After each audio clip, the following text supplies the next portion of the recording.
The night over Sicily is quiet, the kind of quiet that feels heavy, as if the air itself is holding its breath. Somewhere beyond the olive groves, beneath the pale light of the moon, an old farmhouse creaks in the wind. Its windows are dark, its walls scarred by decades of sun and salt. This is not just a farmhouse. In the minds of many Italians, it is a symbol of fear, of loyalty, and of power, the kind of place where men like Matteo Messina Denaro are imagined to hide, plotting in the shadows.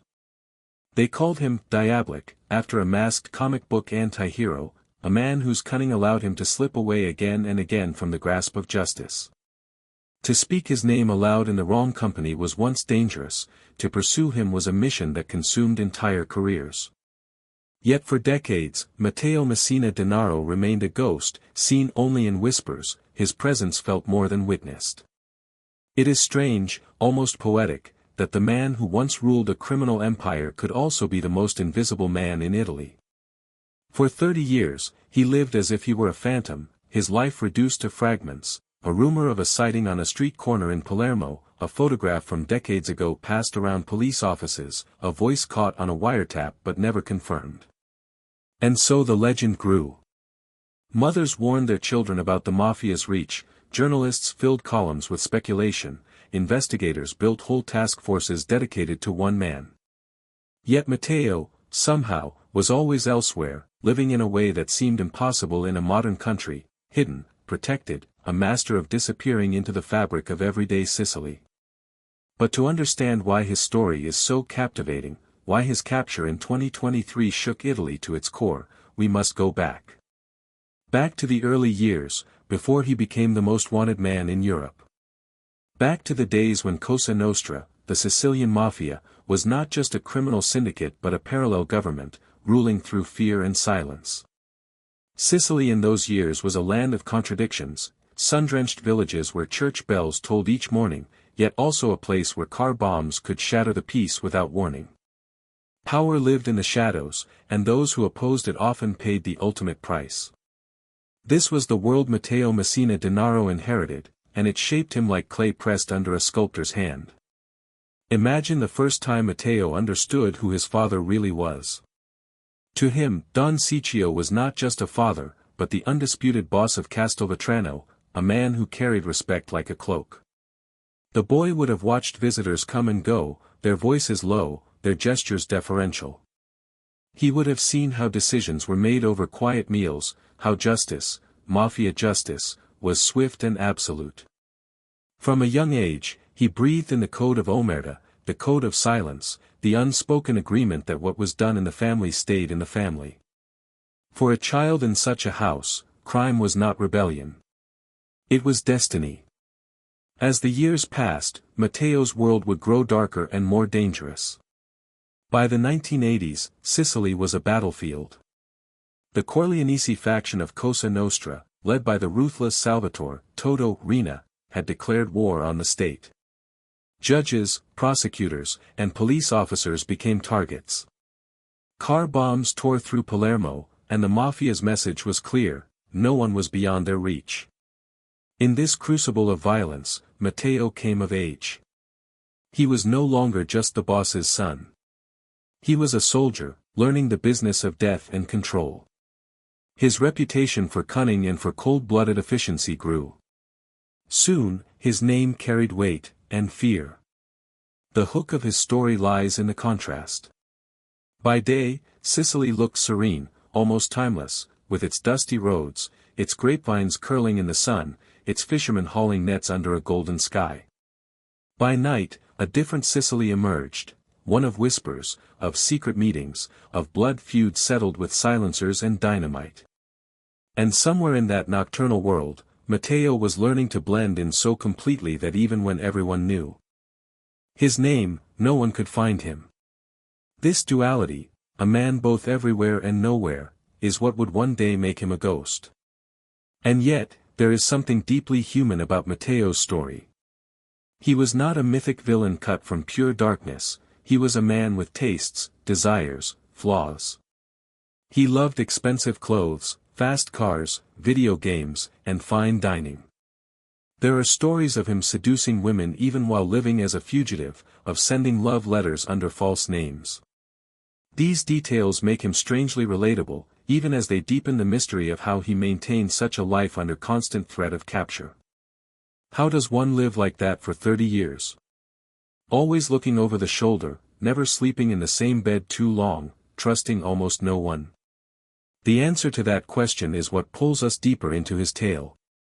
Tonight, as we begin this journey through the life of Matteo Messina Denaro, we walk slowly, carefully, through the streets of his past. We follow the echo of his footsteps as he rises from a boy in a Mafia household to a man who orchestrates power across continents.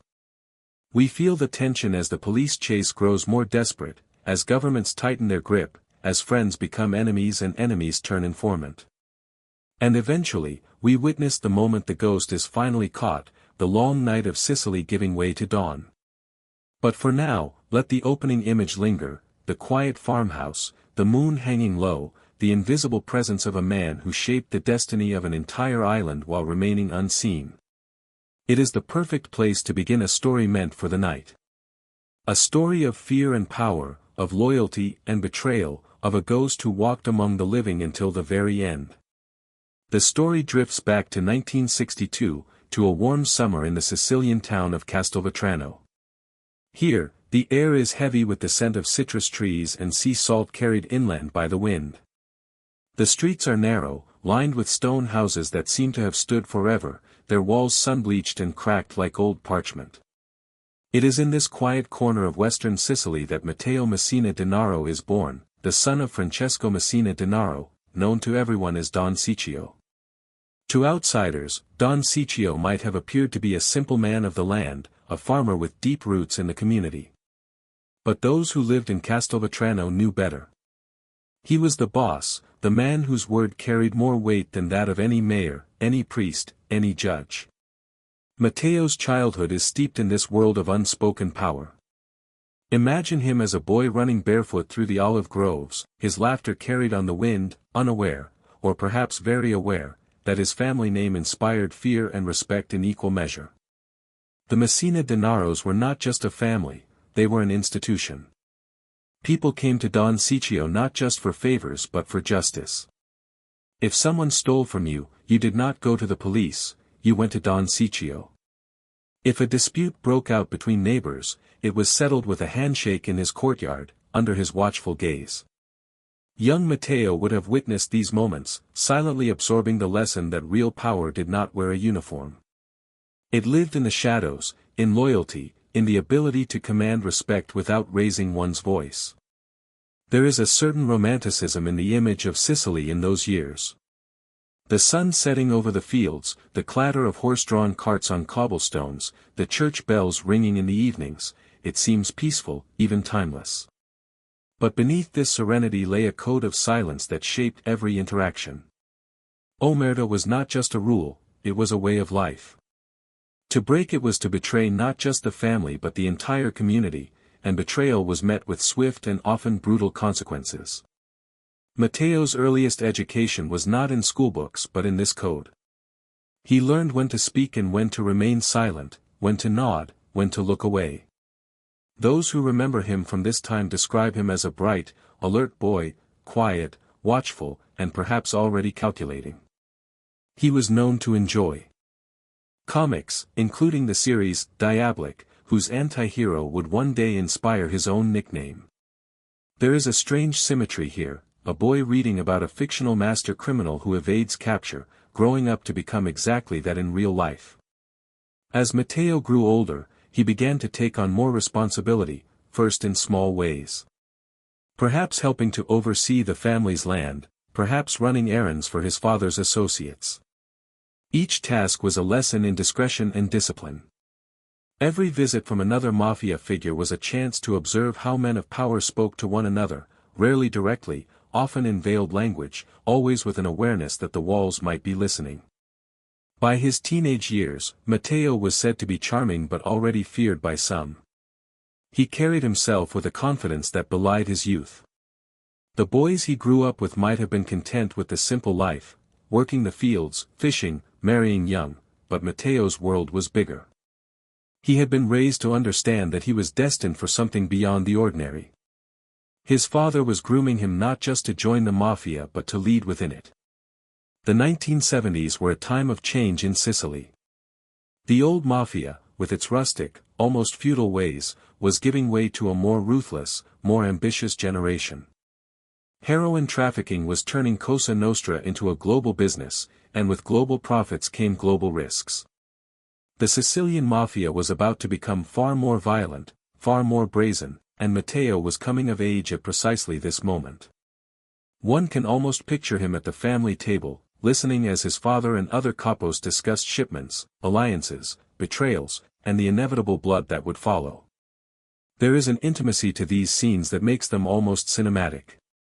The kitchen lit by a single bulb. The slow swirl of cigarette smoke. The clink of wine glasses as deals are made, promises spoken. And somewhere in the corner, the young Matteo, saying little, but learning everything. This is where he is shaped, where the man he will become begins to take form. Yet, for all the power that surrounded him, Matteo's childhood was not without its dangers. Police raids were common, and vendettas could erupt without warning. Living as the son of a mafia boss meant living with the constant possibility that one day, everything could end in gunfire. This ever-present tension perhaps explains why Matteo grew up to be so calculating, so careful. He understood early that survival depended on thinking 3 steps ahead, a lesson that would serve him well when he eventually became a fugitive. By the time Matteo reached adulthood, there was no turning back. The path before him was set. He would take the place prepared for him in the family business, not just as a soldier but as a strategist. It is tempting to imagine an alternate future, one where Matteo chose a quieter life, far from the blood and the danger. But that was not the Sicily of his youth, and Matteo Messina Denaro was not the kind of man to live in anyone's shadow. And so, as the 1980s dawned, Matteo was ready. Ready to prove himself. Ready to step out of the olive groves and into the arena of power. The boy who had once listened silently at the table was now a man with orders to give, a man with a reputation to build.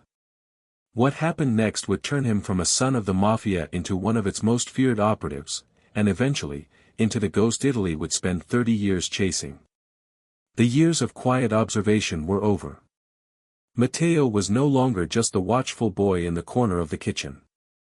By the early 1980s, he had stepped fully into the life that had been prepared for him since birth. The streets of Castelvetrano, once just the backdrop of his childhood, now became his training ground. He began carrying out tasks that required more than just silence and obedience, they required nerve, precision, and a willingness to get his hands dirty. At first, his involvement was subtle, almost invisible. Delivering messages, collecting money, ensuring that the family's interests were protected. These early errands might seem small, but in the Mafia, they were a test, not just of loyalty but of reliability. A man who could be trusted with the small things might one day be trusted with the big ones. Matteo passed these tests easily. Those who dealt with him began to notice something about him, a calmness that never seemed to crack, even under pressure. It was around this time that Matteo's name first began to appear in police reports. Nothing major, nothing that would lead to immediate arrest, but enough to show that he was beginning to move in dangerous circles. Some accounts say that his first murder came in these years, an act carried out not in anger but in quiet efficiency, as if it were just another duty to fulfill. If there was fear, Matteo did not show it. Those who knew him said he had a cold, calculating edge, a sharpness behind the charm that made him both magnetic and intimidating. The 1980s in Sicily were drenched in blood. The Corleonesi, led by Salvatore Toto Riina, were at war with rival mafia families in what became known as the Second Mafia War. The violence was staggering, hundreds of men killed, their bodies left on roadsides, in cars, or buried in the countryside. This was the world Matteo stepped into as a young man. His father's connections ensured that he was protected, but protection came with responsibility. The family needed soldiers, and Matteo was ready to prove that he could be more than just the boss's son. One of the things that set Matteo apart even in these early years was his intelligence. He was not just a killer, he was a thinker. He had a reputation for being able to analyze situations quickly, to predict how rivals or the police might react. This made him valuable not just as muscle but as a strategist. Soon, he was involved in more serious operations, extortion rackets, heroin trafficking routes, and the planning of hits against rivals. Picture the scene: a dimly lit room, smoke curling toward the ceiling, a map of Sicily spread across a wooden table. Men speaking in low voices, pointing to towns and roads, discussing shipments and payments. Matteo sitting among them now, no longer silent, offering suggestions. His ideas are clever, practical, and most importantly, profitable. It is here that he begins to build his reputation not just as a loyal soldier but as a rising power. Of course, the more he rose, the more dangerous his life became. The Mafia was not a world where mistakes were easily forgiven. One wrong move could mean death, not just for Matteo but for his family. Yet he seemed to thrive under this pressure. It is said that he once boasted that he had killed enough people to fill a cemetery. Whether this was bravado or grim truth, it cemented his image as a man capable of terrible things without hesitation. But it was not all violence. Matteo had a charisma that drew people to him. He dressed well, drove expensive cars, and carried himself with an air of quiet confidence. To some, he seemed almost glamorous, a young man who had everything, who moved through life as though untouchable. This charm made him dangerous in another way, because it meant people underestimated him. He could be friendly, even warm, while quietly plotting someone's downfall. As the decade progressed, Matteo's name became increasingly associated with high-profile crimes. Assassinations, disappearances, and bombings were part of the Mafia's arsenal, and Matteo was allegedly involved in several key operations. Each act tightened the grip of fear over Sicily, reminding everyone that Cosa Nostra's power was absolute. At the same time, the Italian state was beginning to fight back. Judges like Giovanni Falcone and Paolo Borsellino were pioneering new legal tools to combat organized crime. Task forces were created, informants were turned, and trials began to chip away at the Mafia's old sense of invulnerability. For Matteo, this was a moment of both danger and opportunity. The more the state pushed, the more the Mafia needed. Men like him, men who were clever enough to outthink investigators and ruthless enough to enforce order within the organization. His rise through the ranks accelerated. He was now trusted with missions that required both planning and secrecy. He learned to vanish when necessary, to use the countryside as his shield, to always be one step ahead of the law. There is something almost cinematic about this part of his life. Imagine him driving through the winding roads of western Sicily late at night, headlights cutting through the darkness, a pistol within reach. Perhaps he stops at a roadside cafe, orders an espresso, and exchanges a quiet word with an associate. Then he is gone again, disappearing into the night, leaving nothing but cigarette smoke and rumors behind. By the end of the 1980s, Matteo was no longer just Don Ciccio's son. He was becoming his own man, a figure feared by rivals and respected by allies. He had proven himself capable of violence, of leadership, of making money for the family. The path before him now led even deeper into the heart of Cosa Nostra, into a world where the stakes would grow higher, the enemies more determined, and the bloodshed more shocking.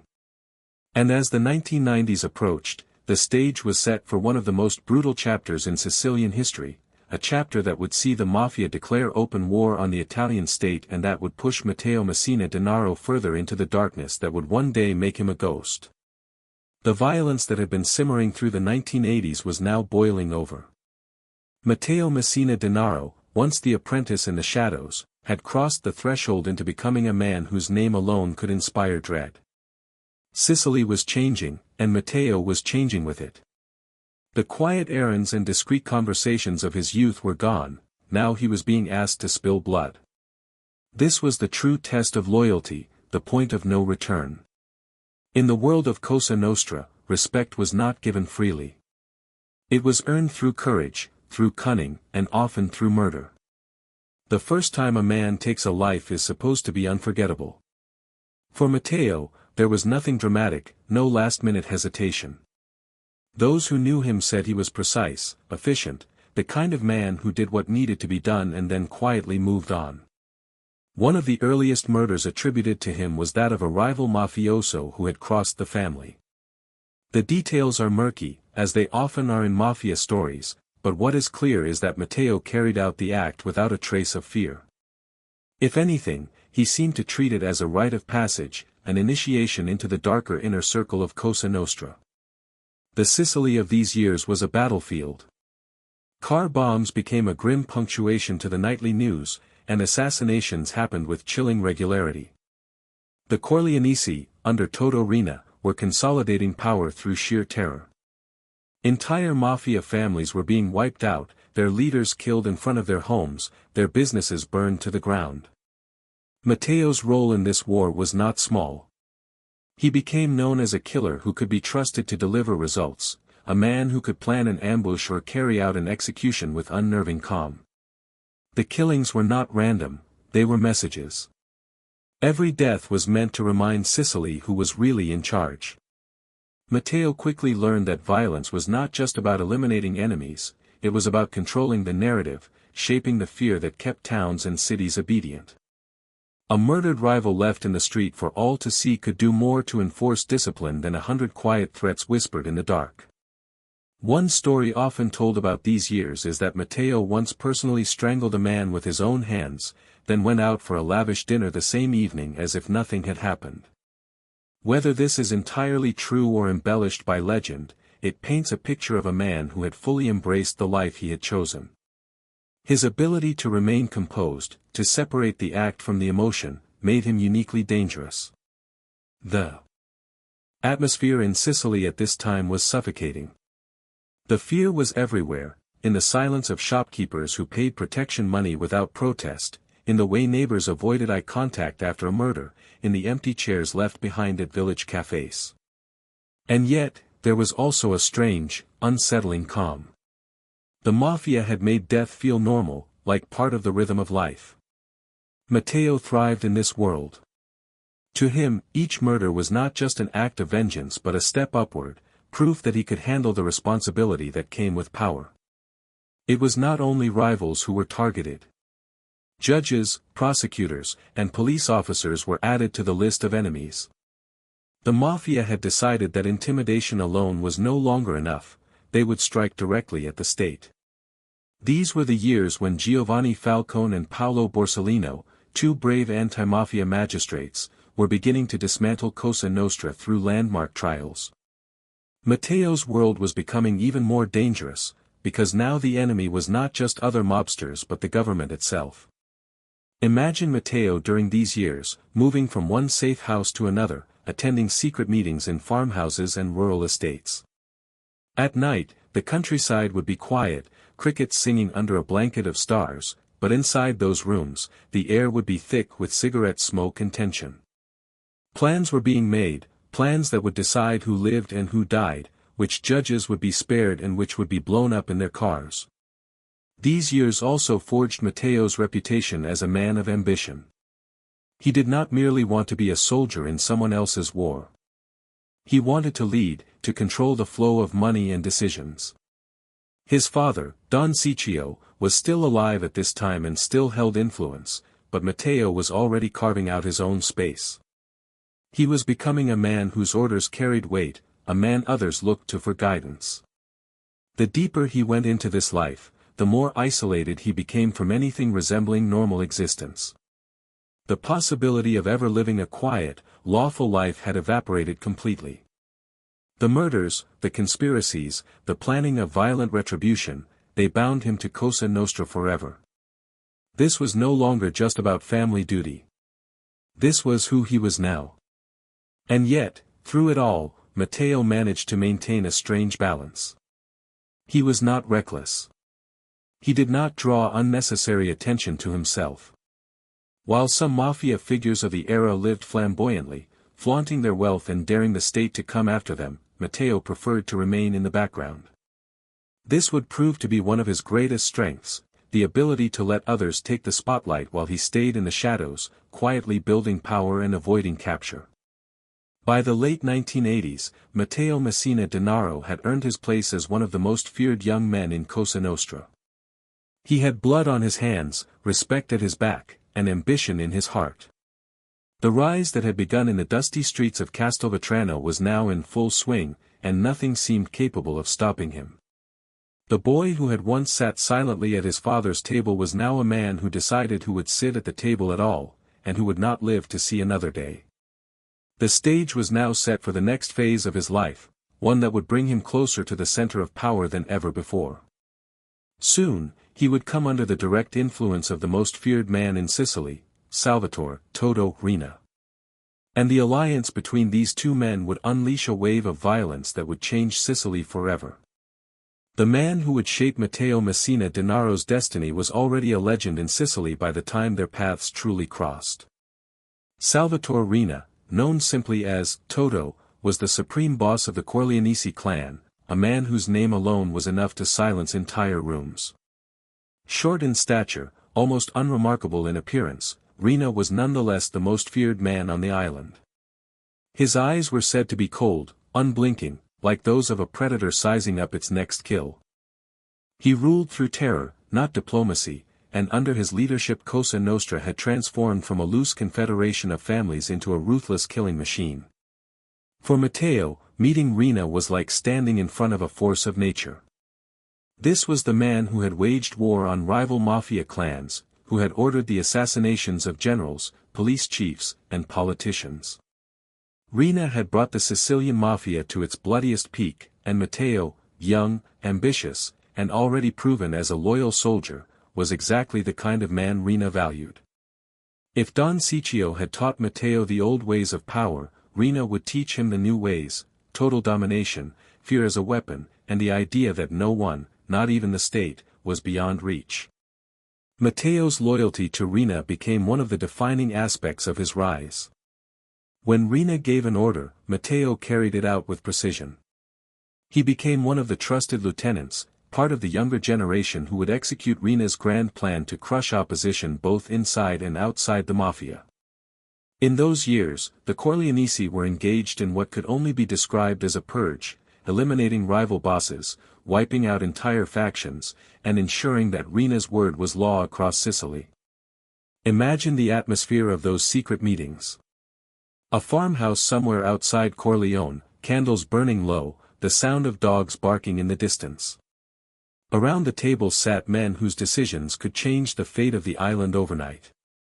Riina would speak softly, outlining who needed to die, who needed to be frightened into silence, who needed to be bought. And Matteo would listen carefully, absorbing every detail, before vanishing into the night to make it happen. These were the years when Matteo's reputation for cunning truly blossomed.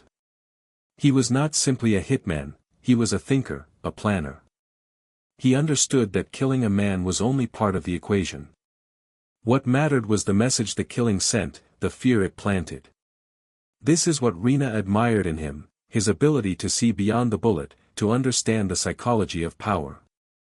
One of the most chilling aspects of this period was the way Riina's war spilled out into the open. No longer content to fight other mafiosi, Riina began targeting the state itself. Politicians, journalists, and magistrates became targets. The murder of General Carlo Alberto Dalla Chiesa in 1982 had already sent shockwaves through Italy, but Riina was just getting started. By the early 1990s, he was planning attacks that would shake the nation to its core, and Matteo was there, part of the machinery that made it all happen. To understand Matteo's mindset in these years, one must appreciate the unique mixture of fear and reverence that Riina inspired. On the one hand, Matteo admired Riina's ruthlessness, his ability to bend Cosa Nostra to his will. On the other, he must have known that even a trusted lieutenant could fall from favor in an instant. Riina was not a man who tolerated mistakes. To serve him was to live in constant tension, knowing that loyalty was expected but never enough to guarantee survival. And yet, Matteo thrived. He became one of the architects of what would later be known as the Season of Massacres, a campaign of terror designed to force the Italian state to negotiate with Cosa Nostra. It was a strategy as bold as it was brutal, and it would define the next chapter of Matteo's life. The murders of Giovanni Falcone and Paolo Borsellino, the two magistrates who had struck the hardest blows against the Mafia, were part of this campaign. The country would never forget those explosions: Falcone's car ripped apart on a highway outside Palermo, Borsellino killed by a car bomb outside his mother's house. Though Rina was the mastermind, Matteo was one of the key players ensuring that the plans were executed. This was the point of no return. These murders brought unprecedented attention from the Italian state and made men like Matteo public enemy number one. But they also elevated his status within Cosa Nostra. He was no longer just a rising star, he was a central figure in the Mafia's most audacious confrontation with the state. There is a quiet, eerie quality to these years when you picture them in your mind. The dusty Sicilian roads, the sudden eruptions of violence, the funerals that followed one after another. And in the middle of it all, Matteo, moving silently, executing orders, always just out of reach of the law. He was learning from Rina not just how to kill but how to lead, how to command fear without needing to raise his voice. But power came with a cost. Every killing brought Matteo closer to the spotlight, closer to the attention of the police and the press. His name was now known far beyond Castelvetrano. He had become a symbol, to some, of the Mafia's strength, to others, of the urgent need to destroy it once and for all. The stage was set for a clash that would change the course of Sicilian history, and Matteo was standing right at the center of it. As the early 1990s dawned, the air was thick with tension. Rina's grip on Cosa Nostra was tightening, but so was the state's net around him. The Maxi trials had convicted hundreds of mafiosi, and the government was under pressure to finally bring down the boss of bosses. Matteo, loyal to Rina until the end, would be forced to watch as the man who had been his mentor and protector was hunted down. And when Rina finally fell, Matteo would have a choice to make: retreat into the shadows or step forward and seize the power that had been left behind. The early 1990s in Sicily felt like the island was holding its breath, waiting for something terrible to happen. The streets of Palermo were tense, the air thick with fear. People spoke in whispers, glanced over their shoulders, and locked their doors earlier at night. Everyone knew that the Mafia, under Rina's iron fist and with men like Matteo Messina Denaro at his side, was preparing for something. No one could have imagined just how devastating it would be. The first explosion came on May 23, 1992, and it tore through the country's soul. Giovanni Falcone, the fearless magistrate who had dedicated his life to dismantling Cosa Nostra, was driving from the airport to Palermo with his wife and 3 bodyguards. As his car approached a stretch of highway near Capaci, 400 kilograms of explosives buried beneath the road were detonated by remote control.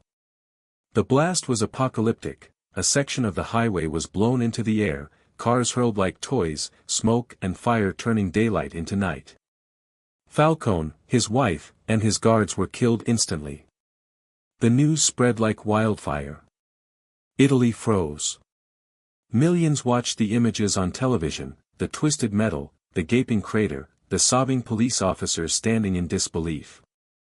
The assassination was not just an attack on a man, it was an attack on the entire Italian state. And behind it all, investigators believed, were Rina's orders, and Matteo's hand somewhere in the planning. For Matteo, this was a moment of grim triumph. The message was clear: Cosa Nostra was untouchable. They had struck down the man who had dared to put hundreds of mafiosi on trial. But if Rina and Matteo thought the state would back down, they were mistaken. What happened next was a surge of public outrage unlike anything Sicily had seen in decades. Tens of thousands of people took to the streets. Judges, police officers, and citizens demanded justice. But Cosa Nostra was not finished. Just 57 days later, on July 19, 1992, another explosion shook Palermo. This time the target was Paolo Borsellino, Falcone's close friend and colleague. He had been investigating Mafia activity relentlessly since Falcone's death, vowing to continue the fight. But as he visited his mother's house that hot afternoon, a Fiat 126 packed with explosives was detonated outside. The blast was so powerful it shattered windows for blocks and left the street looking like a war zone. Borsellino and 5 of his bodyguards were killed. The back-to-back murders were more than just killings. They were psychological warfare. Matteo and his associates had helped orchestrate a campaign designed to break the will of the state, to show that no one was safe. In the months that followed, the violence only escalated. 1993 became the year of the bombings, a period Italians would later call La Stagione delle Stragi, the season of massacres. This time, the targets extended beyond Sicily. The Mafia struck at the very heart of Italy's cultural identity. In Florence, a car bomb exploded near the Uffizi Gallery, killing 5 people and damaging priceless Renaissance art. In Milan, another bomb tore through Via Palestro, leaving a trail of destruction. In Rome, explosions shook the historic churches of San Giorgio al Velabro and San Giovanni in Laterano. These attacks were no longer just about silencing enemies, they were designed to terrify the entire nation, to make every citizen feel the reach of Cosa Nostra. Picture the scene after one of these bombings, the acrid smell of smoke, the sound of sirens, the dazed faces of survivors wandering through streets littered with glass and rubble. The bombs were timed carefully, often to coincide with moments when the devastation would be most visible. It was as though Cosa Nostra wanted Italy to watch, to see the chaos and understand the price of defiance. Matteo Messina Denaro's alleged involvement in these attacks elevated him from a local mafia boss in training to a national threat. Investigators later claimed he had played a key role in coordinating logistics, moving explosives, and selecting targets. He was becoming one of the most dangerous men in the country, not because of his personal violence alone but because of his ability to plan on a grand scale. Yet for all the terror, the strategy had its consequences. The Italian state did not retreat, it doubled down.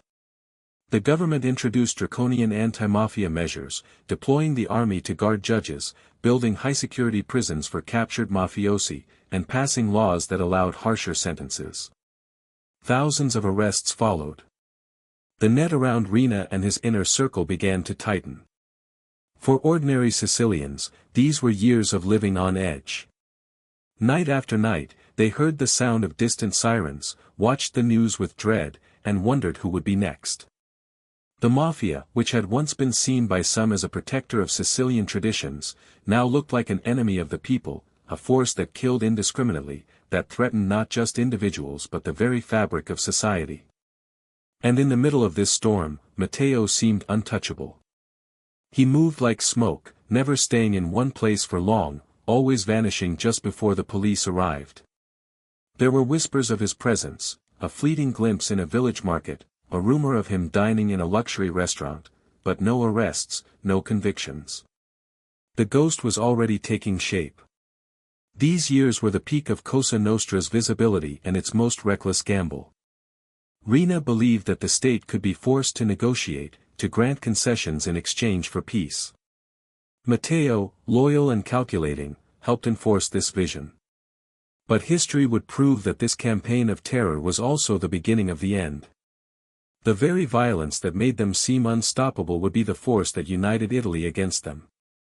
As 1993 drew to a close, Rina's enemies, both in law enforcement and within the Mafia, were closing in.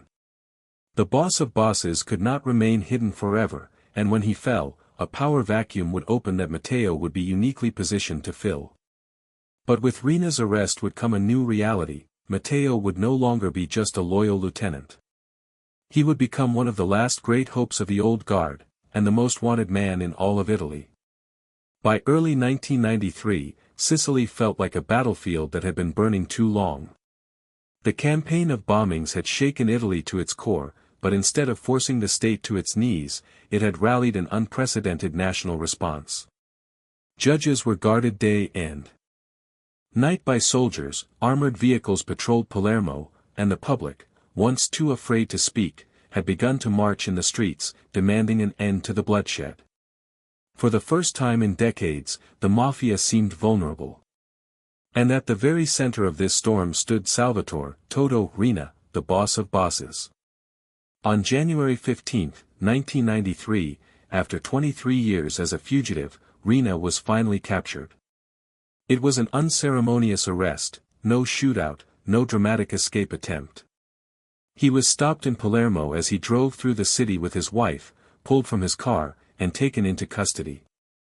The news rippled across Sicily like an earthquake. Some celebrated openly, banging pots and pans from their windows. Others whispered nervously, wondering what would happen now that the feared Capo dei Capi was behind bars. For Matteo Messina Denaro, Riina's arrest was both a moment of crisis and an opportunity. He had been one of Riina's loyal lieutenants, a man trusted to carry out sensitive operations. Now, with the boss gone, there was a vacuum, and in the Mafia, a vacuum was always dangerous. The Corleonesi faction, which had dominated Cosa Nostra through sheer terror, was suddenly leaderless. Other factions, long suppressed, saw their chance to rise again. The alliances that had held together under Riina's iron fist began to fray. Matteo understood immediately that survival depended on adapting. The days of all-out war with the state were over, continuing Riina's strategy would mean certain destruction. He began to move carefully, consolidating his own network of allies, keeping his head low while quietly increasing his influence. The police, prosecutors, and media were all hunting for Riina's successors, and Matteo's name quickly rose to the top of the list of suspects believed to be running the Mafia's affairs. But he was already learning to master invisibility. Imagine Matteo during this period, moving from one safe house to another, communicating through trusted intermediaries, always leaving as little trace as possible. He had watched Riina's fall closely and knew that one of the mistakes had been overconfidence. Riina had remained too close to Palermo, too tied to old routines. Matteo was determined not to repeat that error. He would become harder to find, harder to predict, a shadow that could not be pinned down. This was also a time of deep mistrust within Cosa Nostra. Riina's arrest sparked whispers of betrayal. How had the police finally tracked him down? Had someone close to him given him up? These questions poisoned relationships between old allies. Matteo, ever cautious, began to distance himself from those he suspected might turn state witness. Over the next several years, dozens of mafiosi would flip, becoming pentiti, collaborators with justice, and revealing the secrets of the organization. Each defection put Matteo at greater risk, forcing him deeper underground. But while he was becoming a fugitive in practice, Matteo was also quietly rising to new heights of power. Riina's capture left Bernardo Provenzano, Riina's old ally, to guide Cosa Nostra from the shadows, and Matteo became one of his key lieutenants. Provenzano was a very different kind of boss. Where Riina ruled through fear and spectacular violence, Provenzano preferred discretion. His strategy was to lower the Mafia's profile, return to quieter methods of extortion and infiltration, and rebuild the organization's wealth and connections without attracting so much attention. Matteo proved to be an ideal figure for this new era. He was intelligent, disciplined, and understood the importance of staying invisible. Under Provenzano's guidance, he helped shift Cosa Nostra's focus from bombings and murders of high-profile figures to more subtle operations, drug trafficking, money laundering, and investments in legitimate businesses. The Mafia was still powerful, but it had learned a painful lesson: too much blood invited too much heat. Even so, the authorities never forgot about Matteo. His name became almost mythic in police reports. He was no longer just a suspect, he was becoming the last godfather, the one man who symbolized the unfinished business of the state's war on the Mafia. Every new investigation seemed to circle closer to him, yet every time, he slipped away. Police would raid a farmhouse only to find that Matteo had left hours before. They would intercept a message, only to discover it was already outdated. These near misses added to his legend. To the public, he was becoming a ghost, a man who could not be caught, who moved like a phantom through Sicily's hills and villages. His face, captured in a handful of grainy photographs from the 1990s, was plastered on wanted posters, but as the years went by, it became harder and harder to know what he even looked like. Had he grown a beard? Gained weight? Had surgery? No one could say for sure. This period after Rina's arrest marked a turning point in Matteo's life. He was no longer just a participant in Cosa Nostra's story, he was writing it. Every decision he made would shape the Mafia's future. And though the violence of the early 1990s had passed, a quieter, more insidious form of power was taking root. Matteo's empire would not be built on bombings but on business deals, investments, and influence. Yet, deep down, there was always the risk of a return to bloodshed. Rivals still lurked, ready to challenge him. Police investigations were relentless. The possibility of betrayal was constant. And Matteo himself, though cautious, was not without pride. He enjoyed the luxury his position afforded him, the sense of being untouchable. That pride would one day be his undoing, but for now, it was the very thing that allowed him to step into the void left by Rina and begin his transformation from a killer in the field to the undisputed power behind the scenes. The ghost was now fully formed. The next years would see him vanish from public view almost entirely, living a life on the run yet somehow maintaining control over a vast criminal network. As the world moved on, Matteo Messina Denaro would slip deeper into legend, becoming the man everyone talked about but no one could find. After Rina's arrest, Matteo Messina Denaro did something extraordinary. He disappeared, not for a week or a month, but for decades. From 1993 until his capture in 2023, he lived as a man without a face, a ghost who existed everywhere and nowhere at once. This life on the run was not just about hiding, it became his identity. In those years, he crafted an almost mythical reputation, a criminal phantom who seemed untouchable. The life of a fugitive is often imagined as desperate and lonely, but Matteo's existence was far more complex. He did not live in a cave or sleep under bridges. He moved between safe houses, rural farmhouses, apartments in quiet Sicilian towns, sometimes even luxurious villas tucked away behind high walls. These homes were carefully chosen, often owned or maintained by loyal associates who ensured they remained well-stocked and secure. A fugitive who stayed too long in one place was a fugitive who would be caught. Matteo never made that mistake. Imagine one of these hideouts, an isolated villa surrounded by olive groves, shutters closed against the harsh Sicilian sun. Inside, the rooms are neat but sparse, the decor simple but tasteful. On the table, perhaps, lies a newspaper, never purchased directly but brought by a trusted friend, with his own name on the front page, describing him as Italy's most wanted man. He reads it over coffee, calm, even amused. For Matteo, being hunted was not a source of panic but almost a game in which he prided himself on always staying one move ahead.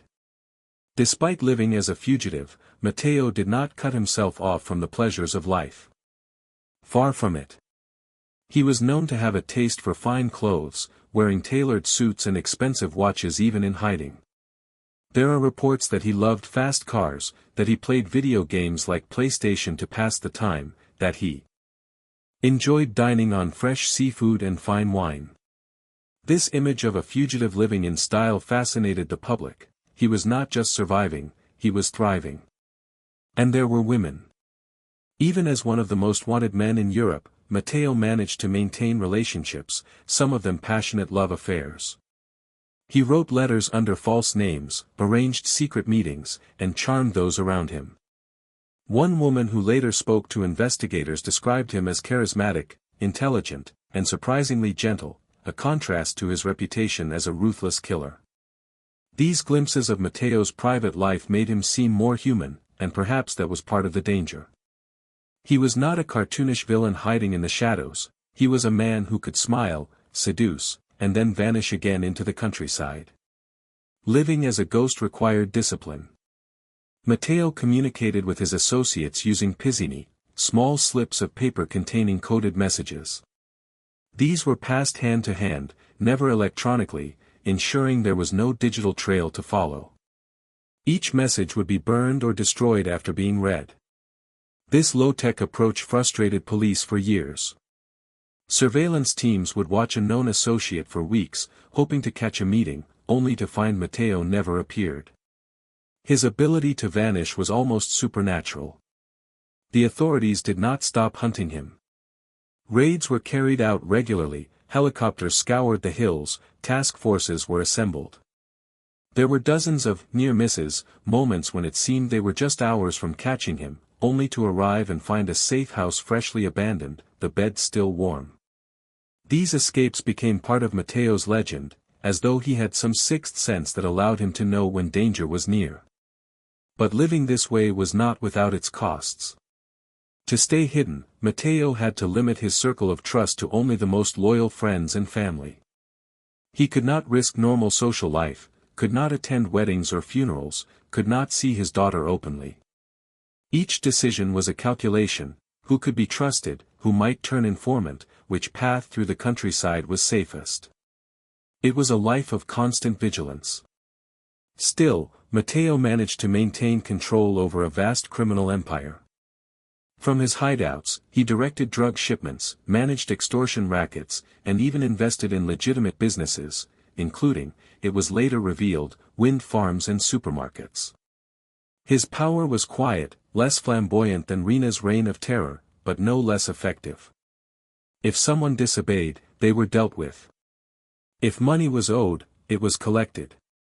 The ghost might have been invisible, but his hand could still be felt across Sicily. For the public, Matteo became a figure of dark fascination. Every few years, newspapers would publish new age-progressed images, showing what they thought he might look like now, older, heavier, perhaps with a beard. But no one really knew. He became almost mythical, the boss of bosses, who had evaded capture longer than anyone in modern Mafia history. The mystery only deepened his legend. There is something both eerie and oddly peaceful about picturing Matteo's life during these years. The image of him sitting in a dimly lit room, controller in hand, playing a video game while the rest of the world searched for him, of him walking in a garden at dusk, breathing the cool evening air, knowing that somewhere, helicopters might be flying overhead. This was a man living at the edge of the world, simultaneously hunted and untouchable. Decade after decade passed this way. Governments changed, technology advanced, the world moved into the internet age, but Matteo remained hidden, like a relic from another time. Children were born who would grow up hearing his name as a story their parents told, a kind of modern-day ghost story: be careful, or the boss of Castelvetrano will get you. By the 2010s, his legend was so complete that some began to wonder if he was even still alive. But then came fresh sightings, intercepted letters, new evidence that the ghost was very much real. The hunt intensified again, and Matteo would have to be more careful than ever. This life on the run was not a temporary phase, it became who Matteo was. The man who had once been a visible presence in Castelvetrano streets was now a phantom who existed only in rumor and in the nightmares of those who crossed him. He had turned himself into a myth, and myths are not easily killed. But no ghost can remain hidden forever.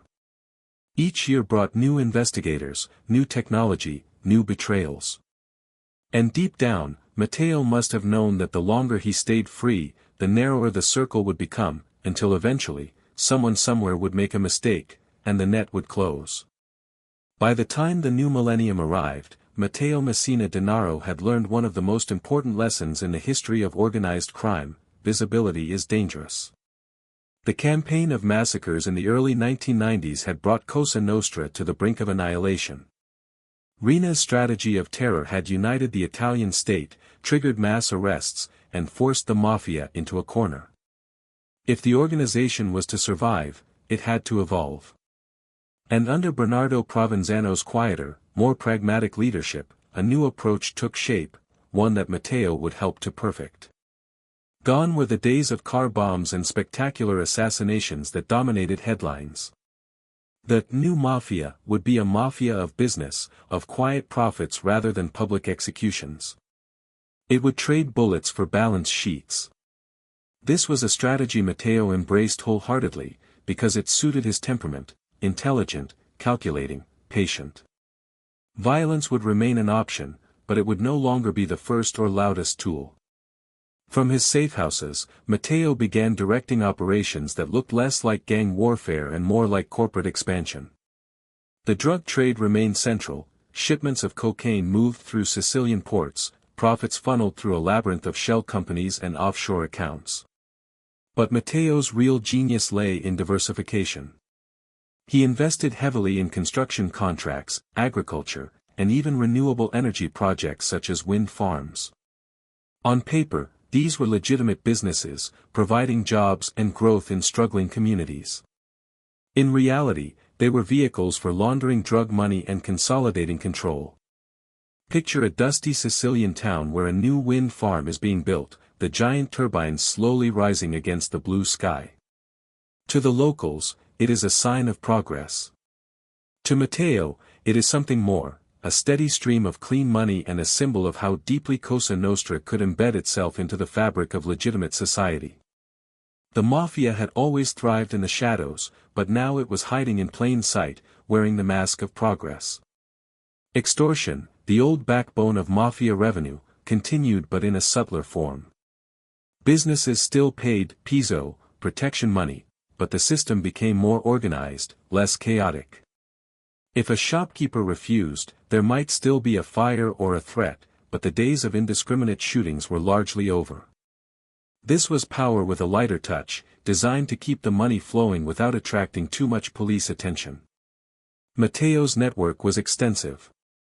He relied on loyal intermediaries who managed day-to-day operations, passing along his orders through pizzini, those tiny slips of paper that had become his signature communication style. These were brief, coded notes, often folded into tiny squares, hand-delivered, and then destroyed. This system kept him untouchable for years.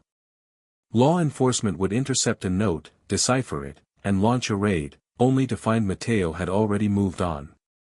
He also became something of a financier. Prosecutors would later uncover evidence that he was involved in large-scale real estate deals, purchasing land and property through front men. Some of this land would later be seized by the state as part of anti-mafia asset seizures, revealing just how deep Matteo's reach had been. In a sense, he was turning Cosa Nostra into something more sophisticated, almost like a multinational corporation, diversified, resilient, and difficult to dismantle completely. There was a certain irony in this transformation. The Mafia had once thrived on fear, on being seen as an unstoppable force of violence. Now its survival depended on becoming almost invisible, blending so seamlessly into the economic life of Sicily that it could no longer be separated from it. Matteo was the perfect architect for this era because he understood the value of invisibility. He had been living as a ghost for years, and now he turned the entire organization into a ghost as well. But this quieter approach did not mean Matteo had gone soft. Violence was still part of his arsenal, used when necessary to settle disputes or eliminate rivals. There were still disappearances, still bodies that turned up in remote countryside graves. But these acts were now surgical strikes rather than public spectacles. Matteo knew that the less noise he made, the longer he could remain free. This period also saw him strengthening international connections. The drug routes he managed linked Sicily not only to South America but also to North Africa and Europe's major cities. Profits were enormous, and those profits allowed him to maintain loyalty among his people. Money, after all, was the true bloodline of the Mafia. As long as Matteo could keep it flowing, his authority would remain unchallenged. And through it all, the myth of Matteo Messina Denaro continued to grow. Newspapers wrote of him as the invisible boss, the last great godfather of Cosa Nostra. Some called him diabolic, others simply the ghost. The people of Sicily told stories about him, how he had been seen in a cafe, smiling politely before disappearing, how he had slipped through police nets just hours before a raid. Each story made him more legendary, and the legend became a shield. For law enforcement, this new era was frustrating. They could no longer rely on the explosive events that once made investigations easier. Instead, they had to follow paper trails, monitor bank accounts, and wait for small mistakes. It was a slow, grinding process, and Matteo seemed to take pleasure in staying just out of reach. There is something quietly haunting about this stage of Matteo's life. He was everywhere and nowhere, his influence stretching across industries, his decisions shaping the economy of an entire region. And yet, he was still a fugitive, still living a life of careful secrecy, still unable to walk freely through the streets of Castelvetrano where he had grown up. The transition from soldier to strategist was complete. Matteo was no longer simply enforcing the will of others, he was setting the agenda. The Sicilian Mafia of the 2000s was, in many ways, his creation, quieter, more businesslike, harder to see, but still immensely powerful. And yet, this very success made him an even bigger prize for Italian authorities. The state was determined to capture him, not just to end his personal reign but to deliver a symbolic blow to the entire organization. Every year that passed without his arrest only made the hunt more intense, the resources more concentrated, the investigators more determined. Matteo may have believed that he could stay hidden forever, but the truth was that each year in hiding brought him closer to the one thing that even the most careful man cannot escape, a mistake. And somewhere, waiting patiently, were the men and women of Italy's anti-mafia units, watching, listening, closing in, waiting for the day when the ghost would finally have nowhere left to run. By the early 2000s, the name Matteo Messina Denaro had become a national obsession in Italy. His face, frozen in a grainy photograph from the 1990s, a young man with dark hair, sunglasses, and a faint, almost cocky smile, stared out from wanted posters, news reports, and billboards. He was no longer just a fugitive, he was the symbol of unfinished justice, the man who had defied the state longer than anyone before him. For the authorities, capturing him became more than a duty, it was a matter of pride, of honor, almost a personal vendetta. The hunt for Matteo was unlike any manhunt in modern Italian history. Thousands of officers, investigators, and intelligence agents were involved over the years. Task forces were created solely for the purpose of tracking him down. The police used every tool at their disposal: phone taps, surveillance drones, undercover informants, financial monitoring. And yet, time and again, Matteo slipped through their fingers. Imagine the frustration of the investigators. Weeks, sometimes months, of patient work would lead them to a farmhouse where they were certain he was hiding. The raid would come just before dawn, boots pounding on the stairs, doors splintering, only to find the house empty, the bed still warm, a half-finished cup of coffee left behind. Matteo had vanished again, as if he had been warned just in time. And perhaps he had. One of the secrets to Matteo's survival was the loyalty of those around him. He had cultivated a network of supporters who provided him with shelter, food, vehicles, and, most importantly, information. Any hint that the police were getting close was quickly passed along. It was as though Sicily itself was helping him stay hidden, the hills and villages conspiring to protect their ghost. But even with his network of helpers, Matteo had to be extraordinarily careful. He communicated using pizzini, those tiny paper notes, instead of phones or email. He never stayed in one place for too long. When he traveled, he often did so in disguise, sometimes dressed like a common laborer, other times in luxury, blending into upscale neighborhoods.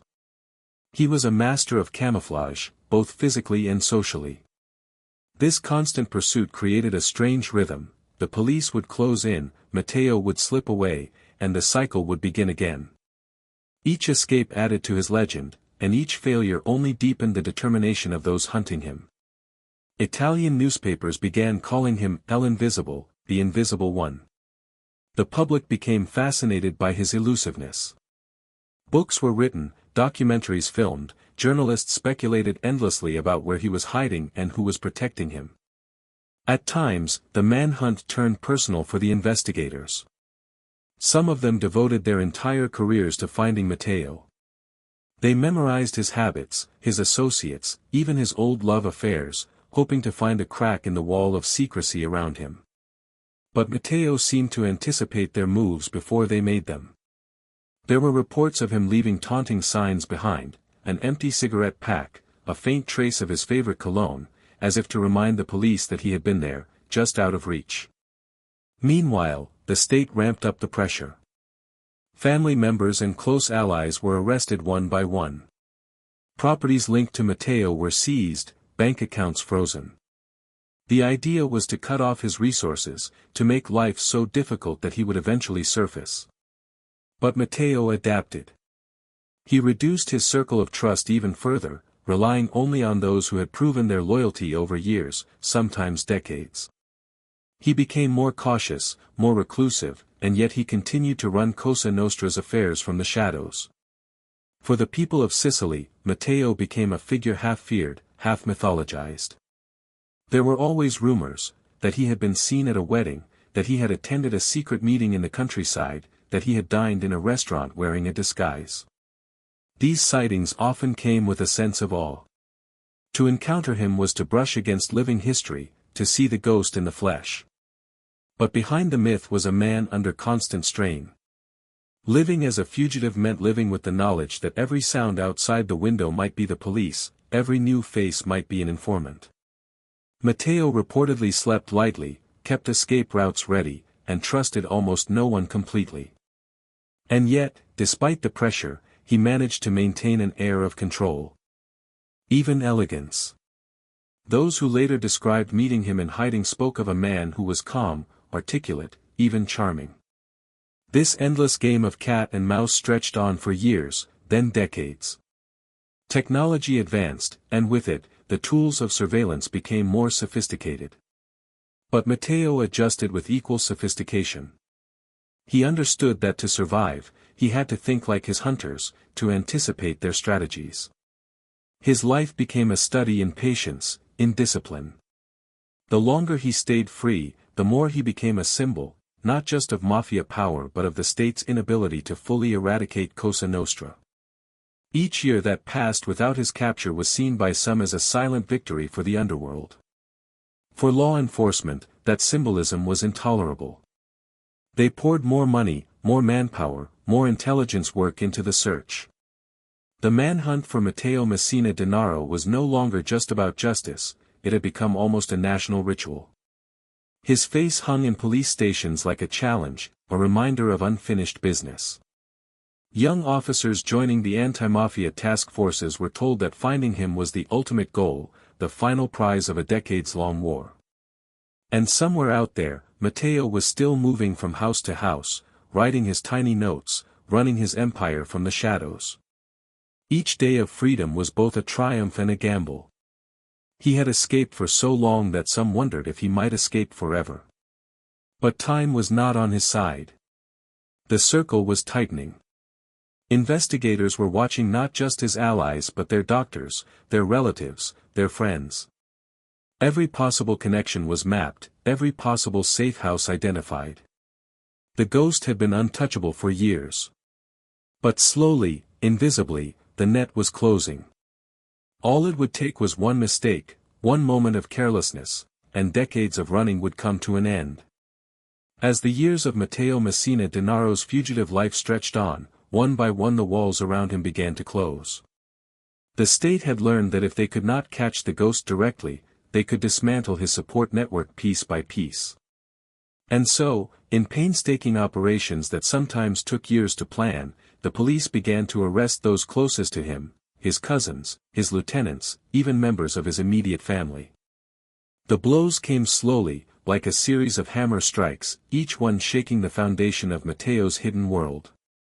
His brothers-in-law were taken, one after another, accused of helping him manage his affairs. His sister, Patricia, was arrested in 2013, accused of acting as one of his key messengers. Investigators seized letters and pizzini that linked her to her brother's secret communications. For Matteo, who had always relied on blood ties as the most reliable bond, this was a devastating development. Imagine the feeling: somewhere in a secret room, Matteo sits alone, a newspaper in his hands, reading about his sister's arrest. The words must have stung. In the code of Cosa Nostra, family was sacred, the one circle you could always trust. Now, even that was under siege. Each arrest meant not just the loss of a helper but also the risk of betrayal. Would those arrested remain loyal? Or would they turn pentito, become state witnesses, and reveal his secrets in exchange for protection? The fear of betrayal began to gnaw at Matteo like a slow poison. For decades, he had managed to remain hidden because of a network of trust that had been carefully built and maintained. But now, under pressure from the state and the lure of reduced sentences, some of those once loyal allies began to talk.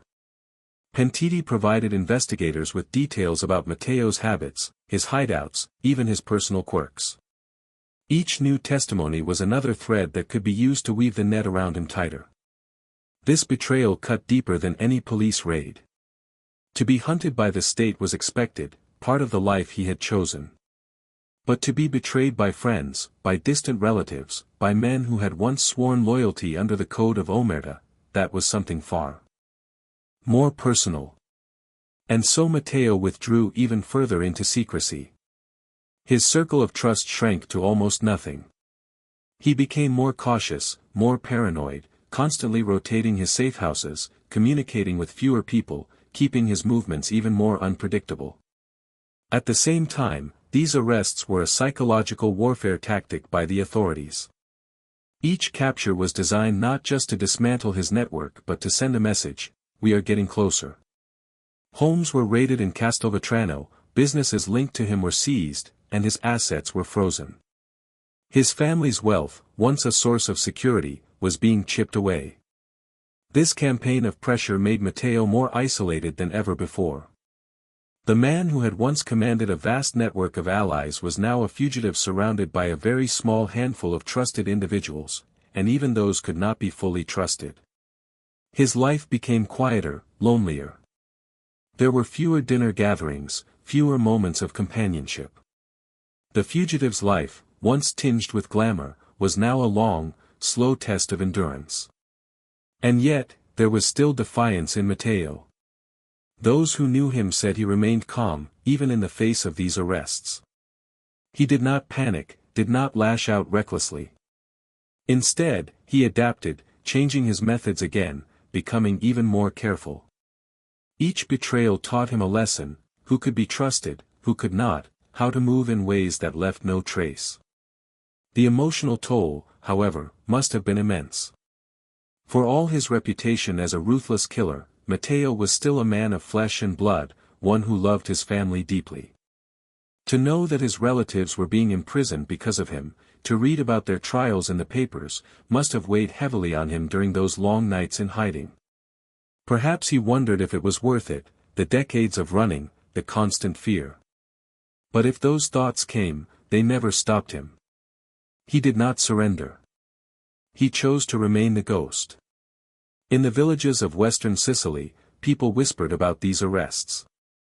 Some saw them as a sign that Cosa Nostra was weakening, that the old days of Mafia domination were finally ending. Others pitied Matteo, imagining him alone somewhere in the hills, abandoned by all but the most faithful. The legend of the ghost grew darker now, tinged with tragedy, a man who had once walked among allies now wandering almost completely alone. And yet, the hunt only intensified. The police saw each arrest as progress, each betrayal as another piece of the puzzle. They were getting closer. Somewhere out there, they knew, Matteo was still directing operations, still giving orders, still alive. And as long as he remained free, the story of Cosa Nostra was not finished. The years of arrests, betrayals, and paranoia transformed Matteo. The charismatic young man who had once lived boldly was now a creature of habit, of ritual, of extreme caution. His life had become a long chess game, every move calculated, every decision weighed for risk. But chess games cannot last forever. The board was beginning to clear, piece by piece. And soon, Matteo would find himself dangerously close to checkmate. As the years passed, Matteo Messina Denaro stopped being just a man and began to turn into something larger, a legend. He was no longer simply the fugitive boss of Castelvetrano, he was the invisible one, the last godfather, the ghost of Sicily. The media clung to every whisper of his existence, every supposed sighting, every intercepted pizzino. For the public, he became a figure of dark fascination, a living ghost story that blurred the line between reality and myth. Newspapers ran front-page spreads speculating about where he might be hiding. Some claimed he was living in a cave in the Sicilian hills, surviving like a bandit from centuries past. Others insisted he had fled the island entirely, living under a false identity in South America or Northern Europe, far from the reach of Italian justice. Each rumor had its own supporting evidence, but none could be confirmed. This ambiguity only deepened the mystery. Television programs aired documentaries about him, complete with grainy age-progressed sketches showing what he might look like as the years went by. In some, he appeared gaunt and hollow-eyed, worn down by years on the run. In others, he looked healthy, well-fed, even stylish, like a man still living in quiet luxury. The contrast between these depictions fed the myth: was Matteo a broken man hiding in fear, or a criminal mastermind still enjoying the fruits of his empire? And then there were the sightings. Every few months, someone would claim to have seen him, at a wedding in Palermo, at a hospital under an assumed name, in a restaurant in Trapani, or even on a European holiday. Police would rush to investigate, but each time the trail went cold. Sometimes the reports were cases of mistaken identity, sometimes they were deliberate misinformation spread by those still loyal to him. Other times, it almost seemed as though Matteo had been there, just briefly, as if to remind the world that he still existed, before vanishing again like smoke in the night. This constant game of cat and mouse turned Matteo into something of a folk figure. In some parts of Sicily, children grew up hearing his name whispered as a warning: behave, or Matteo Messina Denaro will get you. In others, he was spoken of with a strange, almost admiring tone: the man who had beaten the state at its own game, who had made fools of the police for decades. He became a paradox: feared, hated, respected, and even, in some dark corners, idolized. The myth was fueled by Matteo's own careful cultivation of his image. He reportedly loved to read newspapers, keeping track of what was written about him. There were stories of him smiling as he read articles about the police closing in, as though enjoying the chase. He was said to have a sharp sense of irony, once telling a confidant that the press made him out to be more powerful than I actually am, and that this suited him perfectly. At the same time, the state used Matteo's myth for its own purposes. His face was plastered across anti-mafia campaigns, his story told in schools as a way to teach children about the dangers of organized crime. He became the ultimate symbol of Cosa Nostra's persistence, proof that the Mafia was not yet defeated, that the fight was not over. But living as a myth came with its own strange burden. Matteo could no longer live as a normal man. Every step outside carried the risk of recognition. Every transaction, every conversation could be the one that betrayed him. The myth made him famous, but it also made him a prisoner of his own legend. There is something eerie about imagining Matteo during these years. Picture him sitting in a small room somewhere, the curtains drawn, watching a news broadcast about himself, his face flashing on the screen, the anchor describing him as the most wanted man in Europe. Outside, the world went on, children played in the streets, markets bustled, weddings were celebrated. But Matteo remained apart, existing only in the shadow world he had created. In this way, the myth both protected and isolated him. On the one hand, his invisibility made him seem untouchable, larger than life. On the other, it kept him locked away, unable to enjoy the very power and wealth he had spent his life amassing. The man who once moved freely through the streets of Castelvetrano now had to hide just to breathe freely. Even as time passed, the fascination with him did not fade. If anything, it grew. Journalists would camp outside suspected hideouts, hoping to catch a glimpse. Entire books were written analyzing his psychology, his strategies, his possible weaknesses. For the investigators who had spent years chasing him, Matteo was no longer just a target, he was an obsession, the final piece of a decades-long puzzle. The legend of Matteo Messina Denaro became a kind of mirror for Italy itself. For some, it reflected the country's failure to fully eradicate the Mafia, a reminder that the old powers still lingered in the shadows. For others, it was proof of resilience, that no matter how long he ran, justice would one day catch up with him. And so the myth lived on, year after year, sustained by speculation, false leads, and Matteo's own ability to remain just out of reach. He was no longer just a man, he was a story, told and retold in bars, in police stations, in classrooms. The ghost of Sicily walked among the living, unseen but always felt. But every myth must one day collide with reality. And as the 2010s turned into the 2020s, the noose was tightening. Technology was improving, surveillance was becoming more precise, and even the most loyal allies were growing older, some dying, others beginning to waver. The world outside Matteo's safehouses was changing, and sooner or later, the legend would have to face the light. By the time the 2010s arrived, the Sicilian underworld was no longer the same bloody battlefield Matteo had grown up in. The old days of open warfare, car bombs, and sensational assassinations had faded into memory. The Italian state had struck blow after blow against Cosa Nostra, arresting hundreds of members, seizing billions in assets, and dismantling much of its visible hierarchy.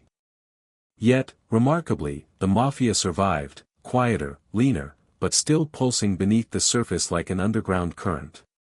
In this new landscape, Matteo Messina Denaro's role became even more significant. Though still a fugitive, he was widely believed to be the de facto head of Cosa Nostra, or at the very least one of its most powerful remaining figures. His orders, passed through the intricate chain of Pizzini and trusted messengers, carried weight across western Sicily.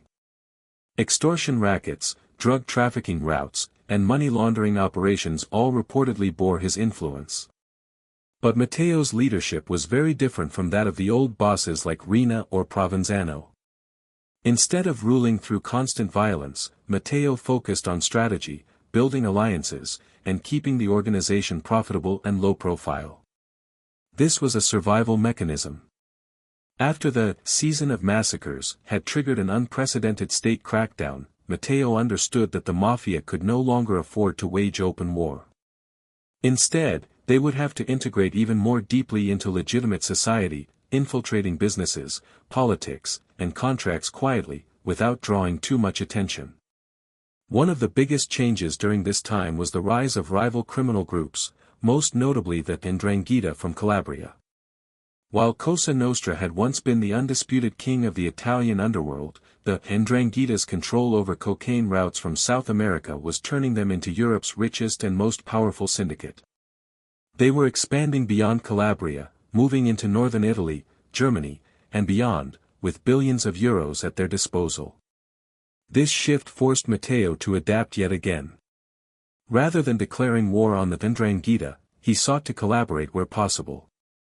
The two organizations struck deals, shared routes, and maintained a fragile but practical peace. In a way, Matteo became more of a businessman than a warlord, negotiating partnerships that kept money flowing while avoiding the bloodshed that would once have been inevitable. At the same time, Matteo maintained a firm grip on Sicily's local economy. Construction contracts, waste management, agriculture, and renewable energy projects often passed through companies with hidden Mafia ties. These businesses allowed Cosa Nostra to launder illicit profits and to keep its network of loyalists fed, literally and figuratively. Jobs could be handed out, debts collected, favors exchanged. In a place where unemployment was high and opportunity scarce, this quiet power was enough to keep the Mafia relevant. Imagine a quiet Sicilian town where a new road is being built. The company that wins the contract appears legitimate on paper, but behind the scenes, Matteo's men take a cut of the profits. The workers know where their paychecks come from, and so do the local officials who turned a blind eye. There are no gunshots, no bombs, just a silent nod of acknowledgement that the old power still holds sway.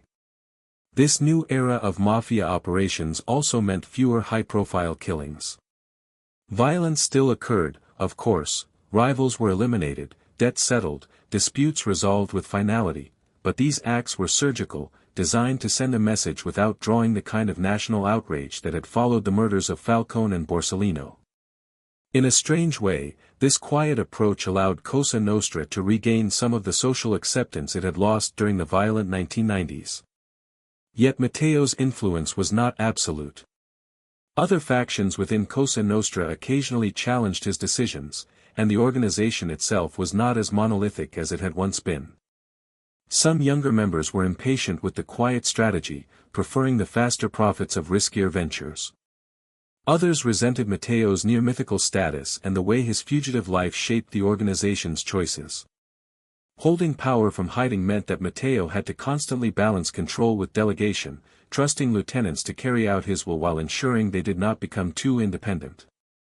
The Italian state, for its part, never stopped its pursuit.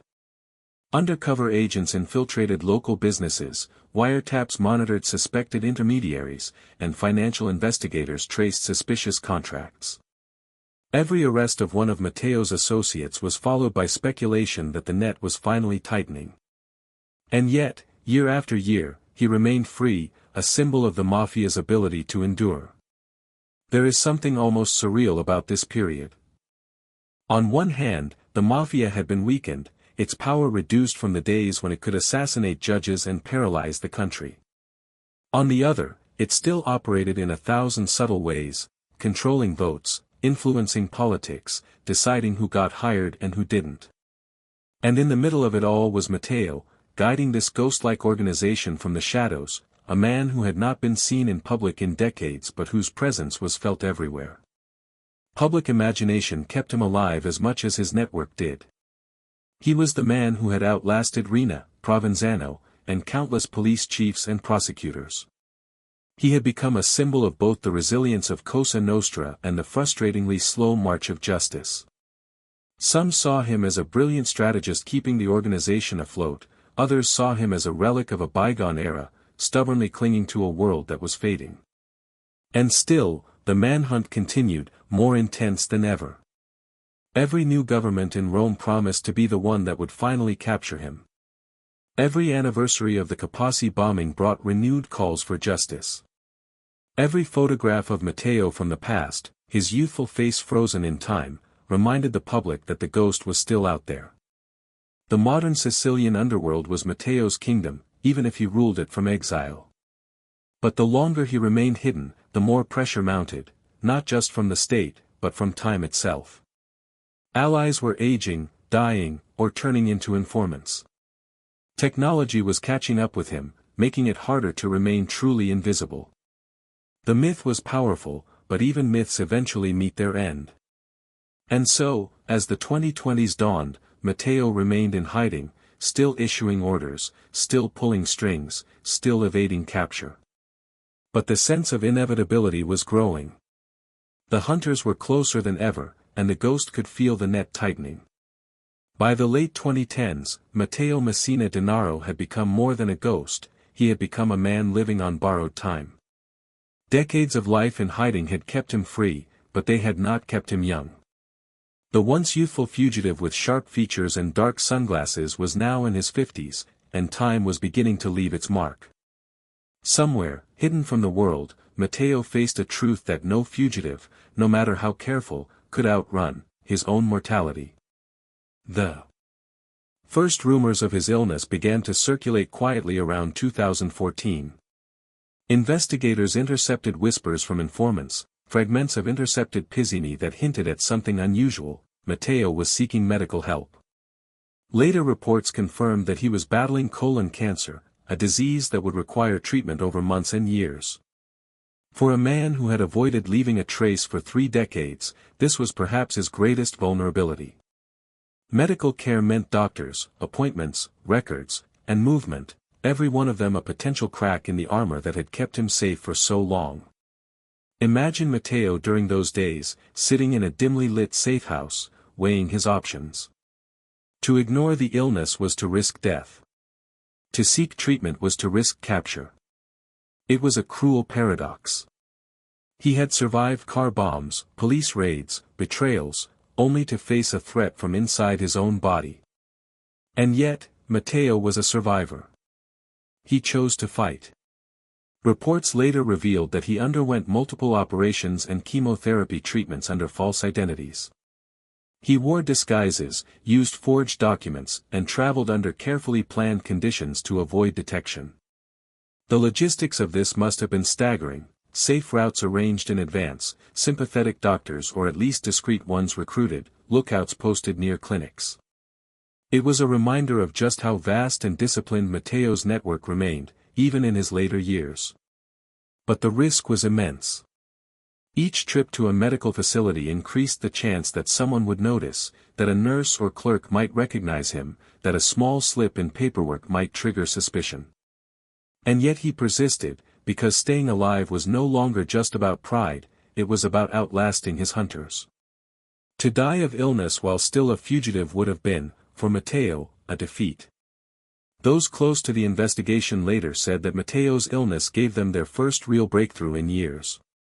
They began monitoring clinics, pharmacies, and cancer treatment centers across Sicily, looking for patients whose identities seemed suspicious or who fit Matteo's physical profile.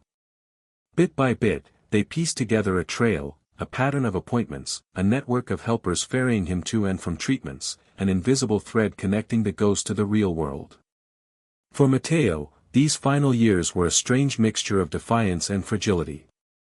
On one hand, he continued to run his empire, issuing orders and overseeing business operations from hiding. On the other, he was now a man who needed regular medical care, who could not move as freely as before, whose body sometimes betrayed him with pain and exhaustion. There is something deeply human about picturing Matteo during this period. The feared boss, sitting in a quiet room after a chemotherapy session, pale and tired, perhaps sipping tea as the sun set over the Sicilian hills. Even in hiding, he was still a man, mortal, vulnerable, facing the same fears as anyone confronted with serious illness. And yet, he never surrendered. Those who later captured him would describe him as proud, even defiant, right until the end. His decision to keep receiving treatment, despite the risk, speaks to a man who wanted to live on his own terms, even if those terms would eventually lead to his capture. His illness also forced him to rely even more heavily on his shrinking circle of trusted associates. Every ride to a clinic, every interaction with a doctor, required loyalty and secrecy. This dependence must have been difficult for a man who had built his legend on independence and control.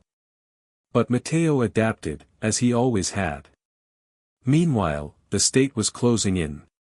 Investigators were patient, gathering evidence piece by piece, waiting for the right moment to strike. They monitored doctors and pharmacists, followed relatives, and built a detailed map of Matteo's medical trail. Each year brought them closer, though Matteo still managed to evade them. For the people of Sicily, these years were filled with a strange anticipation. They knew Matteo was still out there, somewhere, but they also knew he was growing older, weaker. Some began to whisper that perhaps it would not be the police who would end his story, but death itself. Others insisted that he would never be caught, that he would outwit the state until his dying breath. In these final years, Matteo's image grew more ghostly than ever. Few had seen his face in decades. The age-progressed photos painted him as an older man with lines of age, his hair graying. And yet no one could say for sure. When people spoke of him now, it was almost as if they were speaking of a legend rather than a living man. But legends, no matter how powerful, eventually collide with reality. Matteo's need for treatment had created a thread, a single, fragile line that investigators could follow. It was only a matter of time before that thread led them straight to him. And so, in the final years of his life, Matteo lived in a world balanced on a knife's edge, between survival and discovery, between life and death, between being the ghost and becoming flesh once more. He could feel the circle tightening, but as always, he kept moving, kept planning, kept living as though the next knock on the door would never come. By the dawn of the 2020s, the hunt for Matteo Messina Denaro had entered its most methodical, relentless phase. After 3 decades of near misses, investigators were no longer content to simply hope for a lucky break. They had built a strategy designed to choke off every avenue of escape, to track him not through brute force but through patience, data, and science. This was no longer just a manhunt, it was an intricate game of chess, and every move was planned with precision. The key breakthrough had been Matteo's illness. Once it became clear that he was receiving treatment for colon cancer, the investigative strategy shifted entirely. Rather than searching for the man himself, a ghost who had eluded them for decades, police focused on mapping his life through the people and places connected to his medical care. This approach required years of careful work, building an invisible net that would eventually tighten around him. The surveillance began with doctors and clinics. Investigators quietly gathered patient lists, cross-referenced identities, and flagged anyone who appeared suspicious, men who paid in cash, who had no clear tax records, who used forged documents. Pharmacies were monitored to see who was purchasing medications linked to chemotherapy treatments. Every prescription, every appointment became a potential clue. Wiretaps played a critical role. The authorities bugged phones, tapped into conversations, and even monitored the homes of people believed to be part of Matteo's support network. These recordings revealed fragments of conversations, a passing reference to a friend who was ill, a cryptic mention of travel plans, a note about special medical arrangements. Piece by piece, these clues began to form a picture. Imagine the investigators at work, late-night strategy meetings in Palermo, rooms filled with maps and surveillance photos, detectives listening through headphones as scratchy recordings played, analysts poring over bank records and appointment schedules. The process was slow, painstaking, but relentless. Every detail mattered. One wrong lead could waste months, but one right detail could bring them closer than ever before. There were moments of frustration, of course. Matteo was still a master of evasion, and several times he slipped away just as the police believed they were close. But the circle was shrinking. Each raid, each seizure of assets, each arrest of an associate tightened the pressure. Matteo's network was being whittled down to its most loyal core. And loyalty, under constant surveillance, became increasingly difficult to maintain. In some cases, investigators used advanced technology, drone surveillance, GPS tracking of suspected vehicles, even monitoring garbage from houses where they believed Matteo might be hiding. They analyzed DNA from cigarette butts, fingerprints from seized Pizzini, and compared them to Matteo's old police records. The ghost, it seemed, was leaving faint traces behind, and those traces were now being collected one by one. One of the most crucial steps was the decision to monitor medical professionals more closely. Investigators identified a doctor believed to be treating Matteo and placed him under discreet surveillance. This doctor's movements were watched carefully, his calls intercepted. When he traveled to certain clinics, unmarked cars followed at a distance, documenting every patient who came and went. It was a quiet, invisible pursuit, no sirens, no arrests, just the slow tightening of the net. And then came the moment investigators had been waiting for. Through their monitoring, they identified a man using a false name who matched Matteo's physical profile, now older, thinner, with graying hair, and who had been receiving cancer treatments at a private clinic in Palermo. This was the breakthrough. After decades of chasing shadows, they finally had a real, living lead. Even then, they did not rush. They built their case carefully, cross-checking medical records, following the man at a distance, confirming his connections. The risk of a mistake was too great. After 30 years, they could not afford to arrest the wrong man. Weeks turned into months as the surveillance operation continued, documenting patterns of movement, habits, and associates. Imagine the tension in those final weeks, undercover officers parked on quiet Palermo streets, watching the clinic from a distance, plainclothes detectives blending into the city, tracking every vehicle that arrived and left. Each day brought them closer. Each night, somewhere in a safe room, Matteo was still issuing orders, still living as though he had outwitted the world. But the hunters were no longer far behind. Inside the investigative units, there must have been a strange mix of excitement and anxiety. Some of the officers involved had spent their entire careers chasing Matteo, their lives shaped by the pursuit of this one man. Now, after so many years, they were within reach. But they had to move perfectly. One mistake, one premature raid, and Matteo could vanish again, perhaps forever. Finally, the decision was made. They had enough evidence, enough confirmation. The plan for the capture was drawn up in detail: which teams would be involved, which streets would be blocked, where undercover agents would be stationed. The timing had to be precise, because Matteo was still a careful man who could slip away at the slightest hint of danger. The night before the operation, Palermo must have been unusually still for those involved in the hunt. The city slept as the task force prepared.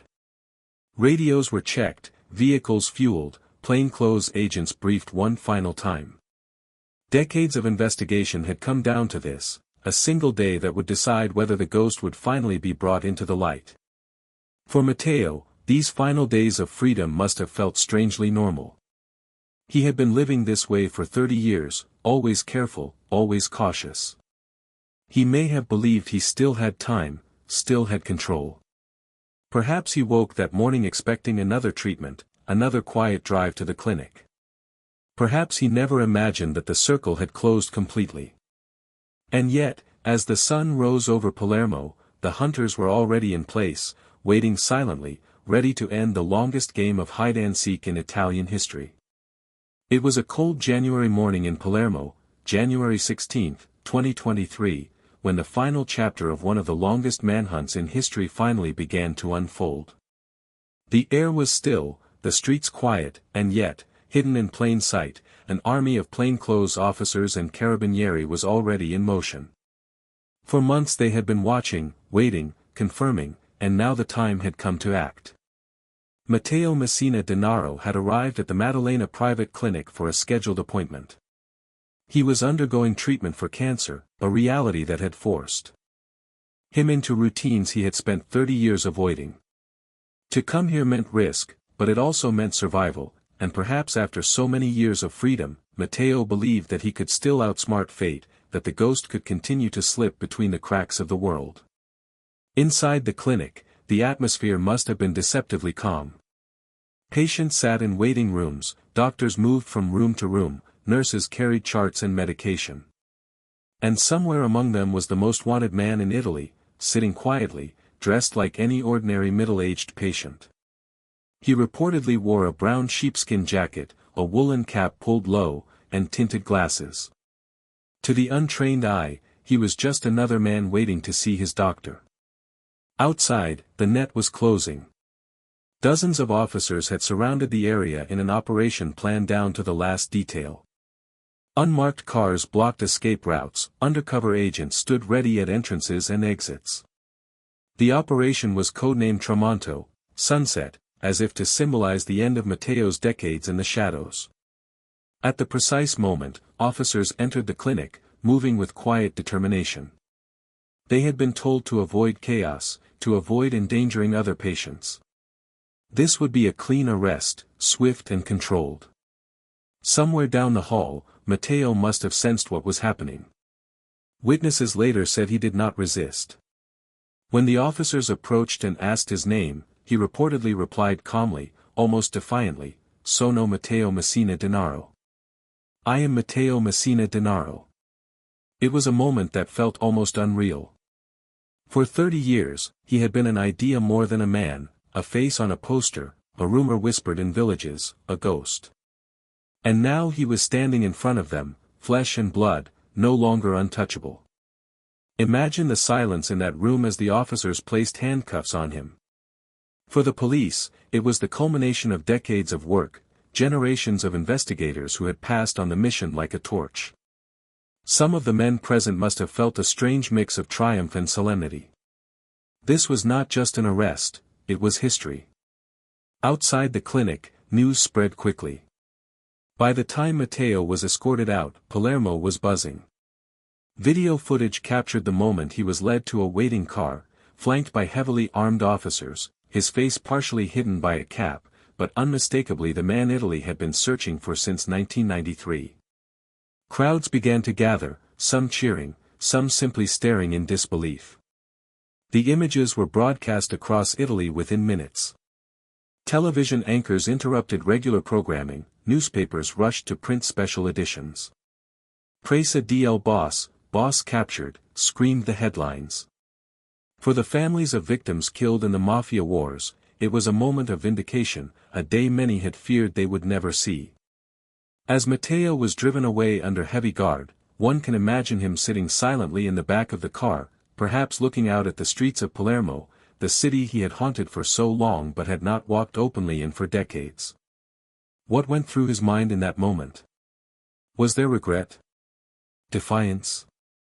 Relief that the long chase was finally over? Only Matteo could know, and he would never fully share that truth. The operation did not end with his arrest. Immediately, investigators moved to secure his safe houses, seizing documents, cash, weapons, and luxury items that painted a picture of the life he had lived while on the run. One hideout was discovered with designer clothes, expensive watches, and shelves of books, a strange mixture of refinement and secrecy. There were also notebooks containing coded references, potentially valuable clues to the inner workings of Cosa Nostra's finances and connections. Across Italy, the mood was electric. Politicians hailed the arrest as a historic victory in the fight against organized crime. Crowds gathered outside anti-mafia prosecutor offices, applauding the investigators who had dedicated their lives to this cause. Some lit candles in memory of Falcone, Borsellino, and the hundreds of others who had been murdered in the Mafia wars of the 1980s and 1990s. And yet, there was also a somber undertone. For many, this day brought back memories of the bloodshed that had defined Matteo's rise. His capture was a moment of justice, but it was also a reminder of the lives lost, the years of fear, the shadow that had hung over Sicily for so long. Matteo was taken to a high-security prison, placed under 41 bis, the strict isolation regime reserved for mafia bosses and terrorists. The ghost was now behind bars, cut off from his network, his communication restricted, his movements controlled. For the first time in 3 decades, the state held him firmly in its grasp. And yet, even in custody, Matteo's legend did not fade. The photograph of him being escorted from the clinic became one of the most iconic images of the decade, the moment when Italy's most elusive fugitive was finally brought into the light. For the investigators who had pursued him, it was a moment of closure. For Sicily, it was a turning point. And for Matteo, it was the end of a life spent in the shadows. The day after Matteo Messina Denaro's arrest, Sicily woke up to a different kind of mourning. The headlines blared from every newsstand, the radios carried the story into every cafe and bakery, and for the first time in a generation, people spoke his name not with fear, but with a sense of finality.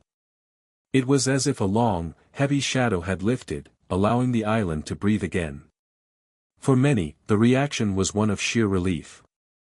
Crowds gathered in Palermo and Castelvetrano, some cheering openly, others quietly holding candles in memory of those who had been lost during the dark years of Mafia terror.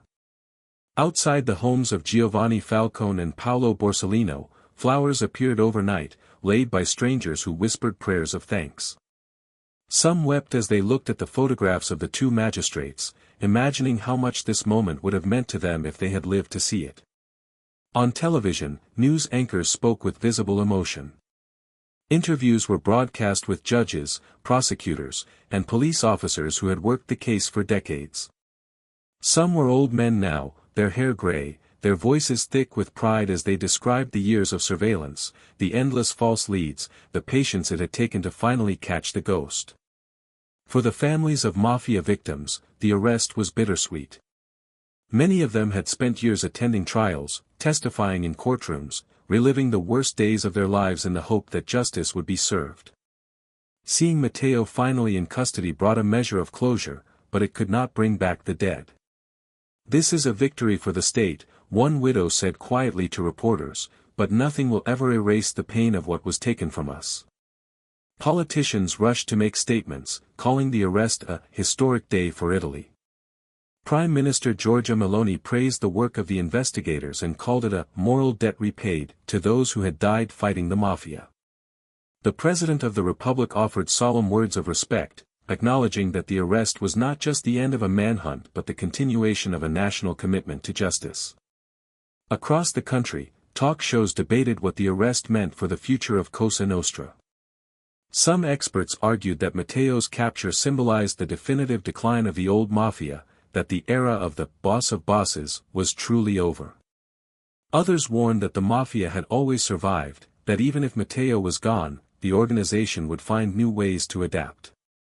In the cafes and piazzas of Sicily, ordinary people spoke of a strange, quiet joy. Many had lived their whole lives under the shadow of Cosa Nostra, hearing its name whispered, fearing its reach. For them, the sight of Matteo in handcuffs was almost unthinkable. It was proof that the state could win, that the rule of law could outlast even the most elusive of fugitives. And yet, not everyone celebrated loudly. In some corners of Castelvetrano, there was a different kind of silence, the silence of those who had once benefited from Matteo's patronage, who had owed their jobs or their protection to his network. For them, the arrest meant uncertainty, perhaps even danger, as the power structure shifted yet again. The media frenzy was unlike anything Sicily had seen in decades. Journalists descended on the town, photographing Matteo's seized hideouts, interviewing neighbors, piecing together the story of how he had managed to live among them for so long. Each new detail, the designer clothes found in his wardrobe, the PlayStation in one safe house, the love letters in another, fascinated the public and made the story feel almost cinematic.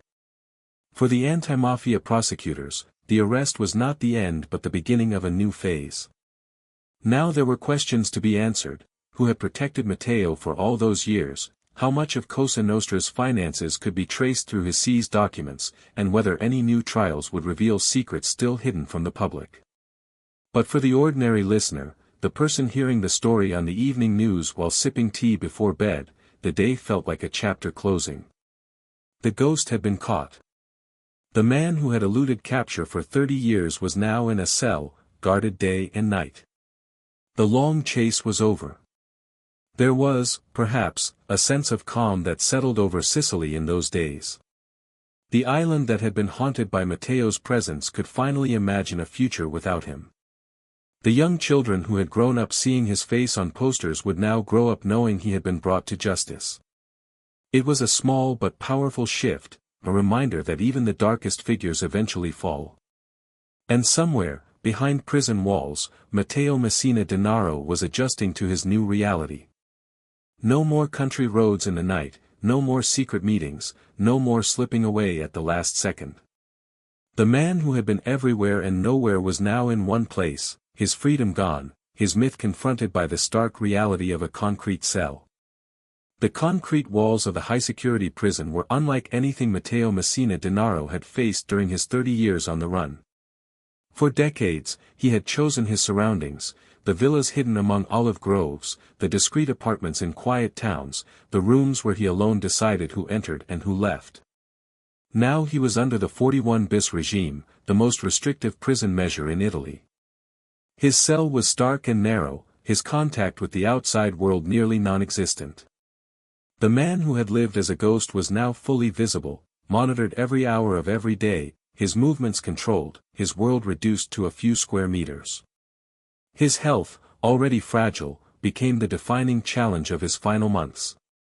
Matteo continued to suffer from advanced colon cancer, and prison authorities arranged for him to receive treatment, but under constant guard. Each hospital transfer was a carefully choreographed operation, with armed officers escorting him through silent corridors, doctors and nurses working under watchful eyes. The man who had once moved through Sicily invisibly was now followed everywhere, every step accounted for. There is something strangely quiet about picturing Matteo in those months. No longer the fugitive with the endless options of escape routes, he spent much of his time reading, reflecting, or sitting in silence. Reports suggest that he showed little remorse, maintaining his composure and even a touch of pride. When prosecutors questioned him, he refused to cooperate, refusing to betray the code of omerta he had lived by all his life. Even in prison, even facing death, Matteo remained loyal to the silence that defined Cosa Nostra. But his illness could not be kept at bay forever. The treatments, while extending his life, were grueling. Chemotherapy left him weak, his weight dropping, his energy fading. For a man who had once lived surrounded by fine food, fast cars, and luxury, this physical decline must have been both humbling and painful. Yet there were no dramatic outbursts, no public breakdowns. The ghost faded quietly, the same way he had lived, in control, or at least projecting control, even as his body betrayed him. The guards who watched him day after day said he remained calm, speaking politely, sometimes even with a certain dry humor. There was no dramatic plea for mercy, no grand confession. If Matteo reflected on his life, on the decades spent in hiding, on the blood that had been spilled under his watch, he kept those thoughts to himself. As the summer of 2023 turned to autumn, Matteo's condition worsened. He was transferred to the hospital wing, placed under palliative care as it became clear that his time was running out. Even then, the strict security regime remained in place. He was Italy's most notorious mafia boss, and the state would not risk even the faintest possibility of escape or contact with the outside world. Imagine the final days, a quiet hospital room, the hum of machines, the distant echo of footsteps in the corridor. Matteo lying in bed, perhaps looking out a small window at the fading light of evening, the last rays of the Sicilian sun stretching across the sky. It was a very different sunset from the ones he had watched as a free man, but it was the last one he would see. On September 25, 2023, Matteo Messina Denaro died at the age of 61. The news spread quickly, just as it had at the time of his arrest. Outside the hospital, journalists gathered, cameras ready to capture the moment. Officials confirmed the death, and Italy exhaled again, not in celebration, but in a quiet recognition that an era had truly ended. For the families of Mafia victims, his death brought a sense of final closure. Now he can no longer hide, no longer command, no longer hurt anyone, one relative said to reporters. For others, the news was strangely anticlimactic. After decades of legend, of manhunts, of speculation, the ghost had simply faded away in a hospital bed, without drama, without a last stand. In Castelvetrano, his hometown, reactions were mixed. Some mourned quietly, remembering Matteo as the boy who had grown up among them, before he became the man the world feared. Others saw his death as the final chapter in a story that had haunted the town for generations, a chance to finally turn the page and build a different future. The state buried Matteo under heavy security, denying him a public funeral that might have turned into a spectacle. His grave was unmarked, a final measure to prevent it from becoming a shrine for those who still revered him. In the end, the man who had spent his life as a myth was laid to rest in anonymity, his body returning to the earth without ceremony. There is a quiet symmetry in this ending. Matteo had spent 30 years living as if he were not entirely real, a presence more felt than seen. His death, too, was quiet, no grand confrontation, no fiery downfall, just the slow dimming of a life lived in defiance of the state until the very end. For Sicily, the death of Matteo Messina Denaro was not just the end of a man but the end of an era, the closing of a story that had begun long before he was born, the last act of the old Cosa Nostra that had once held the island in its grip. The ghost was gone, and in the silence that followed, Sicily could begin to imagine what life might look like without him. With the death of Matteo Messina Denaro, Italy was left to confront a question that had been decades in the making: what exactly was the legacy of the man they had called the Ghost of Sicily? For some, he was simply a ruthless killer, a man who had participated in one of the bloodiest chapters of Mafia history. For others, he was the last living link to the era of Rina and Provenzano, the final embodiment of an organization that had once challenged the Italian state itself. Whatever one believed, there was no denying that his life and death marked the end of an era. The most tangible part of Matteo's legacy was the empire he left behind. Over the years, investigators seized billions of euros worth of assets linked to him: farmland, villas, supermarkets, construction companies, even renewable energy projects. This network of businesses had allowed Cosa Nostra to survive the post-Rina crackdown, keeping money flowing and maintaining influence in key sectors. Even as Matteo hid from the world, he had been pulling the strings, ensuring that his organization did not collapse. But money was only part of the story. Matteo also left behind a carefully cultivated myth. For 3 decades, he had been Italy's most wanted man, a fugitive who seemed always one step ahead. That myth became a kind of power in itself. It inspired loyalty among those who saw him as a symbol of resistance and defiance, and it haunted the state, which could not rest until he was caught. In many ways, Matteo's life was a study in contrasts. He had been both a traditional mafia boss and a modernizer. Under his guidance, Cosa Nostra shifted away from the spectacular violence of the Riina years and toward a quieter, more business-oriented model. He encouraged infiltration into legitimate sectors, investments that looked clean on the surface but were fed by dirty money. This was a subtler form of control, one that allowed the Mafia to survive in an age of relentless law enforcement pressure. Yet he never abandoned the code of violence entirely. Rivals were still eliminated, debt still collected, and fear still maintained as a tool of governance. But these acts were hidden, almost surgical, designed not to provoke the kind of national outrage that had once united the country against Cosa Nostra. This, too, is part of Matteo's legacy, a reminder that the Mafia did not disappear, it simply changed its face. For the people of Sicily, Matteo's name became almost folkloric. There were those who feared him, those who hated him, and even those who admired him, not for what he had done, but for how long he had managed to outwit the state. In some communities, his story became a cautionary tale, a reminder of what happens when violence is allowed to rule unchecked. In others, he was romanticized, turned into a dark hero who lived by his own rules until the very end. Culturally, Matteo's story will likely endure for generations. Books, films, and documentaries are already being made about his life: the boy raised in the shadow of Cosa Nostra, the hitman turned strategist, the fugitive who became a ghost, and finally the man captured and brought back into the light. His story contains all the elements of a classic tragedy: rise, power, isolation, and fall.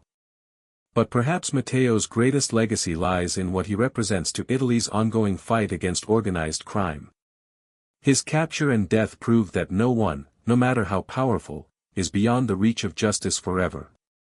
For prosecutors, investigators, and ordinary citizens, this was a powerful message, that the state could outlast the Mafia, that patience and persistence could defeat even the most elusive of enemies.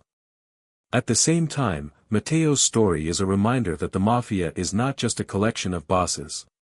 It is a system, a network, a way of thinking that cannot be dismantled simply by arresting one man.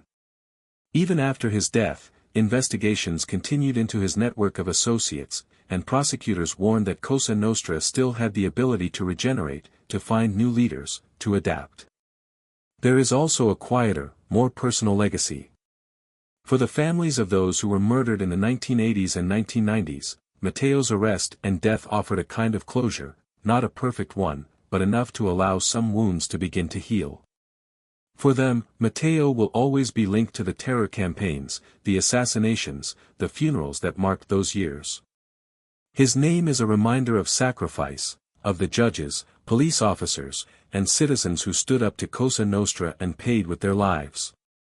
And yet, beyond the fear and the blood, Matteo's story also speaks to the resilience of Sicily itself.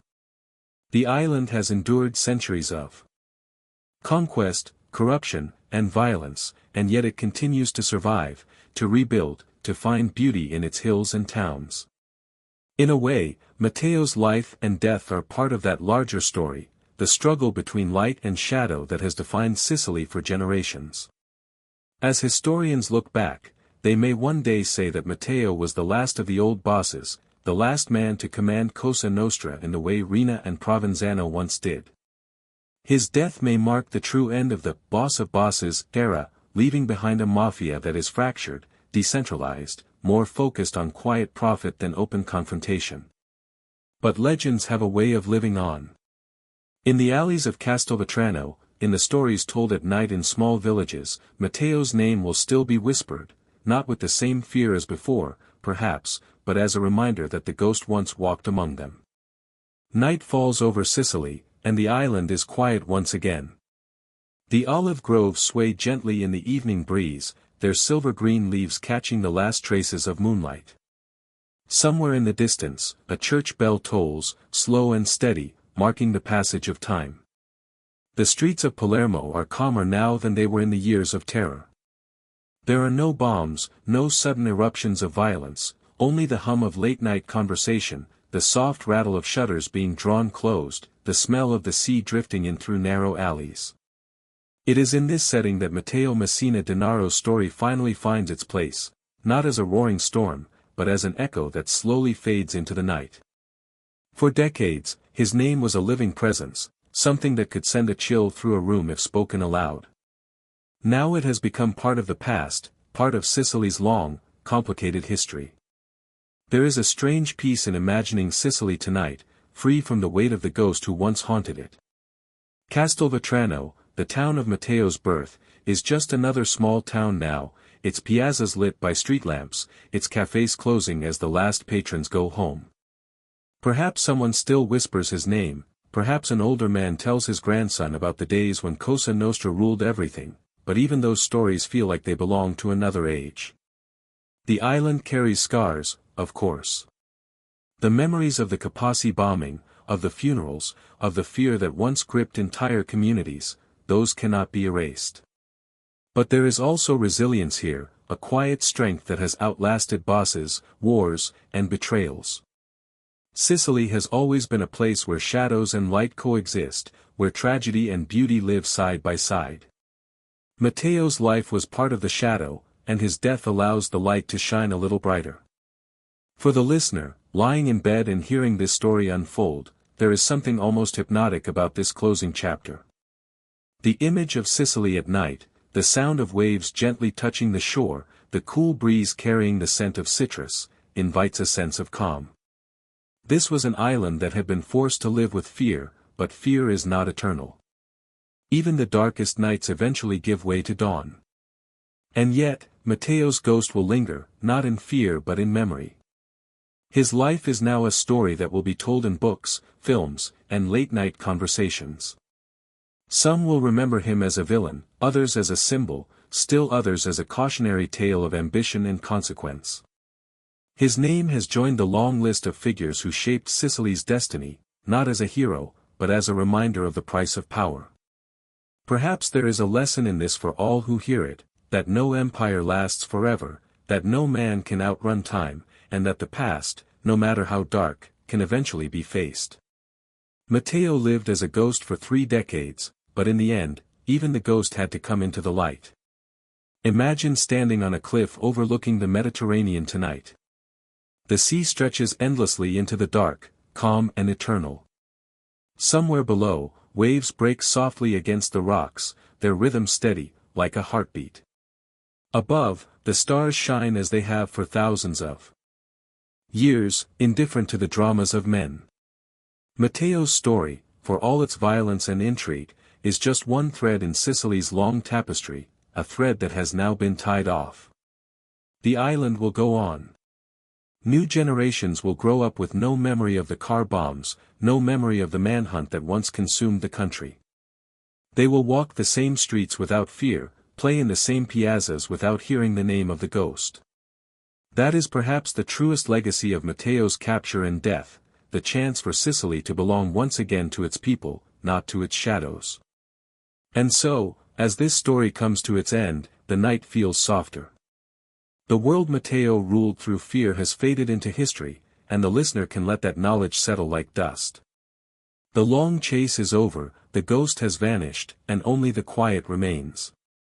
Somewhere, perhaps, the wind rustles through the grass near his unmarked grave, carrying with it the last whispers of a name that once shook the nation.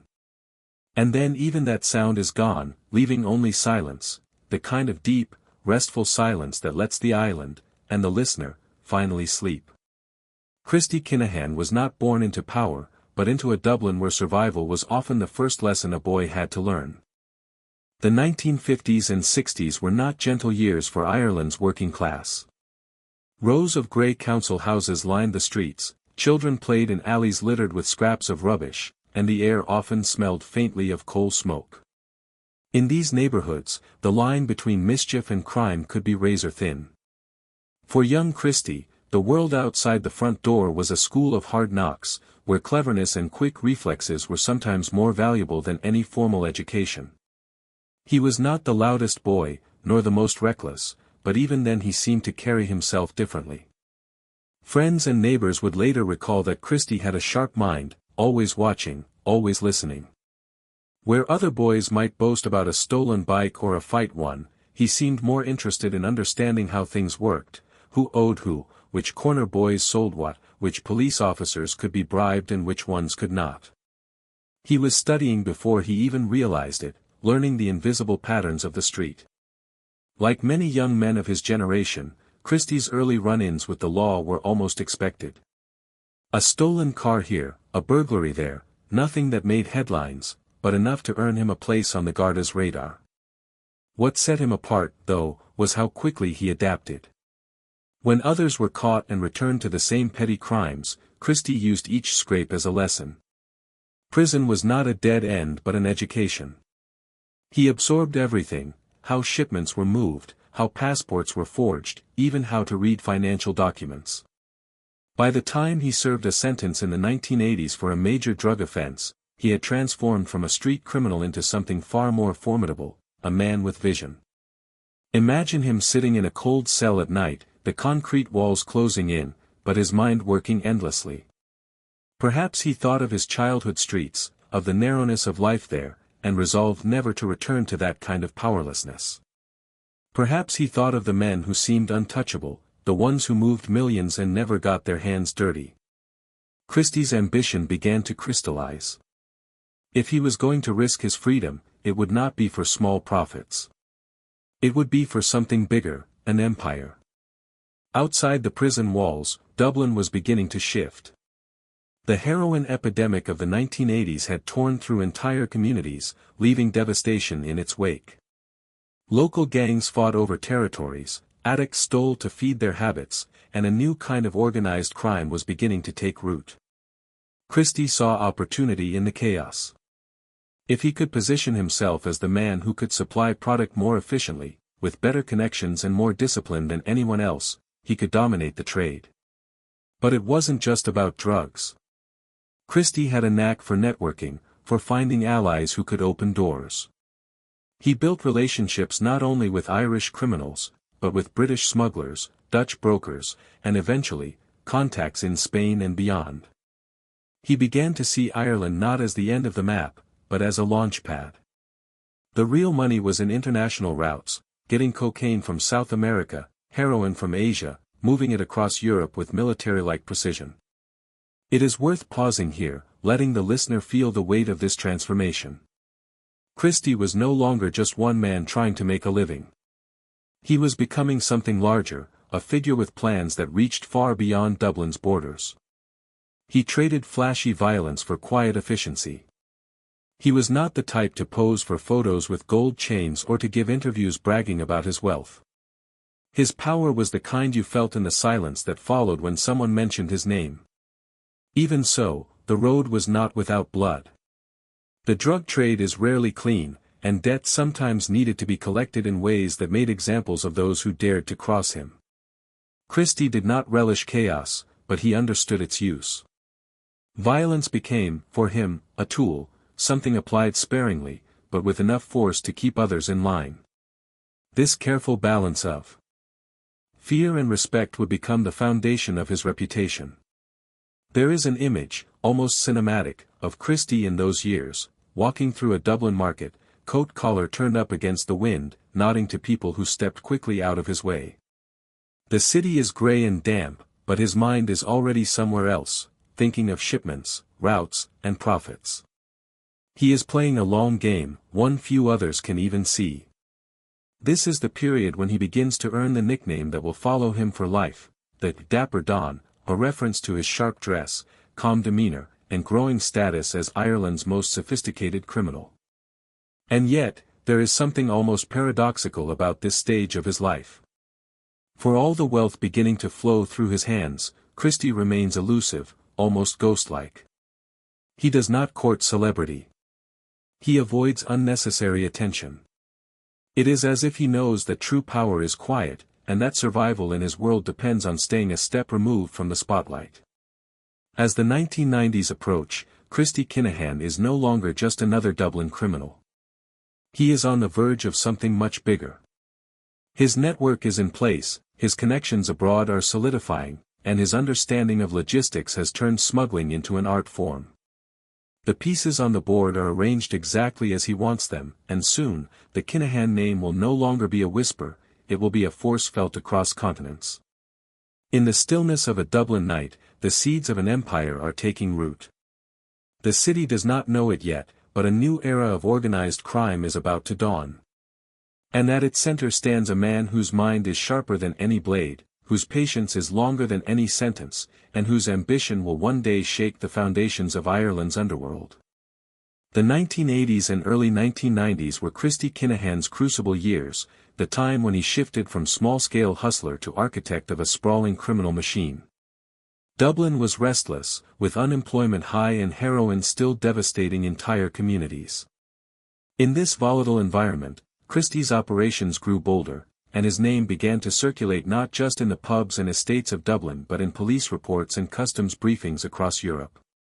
This was the era when the first true blueprint of what would later be called the Kinahan cartel was drawn. Christie's first major crimes were not random. They were carefully chosen stepping stones, each one bigger than the last, each one expanding his reach. He realized early that to control the drug trade, he could not simply be a buyer or a street-level seller, he had to become the man who controlled the flow itself. That meant going beyond Dublin, beyond Ireland even, and building direct supply lines that would bypass middlemen. It was a risky ambition, but Christie was willing to take the risk if it meant he could sit at the top of the chain. Picture the docks at night, cargo containers lined up like sleeping giants, the salty air heavy with the smell of the sea. Somewhere in that maze of steel boxes, a shipment arrives that is not on any official manifest. Men in dark jackets work quickly, quietly, moving packages from one container to another before the customs officers make their next sweep. Christie is not there in person, he rarely is, but his hand is in every detail. This is where his genius begins to show. He is not a thug kicking down doors. He is a strategist orchestrating a logistics operation that rivals legitimate shipping companies.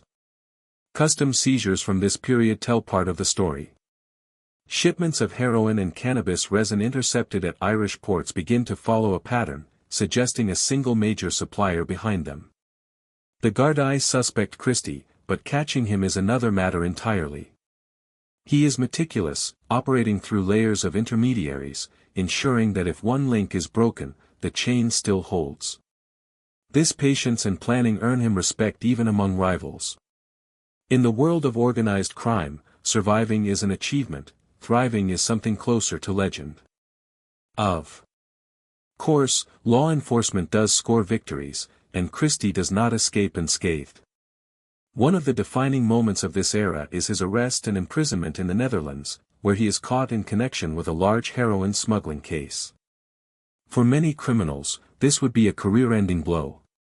But for Christie, prison becomes something else entirely, a networking event, a school, a think tank. He meets criminals from across Europe, absorbs their knowledge, learns more about the routes from Pakistan and Afghanistan, and studies how to use front companies and fake paperwork to disguise illicit shipments.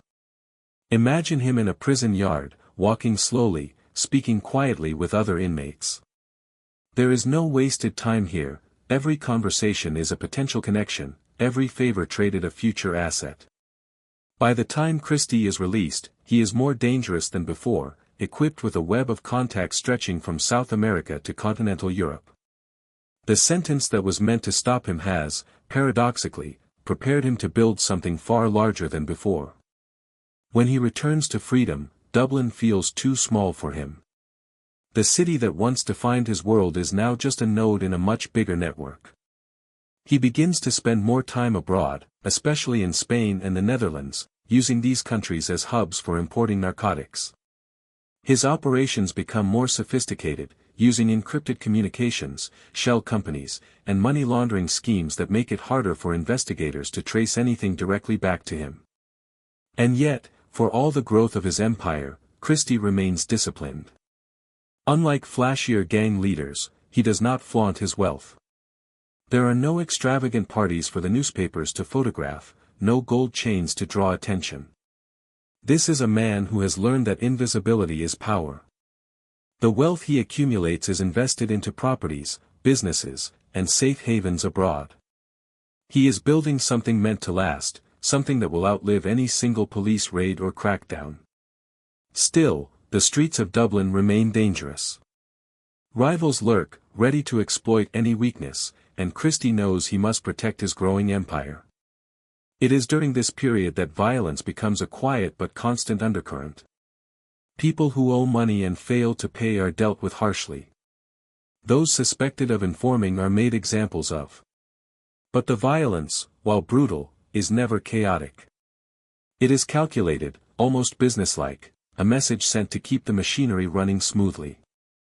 This period also marks the first time the public begins to hear Christie's name more widely. Journalists covering organized crime begin to write about a new kind of drug boss, one who is more like a multinational CEO than a street gangster. Gardaí warn of the scale of his operations, but there is also a note of begrudging respect. Christie is not easy to catch, and even when caught, he has a way of slipping through legal cracks. It is as though he is always one step ahead. By the mid-1990s, Christie Kinahan has become the undisputed pioneer of Ireland's international drug trade. His network is moving tons of product across borders, his lieutenants are loyal, and his money is flowing faster than ever. Dublin may still be home, but his sights are firmly set on Europe. The scale of his operations now demands a base of operations that is outside Irish jurisdiction, somewhere where he can move freely and meet with other power players without constant police surveillance.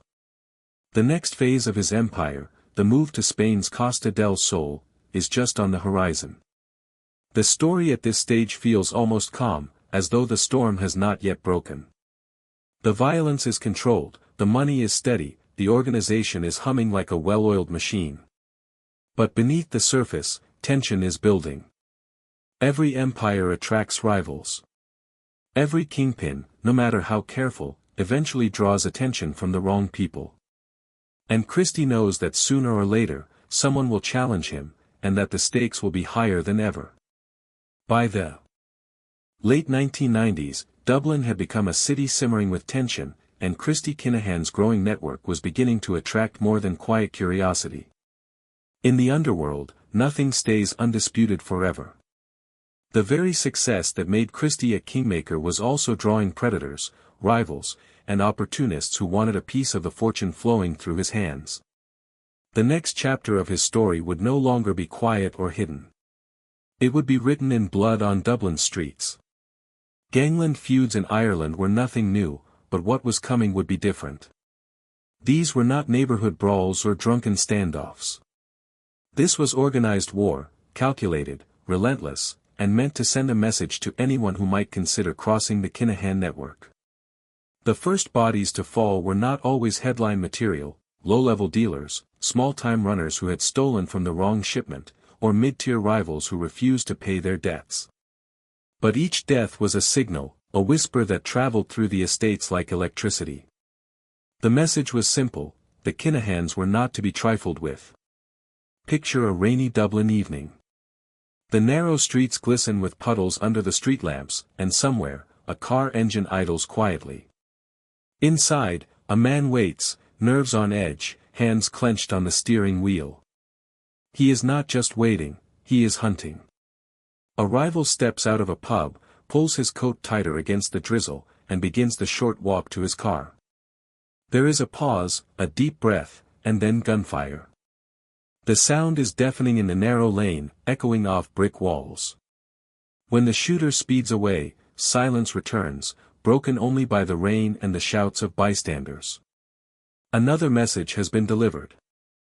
For Christie, these killings were not random acts of vengeance. They were part of a cold calculus, a way to maintain order, remove threats, and show strength. He had learned early that hesitation could be fatal in this business. If someone took from him and was allowed to live, others would follow. Discipline had to be absolute, and discipline was often enforced with bullets. The Irish media began to take notice, splashing headlines about gangland killings across the front pages. Journalists spoke of a new level of professionalism in these murders, clean jobs, carefully planned, often carried out in broad daylight with chilling precision. The public was horrified, but in some ways morbidly fascinated. Dublin, once thought of as a quiet European capital, was beginning to look like the set of a Mafia film. Law enforcement, too, began to focus more intently on Christie's operations. The Gardaí launched major investigations, assigning detectives to follow his lieutenants, tapping phones, and raiding stash houses. Some arrests were made, but the heart of the operation remained frustratingly out of reach. Christie was careful, often several steps removed from the violence he ordered. He rarely left a paper trail, and when questioned, he was calm, polite, and maddeningly unshakable. To the public, this only added to his mystique. To the police, it made him the top priority. But violence has a way of spiraling beyond even the control of those who unleash it. As the killings mounted, rival groups struck back. Drive-by shootings, ambushes, and even bomb attacks began to punctuate Dublin's underworld life. Families who had nothing to do with the drug trade lived in fear, knowing that a feud could erupt on their street at any time. There was a sense that the city was holding its breath, waiting for the next explosion of gunfire. Christie understood that survival in this environment required more than just firepower, it required alliances. He began forging deeper ties with other criminal organizations abroad, particularly in Spain, where the Costa del Sol had become a haven for fugitives and smugglers. This was a clever move. Operating from Spain allowed him to direct operations in Ireland while remaining out of immediate reach of Irish authorities. It also gave him access to a wider pool of suppliers, mercenaries, and logistics experts who could keep his empire running even as the streets of Dublin grew more dangerous. It is worth pausing here and imagining the psychological toll this period must have taken. Christie was a calculating man, but even he could not be immune to the weight of constant war. Each phone call could bring news of another death, a friend, an associate, perhaps even someone close to the family. The paranoia must have been constant. Was the next shot meant for him? Would the next raid uncover something that could not be denied? And yet, if he felt fear, he did not show it. His composure remained his greatest weapon, the calm at the center of the storm. For the public, these years turned Dublin into a city where crime became impossible to ignore.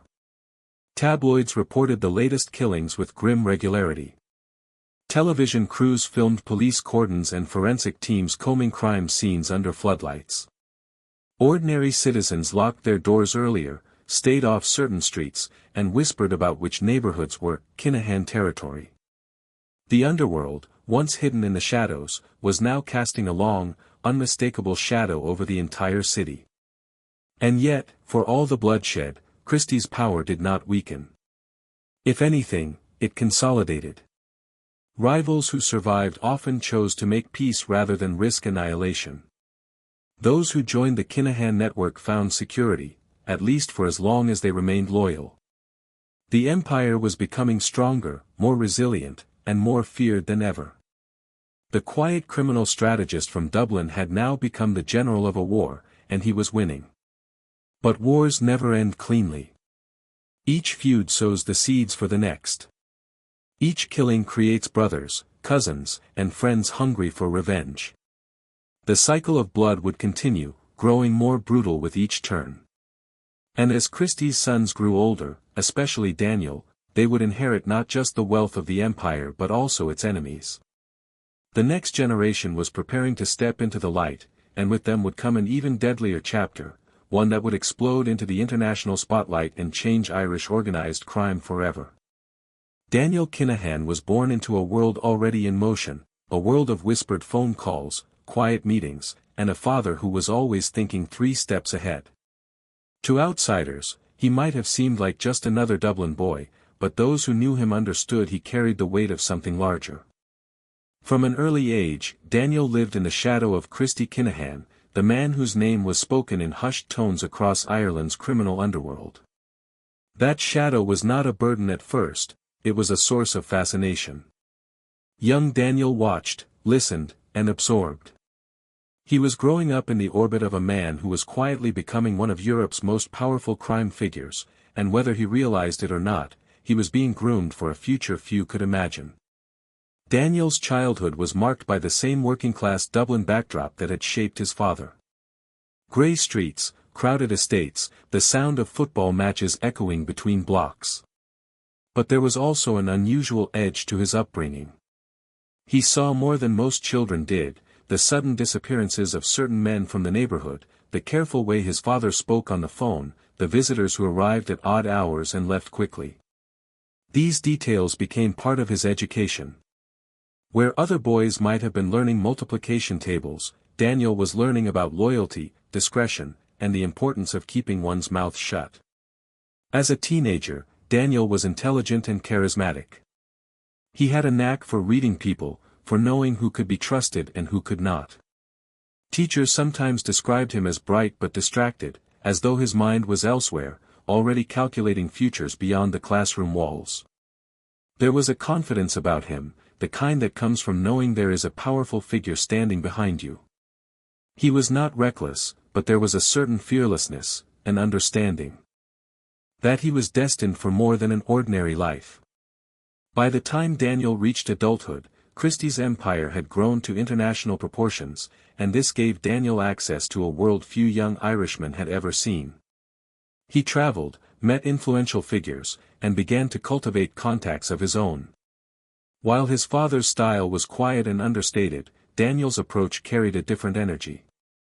He had a taste for the high life, expensive clothes, fast cars, and social circles that mixed gangland figures with sports stars and celebrities. Where Christie preferred to operate from the shadows, Daniel seemed more willing to step closer to the spotlight, to shape his image as not just a crime figure but a businessman, a negotiator, even a patron of sport. It was during this period that Daniel's personality began to shape the future of the Kinahan operation. He was not merely content to inherit what his father had built, he wanted to expand it, to make it something bigger, more sophisticated, more global. He recognized that power in the modern age wasn't just about violence, it was about influence. And influence could be bought, cultivated, and displayed in clever ways. Boxing, in particular, fascinated him. It was a sport with deep roots in Irish culture, one that drew massive crowds and offered enormous potential for money laundering, networking, and image building. In the boxing world, Daniel found a place where he could step into public view while still keeping one foot firmly in the shadows. But before he became a power broker in boxing, Daniel had to prove himself within the cartel. Being the son of Christy Kinahan was not enough, he had to show that he could lead, that he could command respect from hardened men who had risked their lives for the family name. And so Daniel began taking on more responsibility, overseeing shipments, managing negotiations, and making difficult decisions when loyalty faltered. Each successful operation, each deal that went through without a hitch, added to his reputation. Slowly, the lieutenants began to look to him not just as Christie's son but as a leader in his own right. This was also a time when Daniel's ruthlessness began to show. He understood that kindness could be mistaken for weakness, and weakness could get a man killed. When problems arose, Daniel acted decisively, sometimes brutally.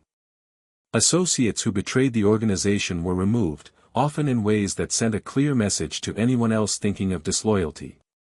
The young man who had once stood in his father's shadow was now casting a shadow of his own. Yet there was also a charm to Daniel that made him dangerous in a different way.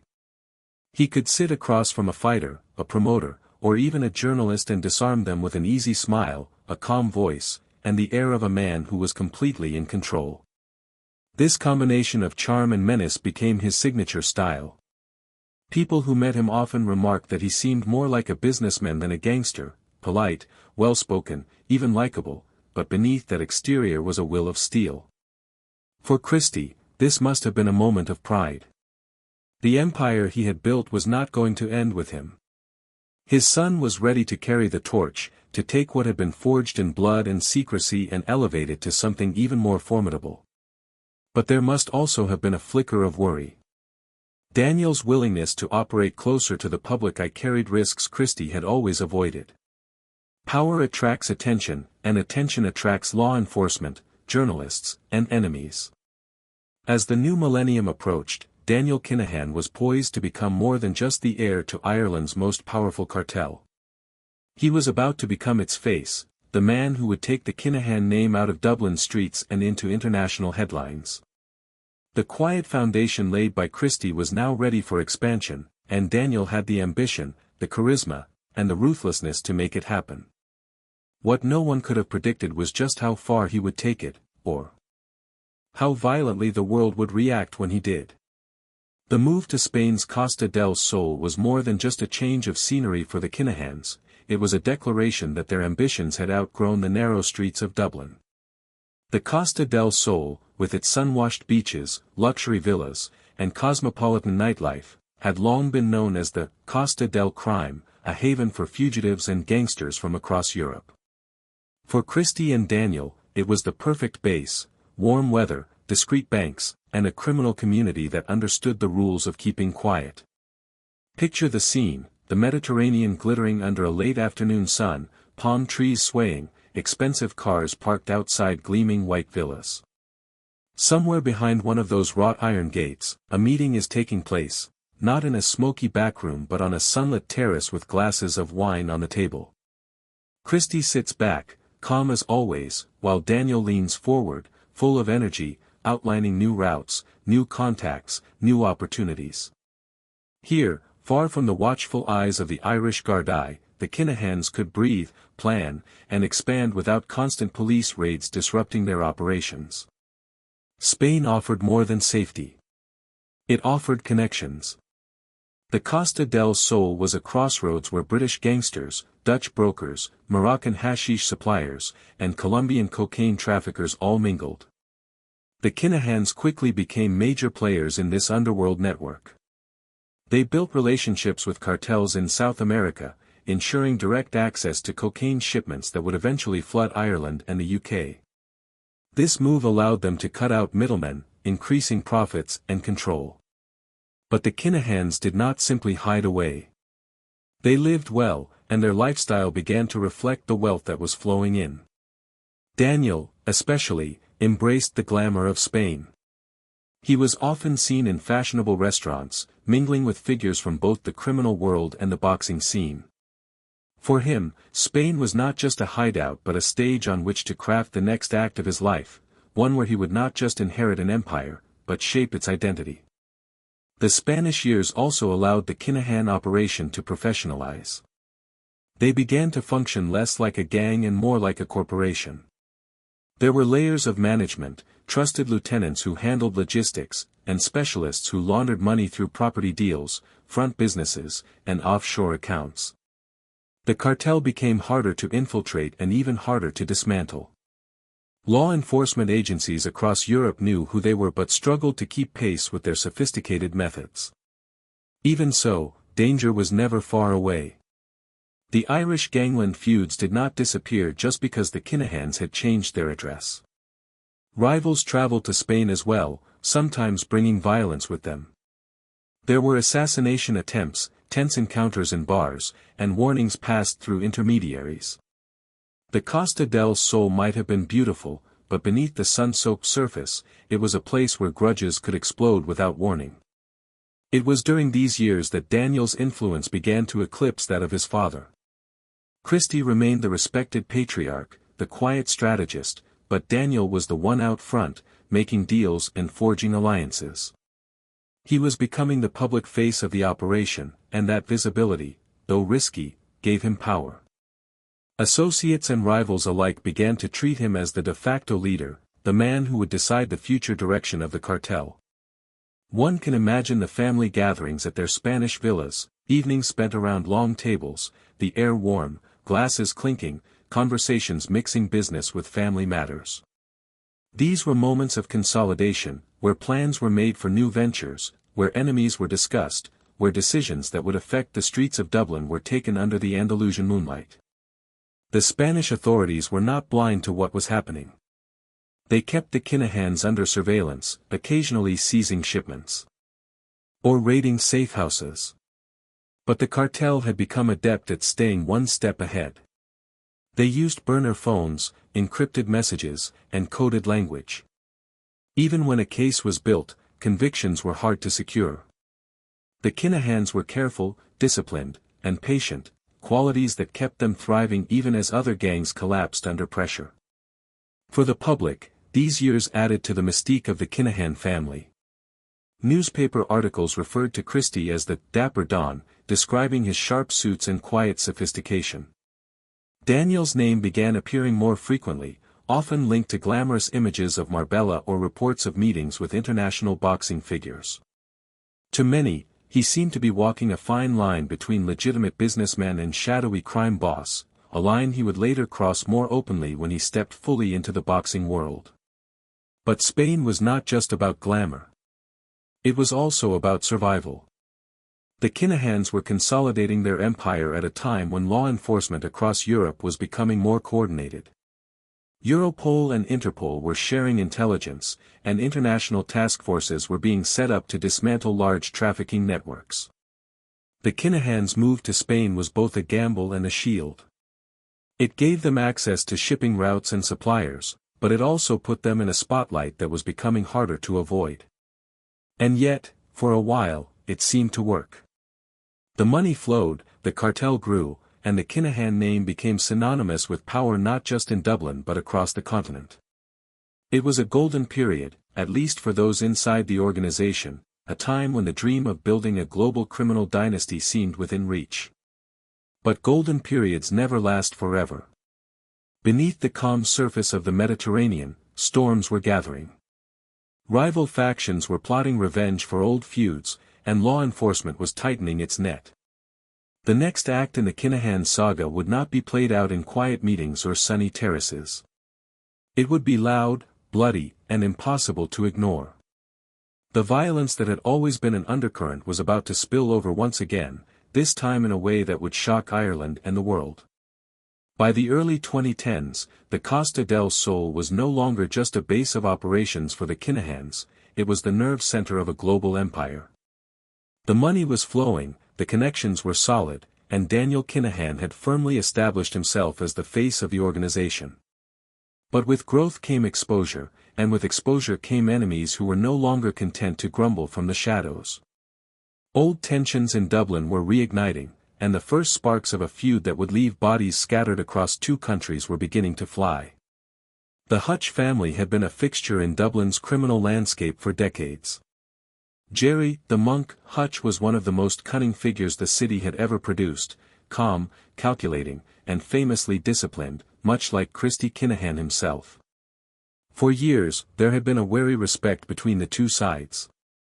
They shared contacts, occasionally did business, and generally stayed out of each other's way. But as the Kinahans grew more powerful and more international, lines began to blur. Business deals soured. Trusted lieutenants switched sides. Money went missing. And in the criminal underworld, missing money is rarely forgiven. It started, as gangland wars often do, with a single killing. Gary Hutch, a nephew of Jerry Hutch, was gunned down on the Costa del Sol in 2015.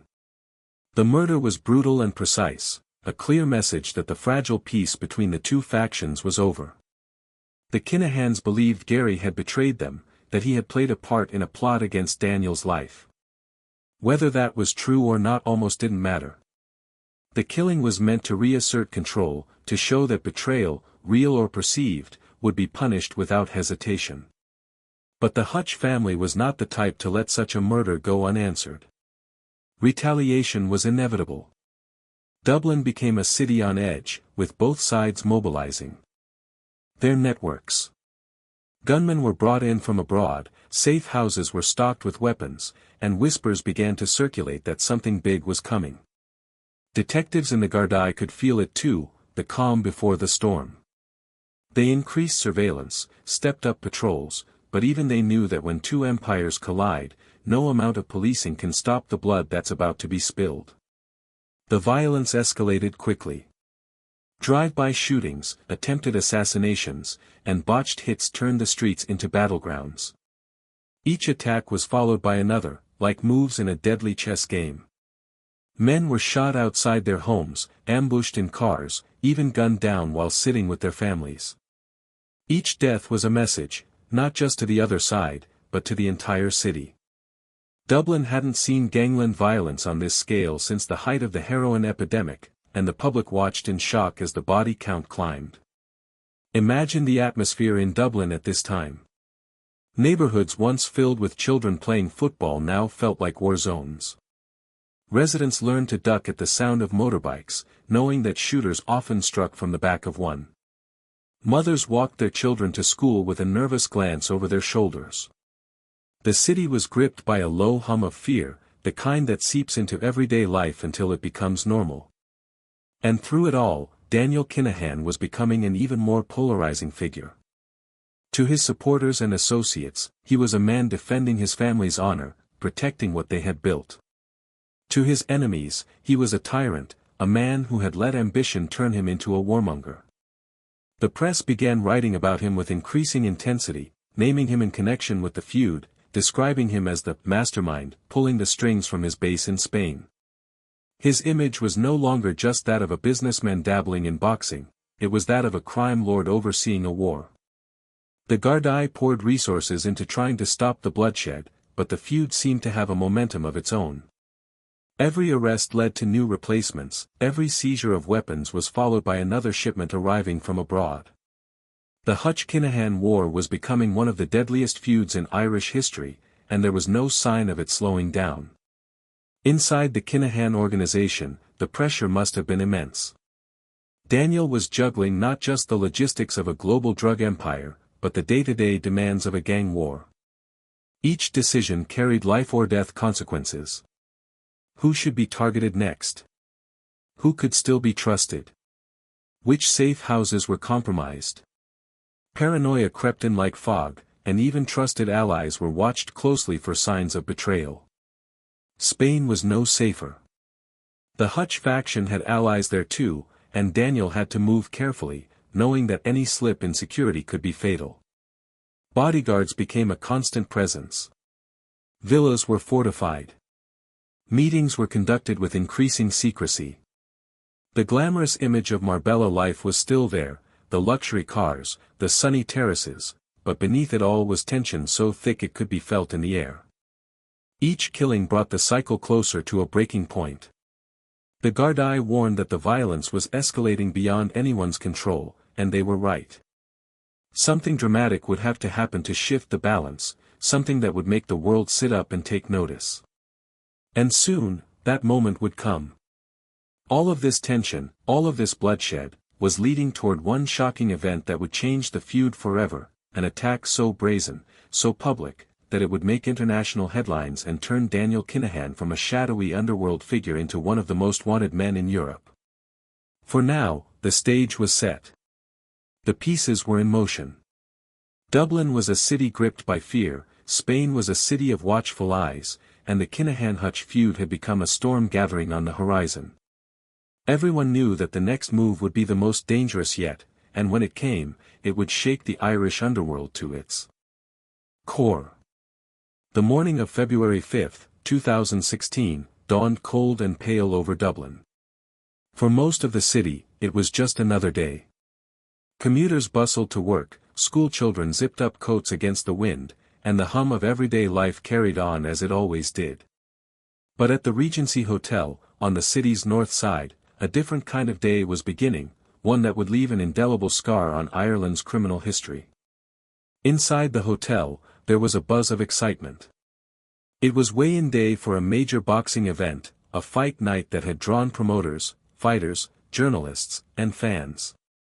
The weigh-in room was crowded, cameras flashing as fighters stepped on the scales, reporters jotting down notes, and boxing fans murmuring about who looked ready, who looked weak. Among those present was Daniel Kinahan, who had been deeply involved in organizing the fight card through his boxing connections. For him, This was supposed to be a moment of celebration, another step in his campaign to transform boxing into a legitimate empire-building tool. The atmosphere was almost festive, but beneath it all, tension lingered. Everyone in the Irish underworld knew the feud between the Kinahans and the Hutches was reaching a boiling point. Security was on alert, and there were whispers that Daniel was being watched closely.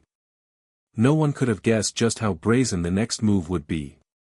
Sometime after 2 p.m., the first gunmen arrived. They were dressed as Gardaí, Irish police, in full tactical gear, complete with helmets and assault rifles. To an untrained eye, they looked official, but their presence inside the hotel was not to protect anyone. It was to kill. Witnesses would later recall the surreal moment when they stormed through the doors, the black-clad figures shouting, the sudden screams, the stampede as people dove for cover. The gunmen moved with terrifying precision. They were not there to spray bullets at random, they were there for a specific target. As panic rippled through the room, they opened fire. Bullets tore into the walls, the ceiling, the air itself seemed to shake with the noise. Daniel Kinahan was reportedly the intended target, but fate, timing, or sheer luck meant that he managed to escape the hail of gunfire. Not everyone was so fortunate. David Byrne, a known Kinahan associate, was shot dead in the attack. The killing was quick, brutal, and shocking not just because of where it happened, but because of how it happened, in broad daylight, in a crowded hotel, in front of journalists and cameras. The audacity of it sent shivers through the entire country. This was not just gangland business. This was open warfare. Picture the scene in the moments after, the smell of gunpowder lingering in the air, the ringing in everyone's ears from the deafening gunfire, the shocked silence broken only by sobbing and shouts for help. People crawled out from under tables, some still clutching their phones, others too stunned to speak. Journalists who had come to cover a sports story suddenly found themselves in the middle of a massacre. Their photos, some of which captured the gunmen in mid-attack, would soon appear on every front page in Ireland. The Gardaí descended on the hotel within minutes, sealing off the area, interviewing witnesses, and collecting evidence. The scale of the response reflected the gravity of the crime. This was not just another gangland hit. This was an escalation unlike anything Ireland had seen in decades. The message from the Hutch faction was unmistakable: they could strike anywhere, even in public, even in front of the cameras. For Daniel Kinahan, the attack was a narrow escape, but also a devastating blow. One of his closest allies had been killed, and the illusion of control he had carefully built was shattered. He was now not just a figure in the underworld but the face of a feud that had spilled out into the open. The press coverage was relentless, painting him as the man at the center of a gangland war that was spiraling out of control. The impact on the boxing world was immediate and profound. Promoters, fighters, and fans were horrified. The idea that an organized hit could take place at a weigh-in shook the sport to its core. Some fighters refused to compete, events were cancelled, and the connection between boxing and organized crime was suddenly the subject of global headlines. Daniel's dream of using boxing as a pathway to legitimacy was now entangled with images of blood-stained hotel floors and terrified spectators running for their lives. The days that followed felt almost cinematic in their intensity. Gardaí launched one of the largest investigations in modern Irish history, raiding homes, seizing vehicles, and putting suspected associates under heavy surveillance. Armed checkpoints appeared on Dublin streets, and police presence was visible everywhere. The Hutch faction went to ground, knowing that retaliation was inevitable. And retaliate the Kinahans did. In the weeks and months that followed, a string of murders swept through Dublin and beyond, targeting Hutch associates and anyone suspected of aiding them. Each killing was carried out with chilling efficiency, men shot while sitting in cars, while answering doors, even while attending funerals. It became clear that the Kinahan response would be relentless, and that the feud had entered a phase from which there was no easy return. For ordinary Dubliners, the Regency Hotel shooting marked a turning point. The feud was no longer something that happened in dark alleys or quiet suburbs. It was now something that could erupt in public, in front of cameras, in places where families gathered. Fear became part of daily life. Parents worried about being caught in crossfire while shopping. Local businesses worried about being associated with one side or the other. And yet, there was also a strange, uneasy fascination. Newspapers sold out quickly when they carried updates on the feud. People whispered in pubs about who might be next, which side had the upper hand, and how long it would be before the next headline-grabbing attack. The feud had become a grim spectacle, one that seemed to pull the entire nation into its orbit. For Daniel, the Regency attack would define the next stage of his life. He could no longer claim to be a shadowy businessman quietly involved in boxing. His name was now synonymous with one of the most notorious criminal events in Irish history. The world was watching, law enforcement was closing in, and the blood feud that had claimed David Byrne would continue to claim lives for years to come. The attack had done more than kill one man, it had changed the entire landscape of Irish organized crime. The Hutch-Kinahan War was no longer a hidden conflict. It was a public war, fought in front of cameras, chronicled in daily news updates, and followed by an anxious nation. The only question left was how far it would go, and how high the body count would climb before someone finally called it to an end. In the days following the Regency Hotel shooting, Dublin felt different, quieter, heavier, as if the city itself was holding its breath. Police tape still fluttered outside the hotel, now a crime scene. Forensics teams worked methodically, combing through every inch of carpet, every bullet casing, every security camera recording. The smell of gunpowder had long since faded, but the memory of the gunfire still lingered in the air, like an echo no one could quite shake. Then came the headlines.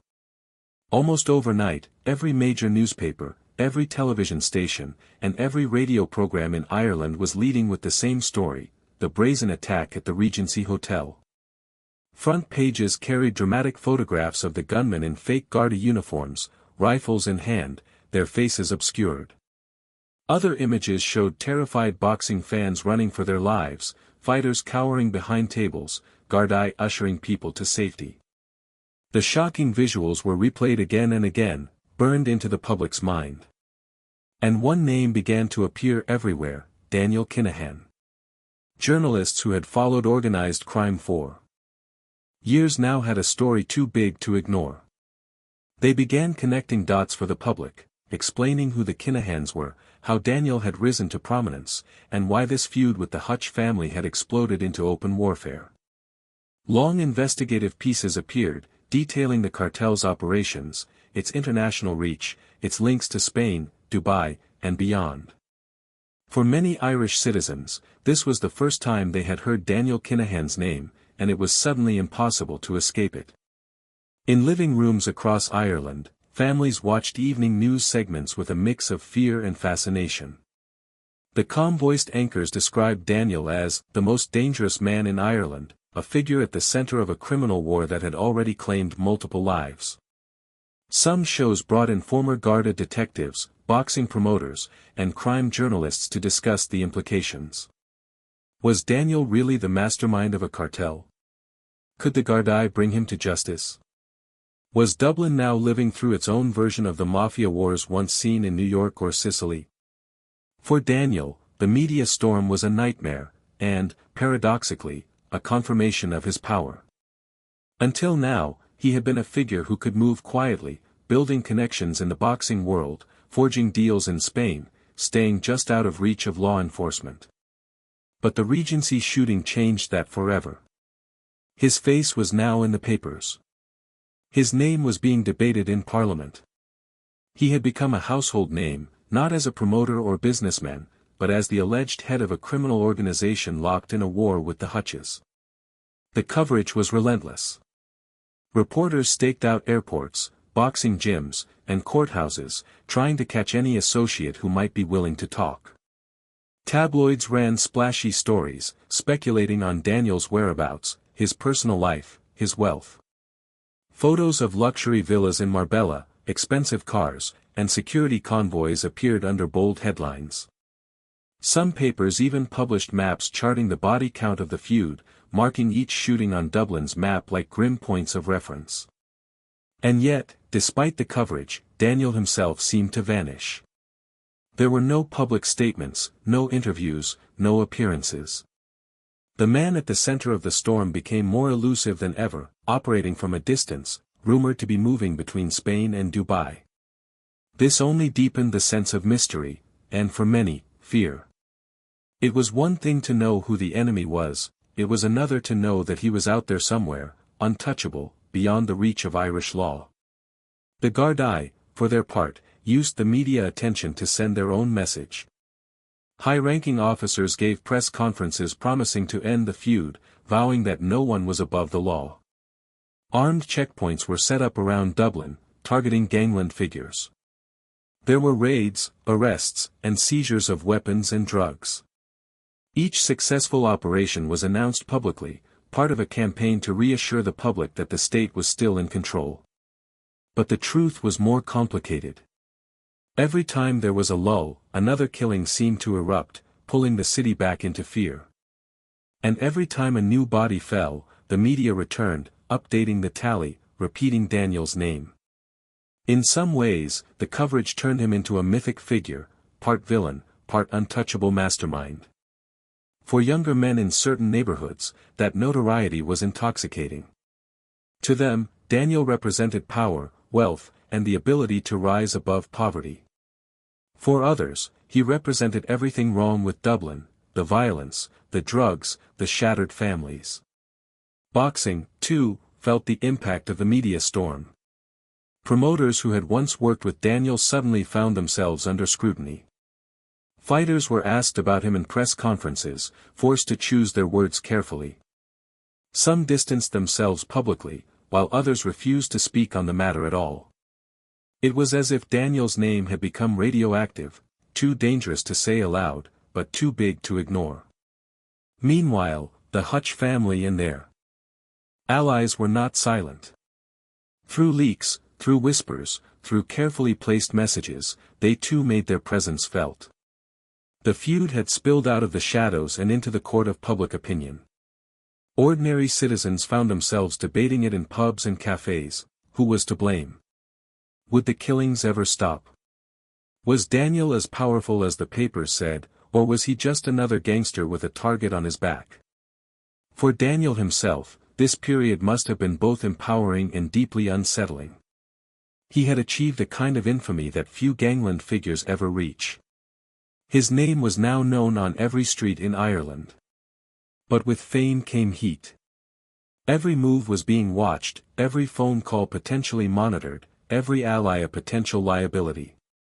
The media had turned him into a symbol, and symbols are hard to hide. As the weeks turned to months, the Regency shooting faded from the headlines, but Daniel's name did not. It lingered, attached to every new killing, every new police operation, every new rumor. He was no longer just a man. He was the face of a war, the embodiment of a conflict that showed no sign of ending. The city of Dublin, too, had changed. There was a sense of unease that hung in the air, a fear that the next attack could come anywhere, at any time. Families avoided certain neighborhoods, boxing fans stayed away from events, and journalists kept writing, knowing that the story was far from over. The storm had begun at the Regency Hotel, but now it was everywhere, on every screen, in every conversation, in every quiet glance exchanged on the streets. And at the center of it all was Daniel Kinahan, a man who had wanted to build a global empire, but who had now become something he could never fully control, a public enemy. In the wake of the Regency Hotel attack and the media frenzy that followed, Daniel Kinahan faced a choice: retreat deeper into the shadows or step forward into a new role, one that could offer both power and protection. He chose the latter, and the stage he picked was the boxing world. For years, Daniel had been fascinated by the sport. Boxing was not just entertainment for him, it was a business opportunity and, perhaps more importantly, a chance to rebrand himself. The sport had always carried an undercurrent of danger and glamour, a place where tough men fought for glory under bright lights.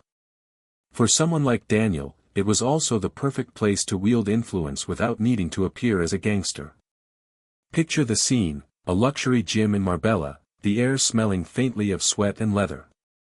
The sound of gloves hitting pads echoes through the room as a heavyweight champion trains in the corner. And there, quietly observing, is Daniel Kinahan, not in tracksuits or gaudy gold chains, but in smart casual clothes, calm and smiling, shaking hands with promoters and managers. To an outsider, he might look like just another successful businessman, someone helping fighters get the deals they deserve. Daniel began positioning himself as a key figure behind the scenes, guiding fighters' careers, brokering major matches, and earning a reputation as someone who could make big fights happen. He co-founded MTK Global, a management company that quickly became a powerhouse in the sport. Under his guidance, fighters who had once struggled to get opportunities were suddenly landing high-profile bouts and lucrative contracts. For the fighters themselves, Daniel was a savior, someone who could navigate the politics of boxing and deliver results. But Daniel was not content with managing up-and-coming fighters. His ambitions were much bigger. Soon, he was brokering deals for some of the sport's biggest names, including Tyson Fury, the charismatic heavyweight champion who would become one of the most dominant figures in modern boxing. It was Daniel who reportedly played a key role in negotiating the blockbuster unification fight between Fury and Anthony Joshua, about that promised to be one of the richest in boxing history. For Daniel, these moves served several purposes. They elevated his status within the boxing community, gave him a seat at the table in one of the most lucrative sports in the world, and, crucially, helped craft a narrative that he was a legitimate businessman, not just a crime boss. The images of him posing with fighters, shaking hands with promoters, and smiling for cameras painted a very different picture than the headlines screaming about gangland feuds. But not everyone was convinced.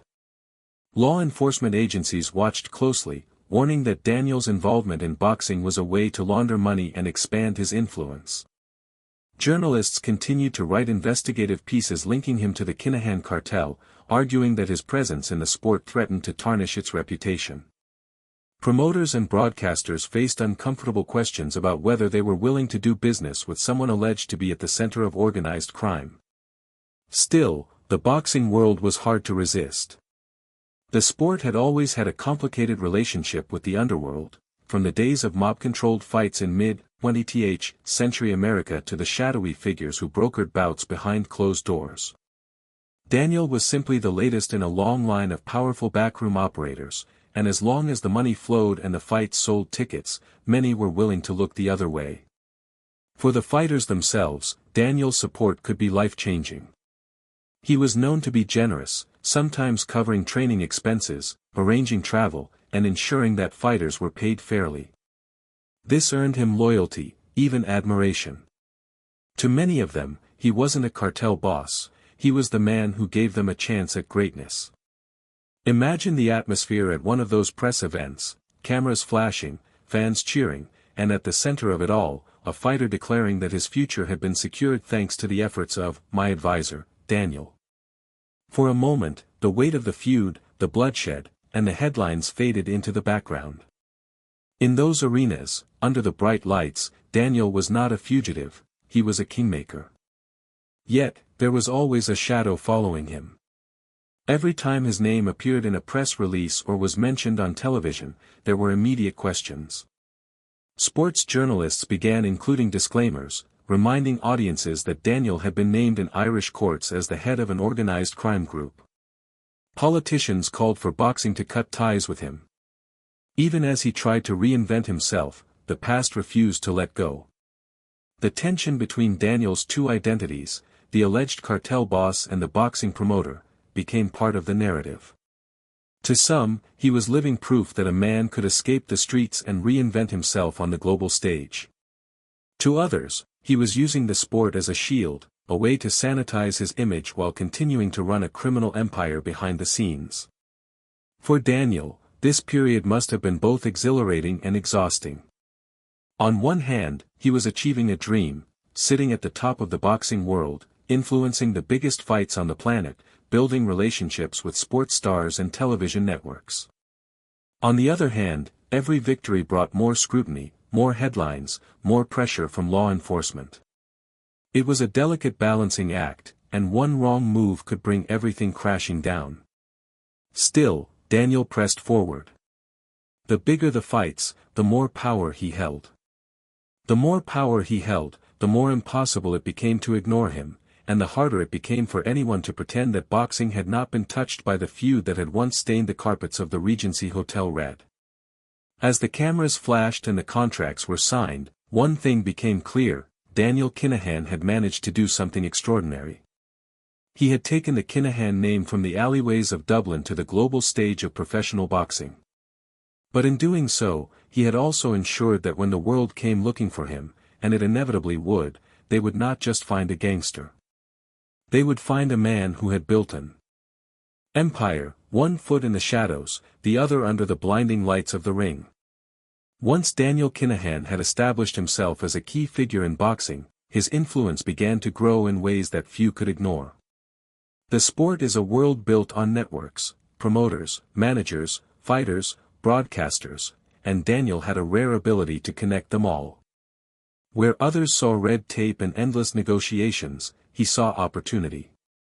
He became known as the man who could make fights happen, even fights that promoters had spent years trying to arrange. Behind closed doors, Daniel's meetings were quiet, deliberate, and businesslike. There were no raised voices, no threats.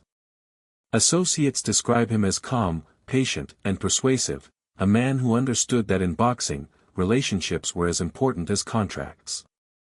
He had learned from his father's way of operating: control was not achieved by shouting orders, but by making yourself indispensable. Soon, fighters across multiple weight classes were signing with MTK Global, the company he had co-founded, and Daniel's reach extended from small local gyms to some of the biggest arenas in the world. Imagine a boardroom in London or Dubai, promoters sitting around a polished table, phones buzzing with calls from broadcasters, while Daniel speaks quietly, outlining terms. He had a knack for presenting deals as mutually beneficial, ensuring that everyone involved, the fighters, the promoters, the television networks, felt they were getting what they wanted. But beneath that surface diplomacy was a clear reality: Daniel was becoming a gatekeeper. If you wanted the biggest fights, you had to deal with him. For fighters, this was often a blessing. Many had spent years struggling to break through, fighting in small venues for small purses. Daniel changed that. Under his guidance, fights were booked on bigger stages, purses grew, and careers accelerated. Some fighters called him a genius, someone who truly cared about their future. They praised his ability to secure fair pay and get deals across the finish line that others had failed to deliver. But for some promoters and rival managers, Daniel's growing influence was a source of unease. They whispered about the shadow hanging over his name, the allegations from law enforcement, the feud that had claimed so many lives back in Dublin. Could a man accused of running a global drug cartel really be allowed to sit at the center of professional boxing? Could the sport maintain its integrity with someone like him pulling strings from behind the scenes? These questions became more urgent as Daniel's influence spread. He was no longer just involved in a few fights here and there, he was shaping entire divisions. Major bouts between top contenders bore his imprint. Broadcast deals worth millions were negotiated with his input. Even world champions publicly thanked him during press conferences, crediting him with making their fights happen.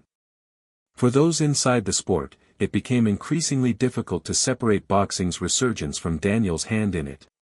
The Irish and British media continued to dig deeper. Long investigative features were published, tracing Daniel's journey from the streets of Dublin to the boardrooms of international boxing. The Gardaí and Europol warned publicly that he was still a key figure in organized crime.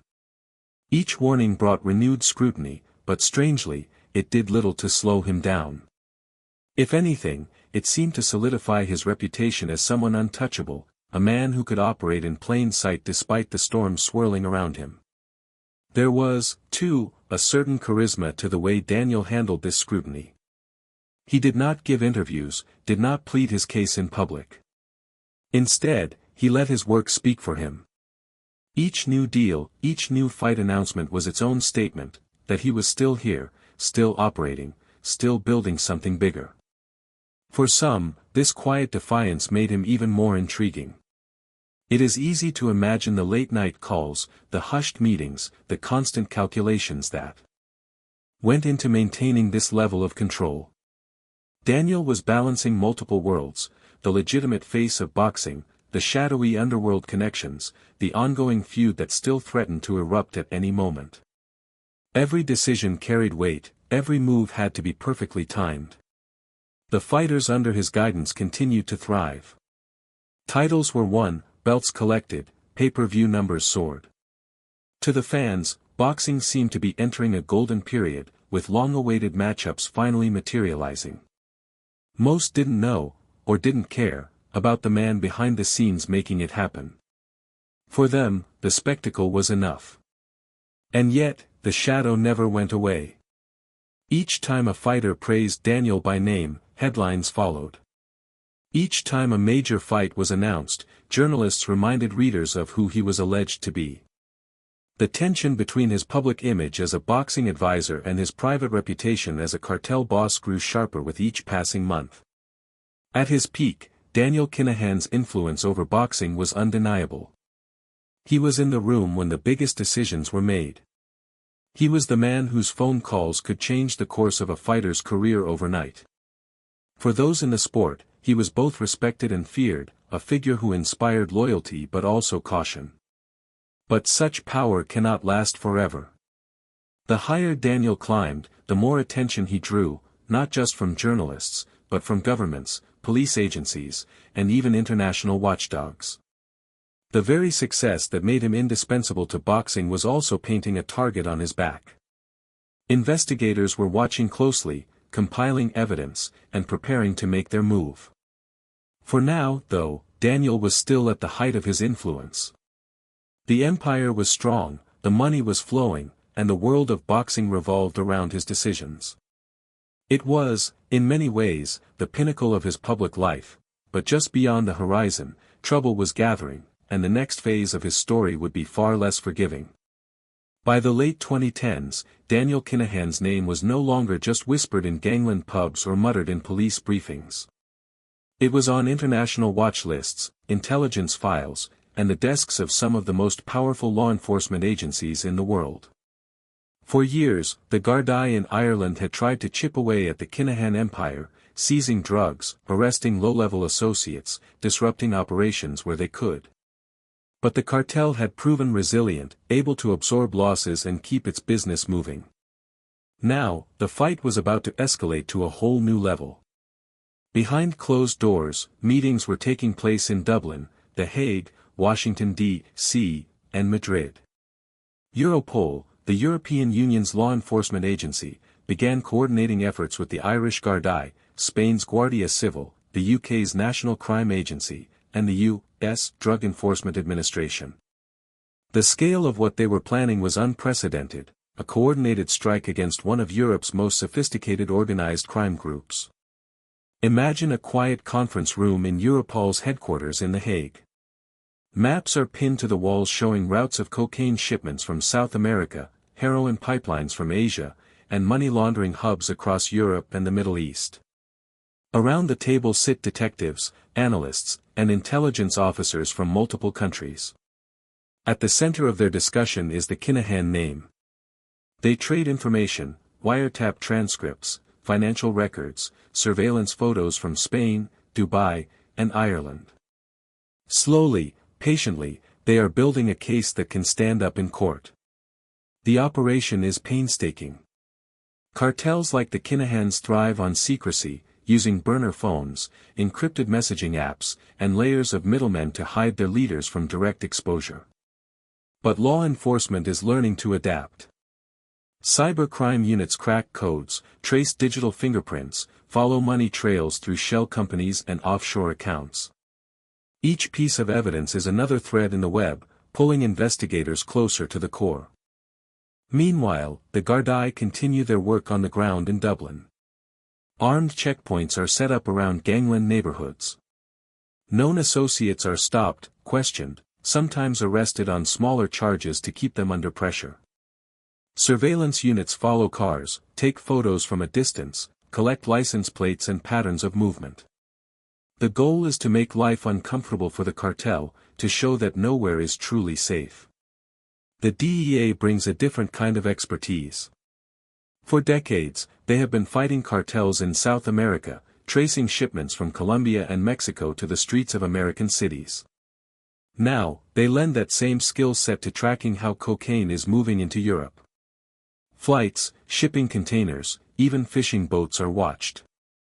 Every interception is another data point, another proof that the Kinahans are at the center of a network moving billions of euros worth of drugs. There is something cinematic about this phase of the story, the sense of a slow, tightening net. Each country contributes its piece of the puzzle. Spain provides intelligence about meetings in Marbella. The Dutch authorities share details about port seizures in Rotterdam. British investigators follow the money through London banks. Step by step, the case becomes clearer, harder to deny. And yet, Daniel remains out of reach. By now, he is spending more and more time in Dubai, a city of glittering skyscrapers and discreet luxury. There, he lives in a world of high security and private compounds, beyond the direct reach of European arrest warrants. Dubai is a place where money talks, where many fugitives from across the globe have found temporary sanctuary. For Daniel, it is the perfect vantage point, a place where he can continue to run operations, meet with associates, and manage his boxing interests, all while staying just far enough from the grasp of European law enforcement. But even Dubai is not beyond the reach of international pressure. Behind the scenes, diplomats begin pushing for cooperation. The United States takes a particular interest, as the flow of narcotics into Europe increasingly involves the same South American suppliers that the DEA has been battling for decades. American officials know that cutting off the Kinahans would be a blow to the global drug trade, and they are willing to use their influence to make it happen. The press begins to pick up on this growing international manhunt. Articles appear describing Daniel as a global fugitive, an international criminal whose empire spans continents. News programs feature graphics showing the network of routes, the countries involved, the staggering amounts of drugs being moved. For the public, the story becomes bigger than Ireland. This is no longer just a Dublin feud, it is a multinational crime story, a high-stakes game of cat and mouse playing out across Europe and the Middle East. For Daniel and his inner circle, the pressure is mounting. Associates are arrested. Properties are raided. Bank accounts are frozen. Trusted lieutenants begin to fall one by one, either caught by police or targeted by rivals sensing weakness. Inside the cartel, paranoia deepens. Every phone call feels risky, every meeting could be a trap. The fortress that once seemed impenetrable is beginning to show cracks. And yet, the Kinahan network still functions.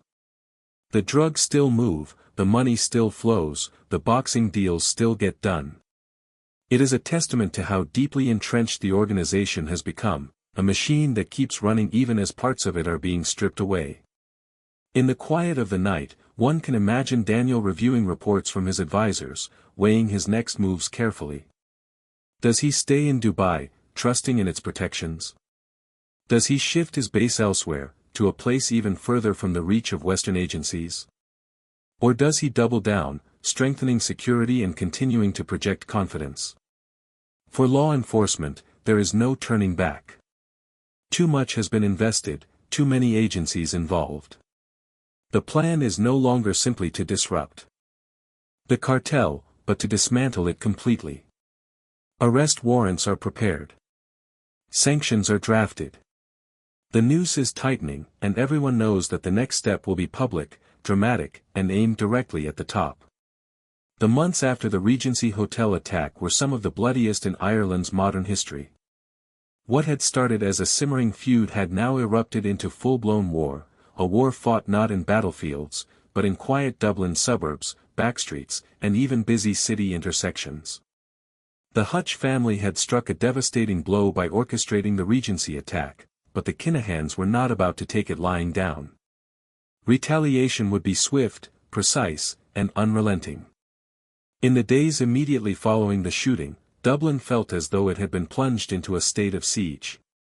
Armed Gardaí patrolled gangland neighborhoods, their presence a visible reminder that the state was on high alert. Yet even with checkpoints and raids, there was no way to stop what was coming. The Kinahan organization had a long memory, and for every bullet fired at them, they would fire back twofold. The first major retaliation came just 3 days later.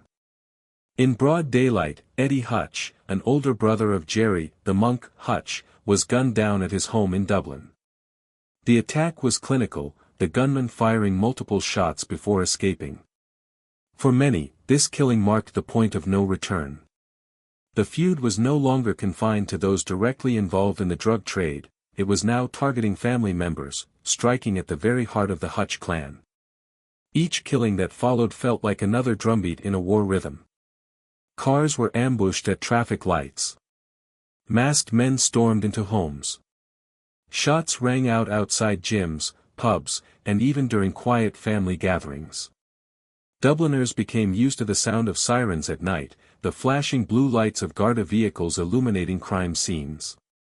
Forensic tents became a familiar sight on the evening news. The violence spread fear through the city like a chill wind. Ordinary citizens who had no stake in the feud learned to keep their heads down, to avoid certain pubs, to steer clear of particular neighborhoods after dark. Mothers walked their children to school with a quiet dread, scanning the streets for passing motorbikes, the preferred transport of many hired gunmen. The city that had once felt open and vibrant now seemed to carry a shadow at every corner. For the Hutch faction, the Kinahan retaliation was devastating. Associate after associate was taken out, often with brutal efficiency. Some were shot while sitting in cars, others while opening their front doors. In one particularly grim case, a young man was shot dead while attending a wake for another feud victim, a reminder that in this war, not even funerals were safe. The Kinahans, for their part, seemed determined to send a message, that no one could attack them with impunity. The killings were not random but targeted, each one meant to weaken the Hutch network further. It was psychological warfare as much as physical, a campaign designed to make rivals feel hunted, to make them think twice before making another move. The Gardaí were caught in a grim race to prevent further bloodshed. Special operations units were deployed, informants were cultivated, and arrests were made where possible. But every time one plot was foiled, another seemed to spring up in its place. The feud had developed a momentum of its own, a cycle of revenge that no one seemed able to stop. Journalists covering the violence began to call it one of the deadliest gangland wars in Irish history. Body counts were updated regularly, each new number sending a shiver through the public. The tabloids ran splashy front pages, splashing photos of the latest victims, while crime reporters spoke in grim tones about what might come next. Dublin, they warned, was living through its own version of the Mafia wars once seen in Chicago or New York. And through it all, Daniel Kinahan's name remained at the center. Though he was safely in Dubai or Spain, his shadow stretched across Dublin.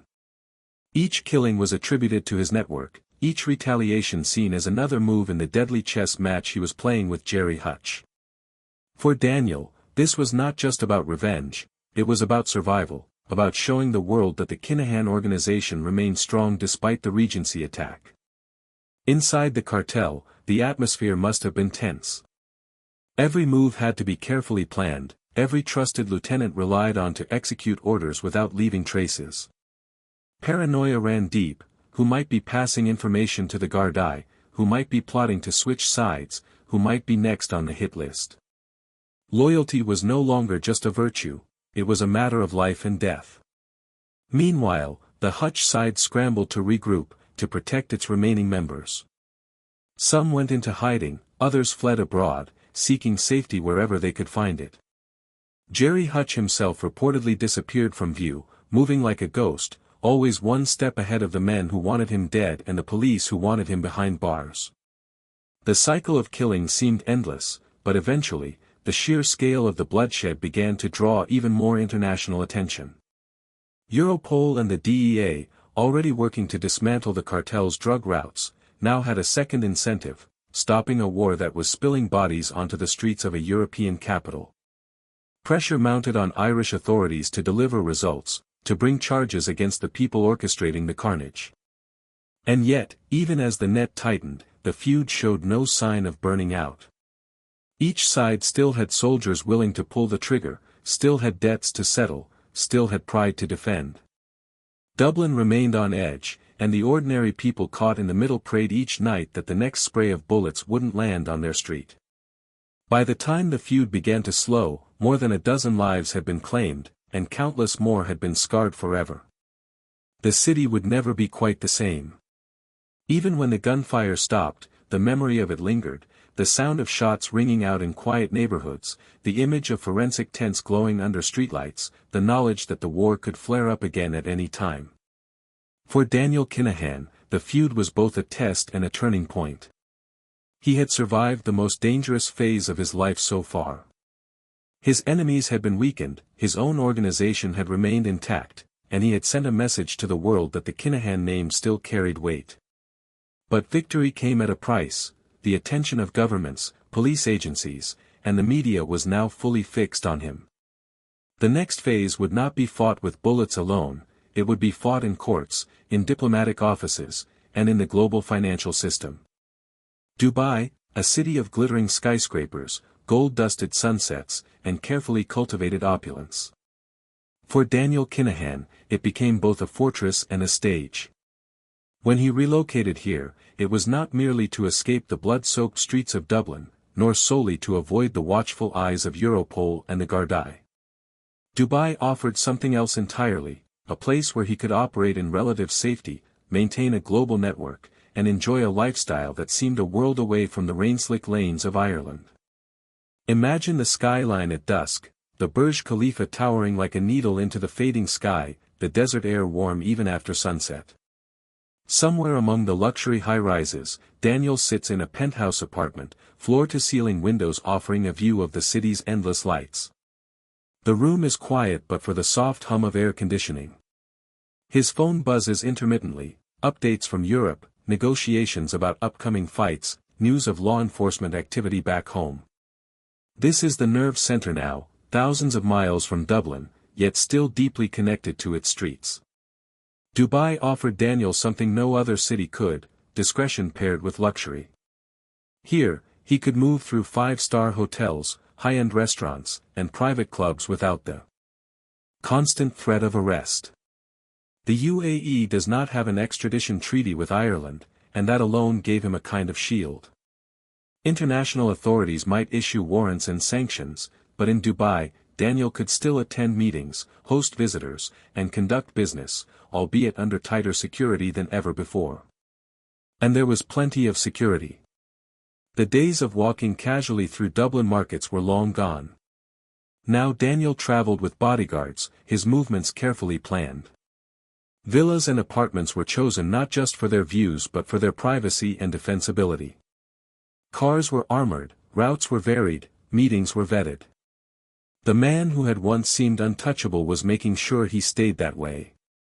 Yet, this was not merely a hiding place, it was a place to live well. Dubai's lifestyle suited Daniel's evolving persona. The city is built on spectacle, on presenting an image of success, and that fit perfectly with his attempt to transition from feared crime boss to legitimate businessman. Here, he could host dinners with international promoters, meet potential investors, and be photographed in settings that projected power and sophistication rather than menace. For those who visited him, the impression was often the same: Daniel was calm, polite, even charming. He spoke not as a man on the run, but as a man in control. Conversations were about business, about fights being organized, about expansion plans, not about gangland feuds or police investigations. This was the image he wanted to project to the world, that of a serious figure, someone who had left the chaos of the streets behind and was now focused on global enterprises. But beneath the surface, the shadow of the feud still lingered. Associates would arrive from Ireland, bringing news of developments back home, whispering updates about who had been arrested, who had flipped, who had been shot. Decisions still had to be made, loyalties still had to be tested, and orders still had to be given. Dubai may have been a glittering fortress, but it was also a control room from which the Kinahan network was still directed.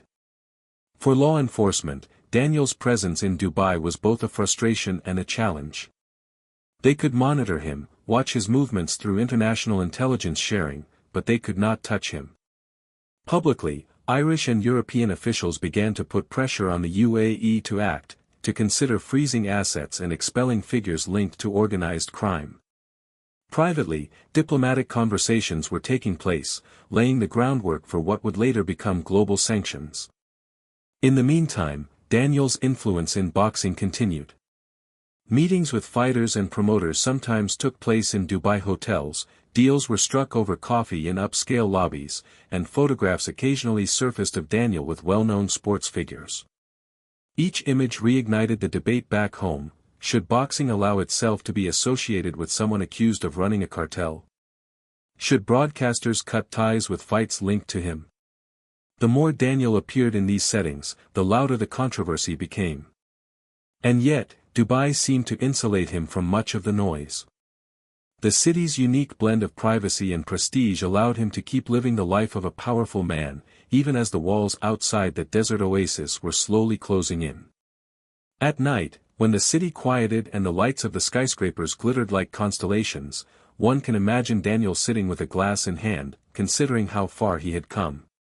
From the council estates of Dublin to this, a skyline view, international connections, and a network that spanned continents.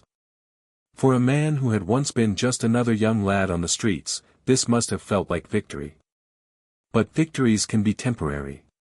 Outside Dubai, the storm was building. Europol and the DEA were preparing sanctions that would strike at the heart of the Kinahan financial network. The Irish government was increasing pressure. The media was unrelenting, publishing exposés and investigative reports that kept the Kinahan name on front pages. And for all the calm that Dubai provided, there was always the possibility that safety could be snatched away with the stroke of a pen or the signing of a treaty. For now, though, Daniel was still in control. The empire was still functioning, the money still flowing, and the man at the center still enjoyed a life that seemed almost surreal compared to the chaos he had left behind. The desert had become his sanctuary, a place where he could appear untouchable. But even sanctuaries can turn into cages. The calm that Daniel Kinahan had found in Dubai could not last forever. Beyond the shimmering desert skyline, a storm was gathering, not of bullets this time, but of governments, diplomats, and financial watchdogs aligning their sights on the Kinahan empire. The world was no longer content with letting the feud play out in Dublin or allowing the cartel to quietly run its business abroad. The stage was set for one of the most significant international crackdowns in recent memory. The first strike came in the form of sanctions. In April 2022, the U.S. government announced sweeping measures against Daniel Kinahan, his father Christy, his brother Christopher Jr., and several key associates. The announcement was delivered with the gravity usually reserved for terrorist organizations and rogue regimes.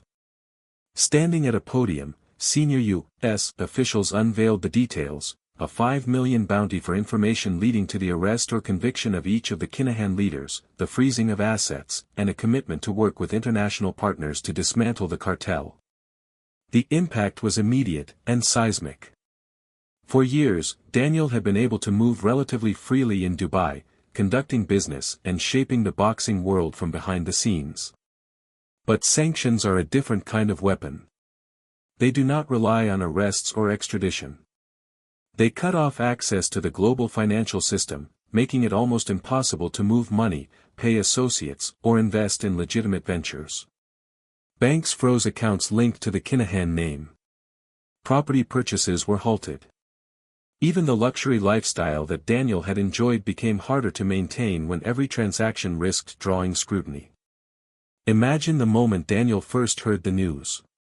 Perhaps he was sitting in his Dubai apartment, scrolling through reports on a tablet, when the alert came through: the United States Treasury had officially named him a global narco-trafficker.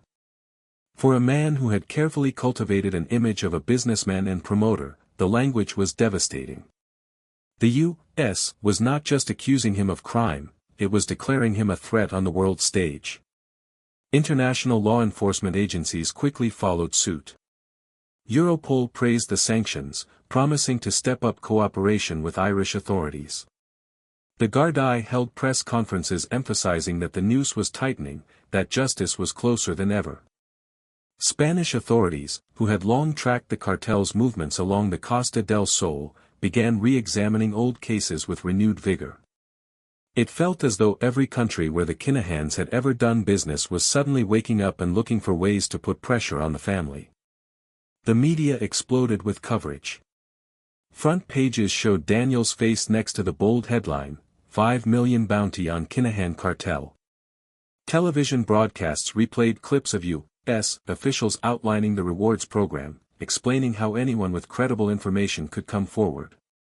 Talk radio hosts debated what this meant for the future of Irish organized crime. Was this the end of the Kinahan empire? Could even someone as well connected as Daniel survive when the world's most powerful government had marked him as a target? Inside the boxing world, the ripple effect was immediate.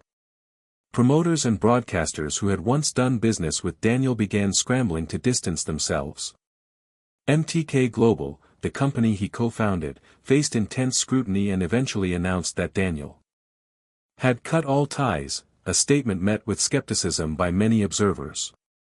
Fighters who had publicly praised him just months before were now carefully sidestepping questions, their media teams instructing them to avoid using his name at all. It was as if a ghost had passed through the sport, erasing all traces of the man who had once been its most influential power broker. The sanctions also had a psychological effect. Associates who had once been fiercely loyal began to worry about their futures. With money harder to move and the promise of multimillion-dollar rewards hanging in the air, the risk of betrayal increased. For law enforcement, this was part of the strategy. Financial isolation and pressure could turn insiders into informants. The walls around Daniel were not just closing in, they were beginning to crumble from the inside. And yet, Daniel remained silent. There were no public statements, no appearances, no interviews. He did not rage against the accusations or try to clear his name. Instead, he retreated deeper into the shadows, maintaining a low profile even as his name dominated headlines. The absence of his voice only deepened the sense of mystery. Was he regrouping? Was he planning a comeback? Or was he simply waiting, hoping that the storm would pass? Dubai, too, began to feel less like a sanctuary and more like a cage. International pressure mounted on the UAE to take action, to freeze assets and cooperate with global investigations. Though no extradition treaty with Ireland existed, the weight of diplomatic requests could not be ignored forever. For the first time in years, Daniel's position felt less secure. One can imagine him late at night, the city lights glittering below, considering his next move. Should he stay and risk eventual arrest? Should he relocate again, to some place even more remote and insulated from Western reach? Or should he try to strike a deal, to trade information for leniency? Each option carried risk, and the wrong decision could bring everything crashing down. For the Kinahan cartel, the sanctions were a turning point. Shipments became harder to coordinate, payments were delayed, and rival groups sensed an opportunity to encroach on their territory. The empire that had once seemed unshakable now looked vulnerable. The threat no longer came just from bullets or bombs, it came from frozen bank accounts, legal indictments, and the steady drip of intelligence flowing between agencies. The war had entered a new phase. No longer fought in the streets of Dublin, it was now being waged in financial systems, diplomatic backchannels, and high-security boardrooms. And for Daniel Kinahan, the question was no longer simply whether he could win the feud, it was whether he could keep his freedom. The sanctions had done more than freeze assets and tighten financial nooses, they had changed the conversation around Daniel Kinahan forever. The man who had once been hailed by some fighters as the savior of their careers had now become too dangerous to mention. In a sport where his name had been spoken with gratitude and respect, there was suddenly only silence. The first sign of this shift came in press conferences. Before the sanctions, Daniel's name had been invoked proudly by fighters and managers. "Thanks to Daniel for making this fight happen," was a phrase heard so often that it became a kind of shorthand in the boxing world. But now, when journalists asked about him, fighters hesitated. Their eyes flicked to their PR handlers, their voices softened, and their answers became vague. Some refused to say his name at all, referring only to "my advisor," or "the team." Promoters, too, began to pull away. Companies that had once done business with him quietly severed ties, issuing carefully worded statements about focusing on the sport and respecting the law. Broadcasters asked questions about the optics of airing fights linked to someone named in a U.S. Treasury sanctions list. Sponsors became wary, not wanting their brands associated with controversy. The world of boxing, which had once welcomed Daniel's money and negotiating skills, was now closing its doors. The effect on Daniel's public image was dramatic. Just months earlier, he had been seen as one of the most influential power brokers in the sport, a man who could make or break careers. Now, he was being erased. MTK Global, the management company he co-founded, announced that he had cut all ties, insisting that he no longer had any involvement. Whether the claim was true or not hardly mattered, the gesture was symbolic, an attempt to shield the company from the fallout. Imagine the change in atmosphere at a major fight night. The arenas are still packed, the lights still blinding, the crowd still roaring, but one name is conspicuously absent. The man whose fingerprints were once on every major bout has become a ghost. To speak his name is to invite uncomfortable questions, to risk headlines and investigations. So people stop speaking it. This silence was not just about fear, it was about survival. Those in the boxing business understood that continuing to associate publicly with Daniel could draw the attention of law enforcement or risk losing broadcast deals. The sport had to protect itself, and that meant cutting away the man who had once been at its heart. For Daniel, this must have been a bitter pill to swallow. Boxing had been his passion, his attempt at legitimacy, his way of proving that he could be more than just a name in gangland lore. To see that world turn its back on him was to watch years of work vanish almost overnight. Deals he had brokered were still being carried out, but he was no longer being credited. Fighters he had helped build into champions stopped calling publicly for his guidance. And yet, even as his name was being scrubbed from the sport, the shadow of his presence lingered. Insiders whispered that his influence had not disappeared entirely, that deals were still being shaped by those close to him, that his advice still found its way to fighters behind closed doors. But these whispers were harder to prove now, harder to trace. The man who had once operated half in the open was now forced back into complete invisibility. The media played a major role in this erasure. Each time a fighter or promoter did mention Daniel, articles quickly appeared dissecting the comment, reminding readers of the sanctions, the $5 million bounty, the cartel allegations. Public relations teams took note. Soon, even casual mentions of Daniel were scrubbed from interviews. Fighters were coached to steer conversations elsewhere, to talk about training camps, opponents, anything but the man whose shadow still loomed over their careers. This gradual distancing had a psychological impact.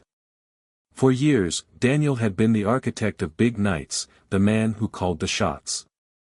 Now, he was watching from afar, unable to claim credit, unable to appear in public. The empire he had helped build was still running, but it was running without his name attached to it, a strange, hollow victory that must have felt like being written out of one's own story. The fans, too, noticed the absence. In online forums and social media threads, debates raged. Some defended Daniel, arguing that he had given fighters opportunities they would never have had otherwise. Others condemned him, saying boxing had been tainted by his involvement and was better off without him. Each side seemed to recognize that, love him or hate him, he had been a defining force, and that force had now been pushed to the margins. For Daniel, Dubai must have felt quieter now. The meetings were still happening, the phones still buzzing, but the world that had once celebrated him was moving on. The glamour of fight nights, the roar of the crowd, the bright lights of press conferences, all of it was happening without him. He was still powerful, yes, but he was also isolated. There is something haunting about this phase of his life. He had fought to escape the streets, to build something that would make his name echo beyond Dublin's gangland. He had succeeded, too well. His name had become known across the world, and now that very notoriety had forced him back into the shadows. This was the beginning of the fade, not a sudden fall, but a slow dimming of influence. The man who had once stood at the center of boxing's renaissance was now a ghost in the rafters, watching silently as the sport moved forward without him. And yet, the story was not over. For all the silence, for all the erasure, Daniel Kinahan was still out there, still wealthy, still connected, still a figure whose next move could send ripples across continents. But the days of operating in the open were gone. The era of being a kingmaker under the lights had ended. From this point forward, everything would have to happen in the dark, if it could happen at all. As Daniel Kinahan's public influence waned, another, quieter crisis was unfolding, one far more dangerous than fading headlines or cold shoulders from boxing promoters. The empire itself was beginning to crack from within. For years, the Kinahan organization had functioned with the precision of a Swiss watch. Orders flowed down, money flowed up, and everyone understood their role. But under the pressure of international sanctions, frozen accounts, and constant surveillance, that carefully built structure began to strain. Inside the cartel, paranoia became a constant companion. Phones were used less often, meetings grew shorter, and trusted safehouses were suddenly abandoned for fear they'd been compromised. Associates started looking over their shoulders, wondering who might be under Garda surveillance, who might have been flipped by Europol, who might be secretly cooperating with the DEA. The fear was not just of rivals, it was of each other.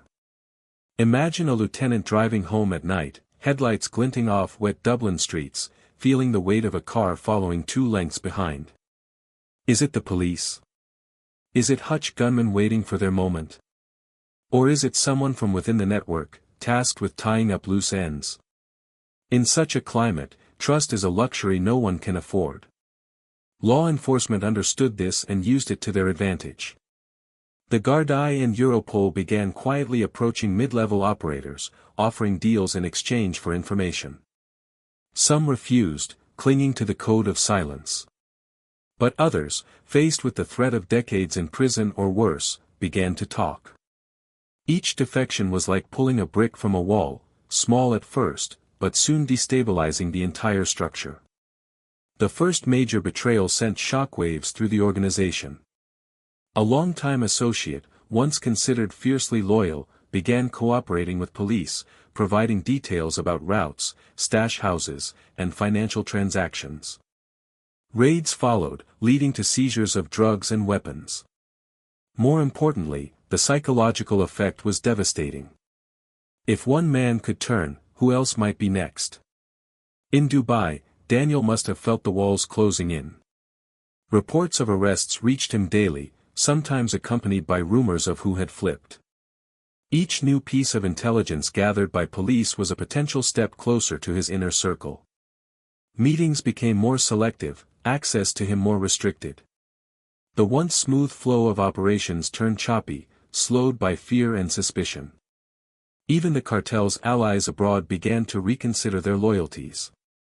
Other criminal groups, in Spain, the Netherlands, even South America, saw weakness and began to hedge their bets.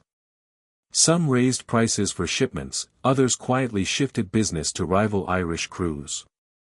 The Kinahan name, once a guarantee of power and reliability, was starting to look like a liability. And yet, violence did not stop. If anything, it became sharper, more surgical. Suspected informants were targeted, often in chillingly public ways meant to send a message: betrayal would not be tolerated. Bodies turned up in canals, in burned-out cars, in lonely fields. But each killing, rather than silencing the whispers, only seemed to deepen the cycle of fear. Associates wondered if they might be next, not because they had betrayed anyone, but simply because suspicion alone could be a death sentence. The psychological pressure was immense. Some lower-ranking members disappeared entirely, fleeing Ireland, abandoning the life altogether. Others tried to keep their heads down, hoping to wait out the storm. But storms like this do not pass quickly. They grind down everything in their path. Journalists began reporting on this atmosphere of fear, describing the cartel as increasingly paranoid, increasingly fragmented. Crime reporters noted that the once unified front of the organization seemed to be splintering into factions, with younger, more impulsive members clashing with older lieutenants over strategy. Some wanted to double down on retaliation, others argued for pulling back, consolidating what was left. For Daniel, this must have been one of the most challenging moments of his life. The man who had once seemed untouchable was now playing a high-stakes game of survival. Every decision carried enormous risk: crack down too hard on suspected traitors, and you might drive more people into the arms of the police. Show too much leniency, and the network might fracture from within. There is a haunting image of Daniel at this point, sitting in a quiet Dubai villa late at night, the city silent outside, a phone on the table in front of him. Each time it buzzes, it could bring news of another raid, another arrest, another betrayal. Sleep must have been elusive, trust even more so. And still, the net continued to tighten. More names appeared on sanctions lists. More warrants were issued. The U.S. reward offer stood as a constant reminder that even friends might be tempted by the promise of millions. The cartel, once a fortress of discipline, was now riddled with cracks, and each passing month widened them. The story of this period is not one of dramatic shootouts or headline-grabbing attacks, but of slow, relentless erosion, the kind of pressure that grinds down even the most powerful organizations. The Kinahan network was still dangerous, still capable of violence, but its aura of invincibility was fading. For those who had followed Daniel's rise, this was a striking reversal. The boy from Dublin who had built an empire, who had turned himself into a power broker in global boxing, was now watching pieces of that empire crumble away. And yet, he was still standing, diminished, perhaps, but not defeated. The question now was simple: how much longer could he hold on? Could the Kinahan organization survive the combined assault of law enforcement, rivals, and internal betrayal? Or was this the beginning of its final unraveling? Today, the story of the Kinahan cartel sits in an uneasy place, not quite over, not quite fully active, suspended between myth and reality. The once ironclad empire that stretched from Dublin to Dubai has been battered by years of law enforcement pressure, global sanctions, and relentless media exposure. Yet, like a ship that has taken on water but refuses to sink, traces of its power still remain. The Gardaí continue to describe the Kinahan group as one of the most significant organized crime threats to Ireland. Intelligence units still monitor associates, still track suspected money movements, still watch for signs that the cartel is attempting to regroup. Europol maintains an active file on the organization, sharing updates with member states. Interpol red notices remain in effect for key figures. The U.S. sanctions, with their multi-million-dollar rewards, are still in place, a standing invitation for anyone willing to help bring Daniel and his closest lieutenants to justice. And yet, arrests of the top leadership have not materialized. Daniel Kinahan, his father Christy, and his brother Christopher Jr. remain at large. Theories about their exact whereabouts vary. Some reports suggest Daniel is still in Dubai, living under tight security, moving only when necessary and rarely in public. Others claim he has left the UAE entirely, perhaps seeking refuge in countries with less cooperation with Western law enforcement. Sightings are reported from time to time, a photograph here, a rumor there, but nothing confirmed. He has become almost ghost-like, a man whose name is everywhere but whose physical presence is nowhere. For the public, this has added a layer of mystery to the story. There is something haunting about knowing that a man once so prominent, so photographed, can disappear in plain sight. True crime enthusiasts pore over every scrap of news, every leaked intelligence report, every investigative documentary, searching for clues. Journalists still publish long-form features attempting to piece together the cartel's current state, interviewing former associates, law enforcement officials, and boxing insiders. The cartel itself is widely believed to have been weakened, but not entirely dismantled. Large-scale drug seizures in Europe occasionally bear the hallmarks of Kinahan-linked supply chains, suggesting that at least part of the network remains active. Rival gangs in Ireland have tried to move in on territories once controlled by the Kinahans, but violence has not escalated to the levels seen during the peak of the feud. Some analysts believe this is because what remains of the Kinahan organization has shifted focus, operating less visibly, relying on proxies, staying out of the headlines to avoid drawing fresh attention. Money laundering, once the backbone of the group's financial power, has also grown more difficult. Banks are on high alert, offshore accounts have been frozen, and property deals have been scrutinized. This has forced what remains of the cartel to find new, more creative ways of moving funds, often turning to cryptocurrencies or informal money transfer networks. But each workaround carries its own risks, and law enforcement agencies are learning to monitor those channels too. Inside Ireland, there is a sense that the shadow of the Kinahan name still looms. In certain neighborhoods, the fear has not fully gone away. People still speak carefully, still look over their shoulders before mentioning the feud, still remember the days when a knock at the door could mean a bullet. The trauma of those years lingers like an echo, a reminder that even if the war has cooled, it has not been forgotten. Politically, the Irish government continues to push for international cooperation. Ministers regularly meet with their counterparts in the UAE, the US, and across Europe, urging further action. The message is consistent: the Kinahan cartel must face justice.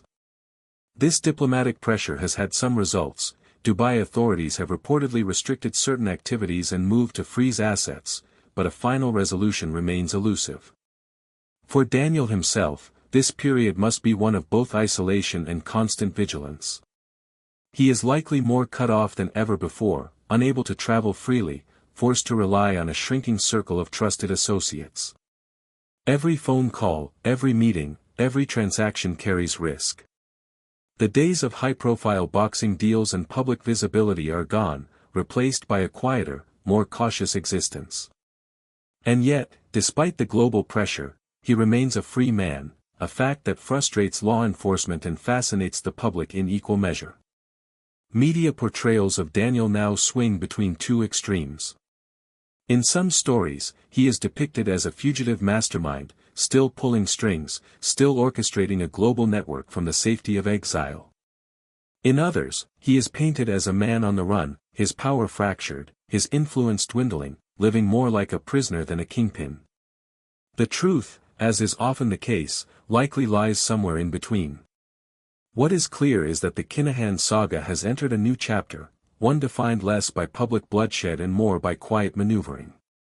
The next dramatic moment could come at any time: an arrest in a foreign country, an extradition deal brokered behind closed doors, a dramatic trial that finally lays bare the full scope of the cartel's operations.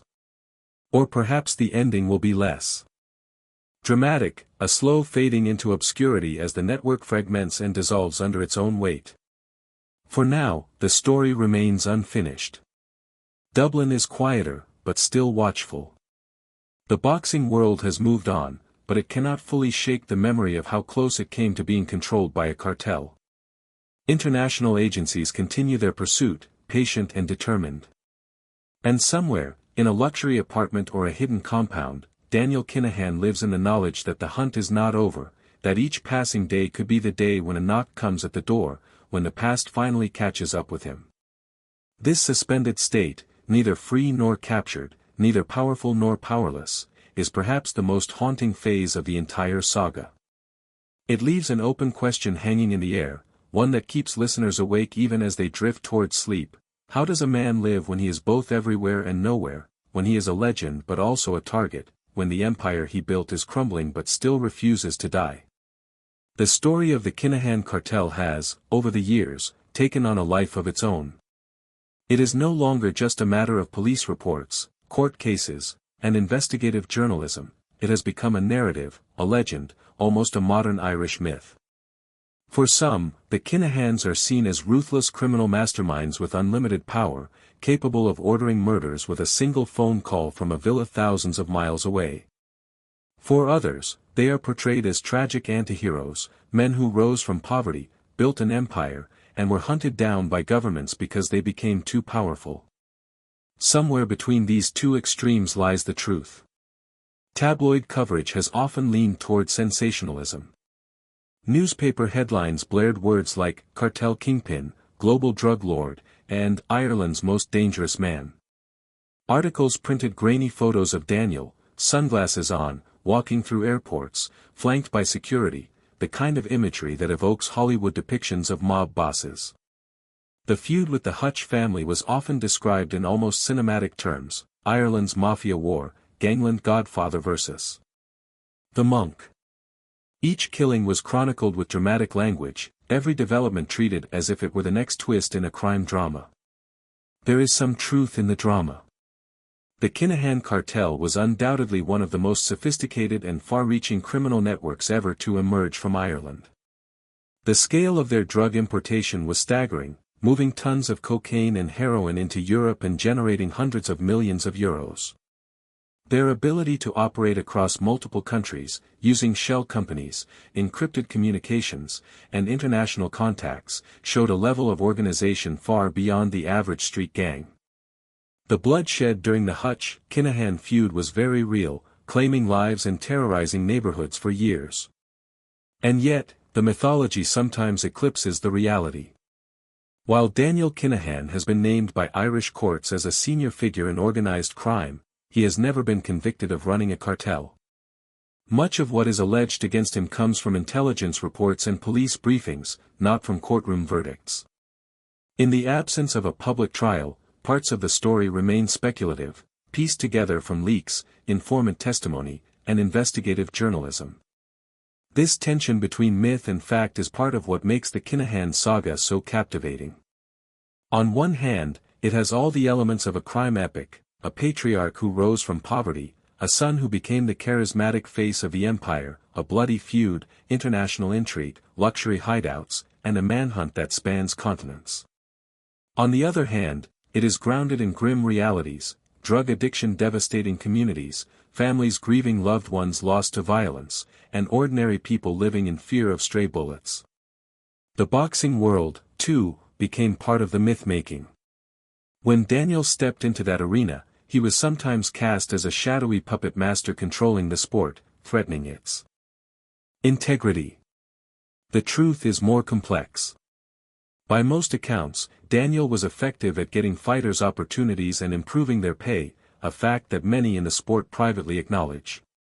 Some fighters still express gratitude for the role he played in their careers, even if they can no longer say so publicly.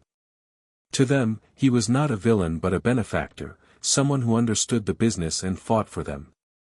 But the romantic notion of Daniel as a boxing savior is also complicated by reality. His presence in the sport undeniably brought scrutiny, controversy, and political pressure. Broadcasters faced boycotts, sponsors threatened to withdraw, and the conversation around every major fight became as much about organized crime as about the fighters in the ring. The dream of using boxing as a path to legitimacy was ultimately undone by the weight of the allegations, a reminder that no amount of glamour can completely wash away a bloody past. There is also the question of how much power the Kinahans truly still wield. Some portray them as a shadow government of crime, still controlling vast networks from Dubai or beyond. Others argue that the organization has been effectively dismantled, that what remains are fragments of an empire that once was. Intelligence reports suggest their operations have been severely disrupted, yet major drug busts linked to Kinahan routes still make the news from time to time.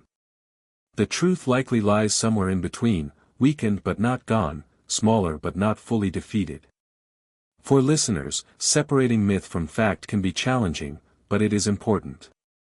The Kinahan story is not just entertainment, it is a real saga with real consequences. People have died. Families have been torn apart. Entire communities have been scarred by addiction and violence. To reduce it to a Hollywood plot risks overlooking the pain left in its wake.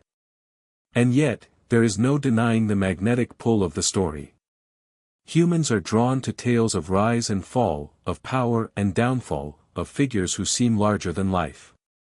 Daniel Kinahan fits this archetype almost too perfectly, the prince of a cartel, the kingmaker of boxing, the fugitive under international sanctions. He is at once feared and fascinated over, condemned and admired, hunted and elusive. Perhaps that is the final truth about the Kinahan saga, that it has transcended being merely a crime story and become a kind of modern parable about ambition, loyalty, and consequence. It reminds us that power, no matter how vast, invites scrutiny.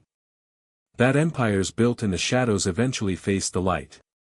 And that the line between myth and reality is often blurred, especially when the main character is still alive, still free, and still out there somewhere, writing the final chapters of his story.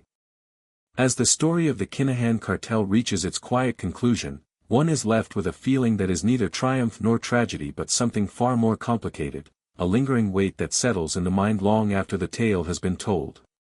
This is not the neat ending of a crime film where the villain is either killed or jailed, nor is it a romanticized finale where the outlaw rides into the sunset. Instead, it is a story that remains open, unfinished, suspended like a question mark over Dublin, over Dubai, over every port and backroom where the cartel once left its mark. The legacy of the Kinahan cartel is written in two languages, one of blood and one of ambition. On one side, there is the undeniable human cost, more than a dozen lives lost in the Hutch-Kinahan feud, countless more caught in the crossfire of a drug trade that devastated communities. Families were left broken, children grew up without fathers, neighborhoods lived in fear. For them, the name Kinahan will always carry a chill, a memory of sirens in the night and blue forensic tents glowing under streetlights. On the other side, there is the story of extraordinary rise, a man who came from the council estates of Dublin and built one of Europe's most sophisticated drug networks, who expanded beyond borders, who turned himself from a small-time hustler into an international figure shaping the very future of boxing. For some, this is not a story of horror but of awe, a testament to cunning, discipline, and relentless ambition. It is this duality that makes the saga so magnetic, so haunting, so impossible to reduce to simple good or evil. When you close your eyes and think of Daniel Kinahan now, the image is strangely quiet. No gunfire, no flashing cameras, no crowded weigh-in rooms. Instead, picture a solitary figure in a luxury apartment high above a foreign city. The lights of Dubai, or wherever he may be now, sparkle below like distant stars. The phone is silent for the moment. Outside the window, the desert night is still. In that silence, one imagines him thinking back over the path that led here, the first petty crimes, the early arrests, the vision of something bigger, the blood that was spilled, the fortune that was made, the empire that was nearly unstoppable until the world itself began to close in. Perhaps there is pride in those reflections. Perhaps regret. Perhaps both. After all, every empire comes at a cost, and the cost of this one was measured not just in money and risk but in lives, in sleepless nights, in the weight of being hunted across continents. To rise so high and remain free is its own kind of victory, but it is also its own kind of prison. The world may not yet have put Daniel Kinahan behind bars, but it has caged him in other ways, in sanctions, in isolation, in perpetual watchfulness. For the listener, this final chapter is not meant to deliver easy answers but to leave a space for contemplation. What does it mean that a man can shape the destiny of entire neighborhoods, entire industries, and still be out there, somewhere, living behind closed doors? What does it say about power, about justice, about the line between respect and fear? These are questions with no simple answers, questions that linger like a whisper long after the story ends. The city of Dublin has moved on in many ways. New buildings rise where old ones stood, new names dominate the headlines, new generations grow up perhaps unaware of the terror that once gripped their streets. But in certain corners, the memory remains, a cautionary tale passed quietly in pubs, a name that is still spoken carefully, as if saying it too loudly might invite trouble. And somewhere, the story of the Kinahan cartel is still being written. Perhaps there will be a dramatic arrest one day, a courtroom trial where all the pieces are laid bare. Perhaps there will be a quiet deal, a surrender negotiated behind closed doors. Or perhaps the ending will be less dramatic, the network slowly dissolving, the key players aging in exile, the empire fading into history without a final showdown. For now, though, it is enough to sit with the story as it is, a tale of rise and fall, of loyalty and betrayal, of ambition and consequence. A story that began in the narrow streets of Dublin and stretched across continents, touching lives in ways both profound and terrible. As the lights of this narrative dim, allow yourself to exhale. The gunfire has stopped. The shouting has faded. What remains is only the echo, a reminder of what power can build, and what it can destroy. And so, with the city quiet once more, with the desert night stretching endlessly beyond the window, we leave the figure at the center of this saga where we found him, half in shadow, half in light, a man who built an empire and who must now live with what that empire became. Sleep now, knowing that the story is still out there, unfinished, and perhaps that is what makes it so haunting. Because as long as Daniel Kinahan remains free, the final chapter has yet to be written.